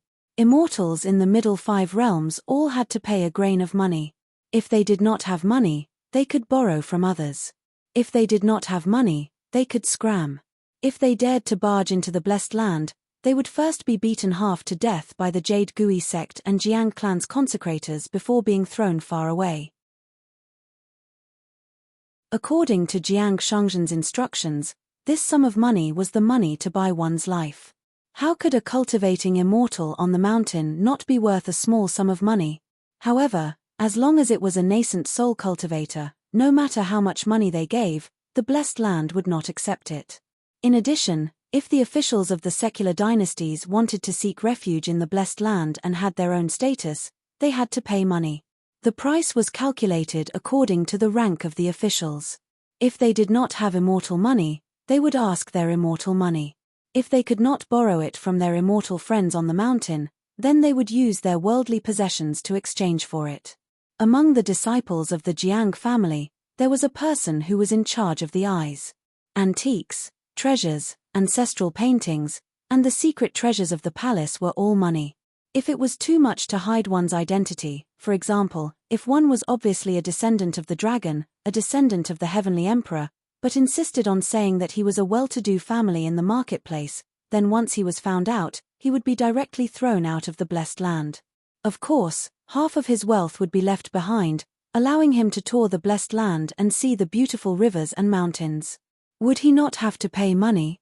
In 2 secluded areas in the wilderness of the Lotus Root blessed land, Jiang Shangzhen had long drawn out 2 large territories. The distance between each territory was far away. He also asked the 2 consecrators of the Jade sect and the Jiang family to draw mountains and rivers respectively and set up restrictions to isolate the heaven and earth as much as possible to prevent the spiritual energy of the blessed land from being absorbed by the foreign qi cultivators. He also tried his best to prevent the commoners who entered the blessed land from being contaminated by the blessed land's fate energy. Although it could not completely block the flow of fate energy and spiritual energy, with the mountain and river restrictions, it was at least much better than the worst-case scenario that Wei Pai and Miu were worried about. Among them, the Nanyuan kingdom secretly mobilized an elite cavalry of more than 10,000 people to patrol the borders. Wei Xian personally led the troops, but his public identity was only a newly appointed military general. It was not that there were no qi cultivators who knew that the ants at the foot of the mountain did not have to pay at all when they entered the blessed land. They then started to cause trouble. The most chilling thing about Jiang Shangzhen was that he did not mention the rules in advance after receiving the money. The 2 nascent soul consecrators and a group of Jiang family disciples only started to announce the 2 rules after killing a large group of cultivators in the name of when in Rome, do as the Romans do. The first rule was that any qi cultivators who entered the blessed land must cherish their lives after surviving. They must not wander around as they might die. Whoever dared to cross the border and leave, without permission, had to be executed on the spot without asking for the reason. The second rule was that all the immortals who scolded Jiang Shangzhen, their savior, would be repaying kindness with evil. If they did not know what was good for them, they would also die. The last rule that was not considered a rule was that if you want to seek revenge, come to the Jade sect and look for me, Jiang Shangzhen. I beg you. Right now, the small Wutong umbrella actually accommodated more than 1 million refugees who had left their homes. After all, there were relatively few cultivators. Including the miscellaneous people who followed the qi cultivators, there were no more than 6,000 people in total. During this process, how to choose between human lives and divine money, how to distinguish between friends and strangers, and all kinds of dark secrets of the human heart could be seen at a glance. No matter what, Jiang Shangzhen's action had saved the people. It was 300,000 more than Kui Dongshan's expectation in the secret letter. Not only that, Jiang Shangzhen also relied on the money to buy passage for killing the rich to help the poor to prevent the Lotus Root blessed land, a middle-class blessed land, from falling to a low-class blessed land. When the batch of divine money was refined, even if business was business, excluding the cost of the Jiang family's construction of the mountain and river restriction, the spiritual energy in the blessed land could still increase by 10%. Besides, Jiang Shangzhen did not think that business was business. Having too much money was troublesome. The only fun was to make money. As for the many worldly nobles who hid their heads and tails and hid beside the cultivators on the mountain, after moving, they were really rich. Many of the wealthy families at the foot of the mountain were not inferior to the moneybags of a certain Jindan Earth Immortal. Besides, Jiang Shangzhen was really good at making money. There were too many ways and all kinds of things. After settling down in the Lotus Root blessed land, did they want to continue living a life of luxury? Did they want to stay in the immortal mansion? If they did not have some delicacies every day, would they be worthy of their noble status? And a few talisman beauties who were good at singing and dancing to relieve their boredom? Therefore, this was the main source of income for the Lotus Root blessed land. This group of people was even willing to give money. On the Drifting Clouds treasure boat, Yao said, "Sister Sui, we just need to go to the northern ferry and you can take the Wutong umbrella back to the Aquarius continent." Sui Yu nodded. Cao Jun came from the back of the boat and said, "Anyway, the matter is almost done. I'm not going to the ferry, you don't have to worry about me." Sui Yu said, "As you wish." Cao Jun stepped out of the Drifting Clouds treasure boat and flew away. Looking at the general direction, it seemed like he was going to the Tongyi sect. The reason why Cao Jun did not directly return to the Aquarius continent and instead chose to part ways with Wei Xian and Sui Yu and go to the Tongyi sect alone was to find the culprit that destroyed his sword heart. If not for that person, Cao Jun, as the #1 sword immortal in the South Soro continent, would not have been stuck at the Aurus core bottleneck. Cao Jun's heart lake was originally filled with the wonders of the universe. After his sword heart was destroyed, Cao Jun quickly became the laughingstock of the continent. Cao Jun became depressed and did not care about anything. He changed his name and wandered the Jianghu. There was once a sword cultivator of the same age who laughed and said, "That person is indeed a scholar. He even knows how to listen to the rain." These words were said to Cao Jun face to face. When Cao Jun heard this, he smiled and nodded in agreement. Beside the Tongyi sect's thatched cottage, Cao Jun saw the man who was said to have just returned from the sea. It was said that the entire northwest coast was destroyed by Left Hand and an unknown young lady. Fortunately, unless half of the Tongyi continent sank into the sea, the 3 enclosures 4 divisions formation still existed. Cao Jun looked at the man and smiled. "Great sword immortal Left Hand, nice to meet you." Left Hand asked, "You are?" Cao Jun was speechless. King destroyed my sword heart and then forgot who I was. Cao Jun said, "South Soro continent sword cultivator." Cao Jun Left Hand thought for a while and remembered, "What's the matter?" Cao Jun said in a deep voice, "Left Hand, don't die. I still want to practice swords with you in the future." Left Hand glanced at Cao Jun and asked 2 questions. "Do you dare to stay here? Do you want to return to the South Soro continent as a sword immortal?" Cao Jun hesitated for a moment and nodded with a smile. "Why not? Why not?" Left Hand nodded, "Then stay. You finally look like a sword cultivator." Cao Jun gritted his teeth and could not bear it for a long time. He said angrily, "Left Hand, don't always look so carefree and relax. I was screwed over by you." Left Hand and Left Hand asked again, "You want to practice swords with me just because you are not injured? If I stand still and you don't stop attacking, who will die first?" Cao Jun turned and walked away. Out of sight, out of mind. Wang Shizi and Yushin happened to be here on their swords. They had something to ask Left Hand and Left Hand. They had some guesses about the identity of the sword cultivator from the South Soro continent. Yushin said softly, "Since he can practice swords with Left Hand and Left Hand, he should be a sword immortal in the upper 5 realms, right?" Wang Shizi nodded. "Logically speaking, that should be the case. However, it doesn't seem like it. Maybe that senior has restrained his sword immortal aura. After all, not just any sword cultivator would dare to practice swords with Left Hand and Left Hand. Generally speaking, Those in the Jade Realm would not dare to do so. At the Great Wall of Sword Aura, even the Great Sword Immortals who are at the pinnacle of the 10 Great Sword Immortals would not dare to use their swords. Cao Jun had made some progress in his cultivation over the years. It was not easy for him not to be angered to death by Left Hand, but he was almost angered to death by those two bastards. However, when Cao Jun turned to look at those two people, he still smiled. Sword Immortals, you bastards. After Cao Jun left, Wang Shizi told Left Hand about the matter. After he got the answer, he wanted to leave immediately.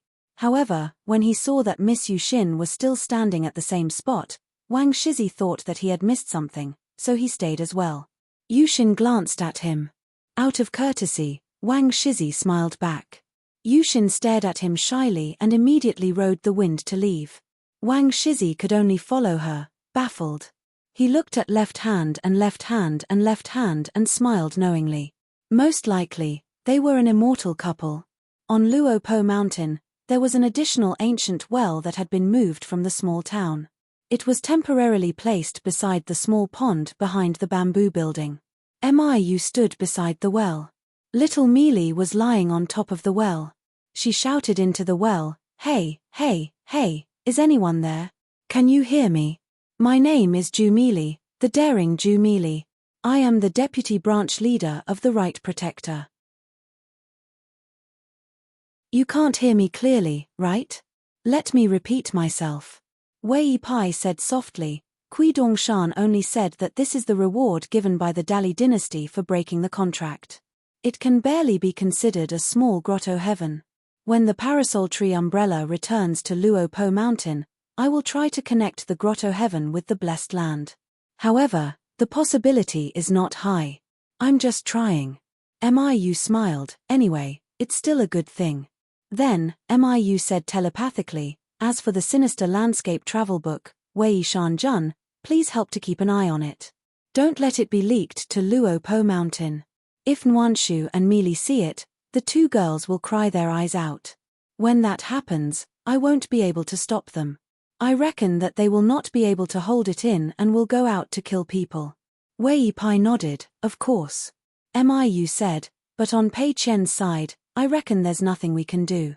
Wei Pai said, with Li Huai by Pei Qian's side, there won't be a problem.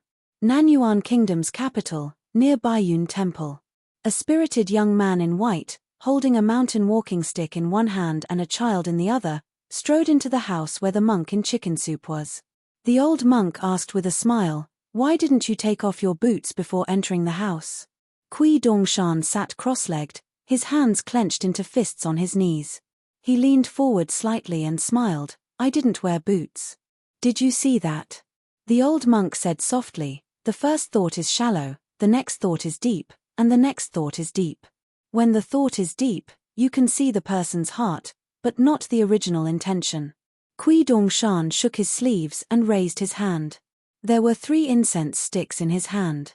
If the listener obtained the Dharma from the eminent monk, it would be a great ceremony of 3 incense sticks and 9 kowtows. If he did not obtain anything and did not agree with him at all, then he would not light the incense stick. Kui Dongshan smiled and said, "It's useless for me to meditate and sing." The old monk nodded and said, "Since you said so, you must have your reasons." Kui Dongshan laughed and lit the 3 incense sticks. He let go of them and let them hang in the air. For a moment, green smoke rose in spirals in the house. The old monk in front of him was proficient in the principles of all branches of Buddhism.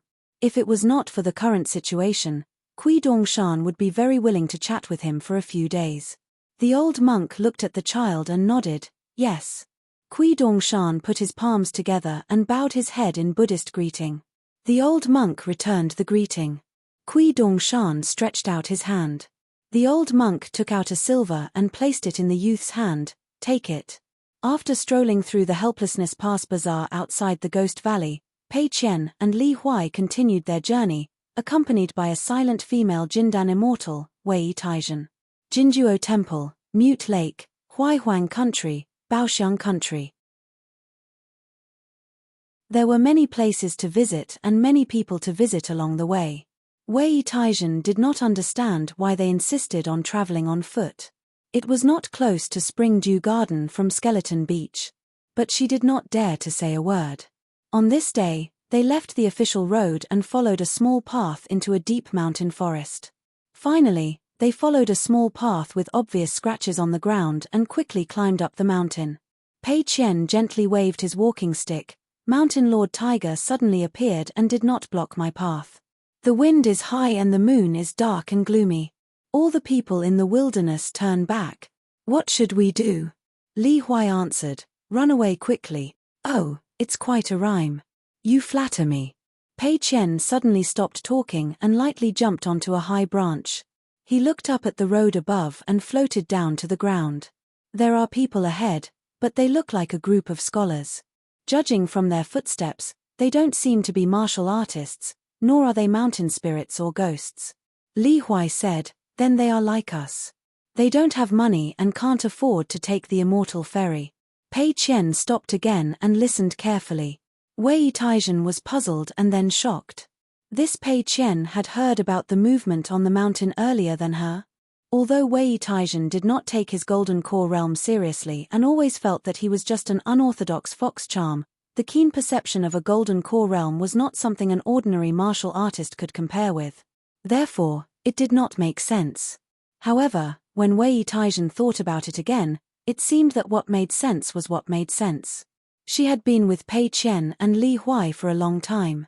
It would be strange if she did not find it strange. Pei Qian said to Li Huai, there are woodcutters at the top of the mountain cutting trees. They don't know that there are people below. The trees will slide down the road and hurt the people in front. You guys should also be careful. Just hide on the sides. Pei Qian first glanced back at the wooden mountain path she came from. After confirming that there was no one, she bent down slightly and tapped the ground with the tip of her foot. Her figure was as fast as lightning, but she did not make a sound. She quickly arrived a dozen steps away from the group of scholars. Pei Qian stood sideways. Facing a tree trunk that was rapidly sliding down the mountain, she stretched out her foot and lifted the tree trunk high up into the air. It landed on the small path behind the group of scholars. At the same time, she gently shook her wrist so that the tree trunk would not crash into the ground and knock down too much.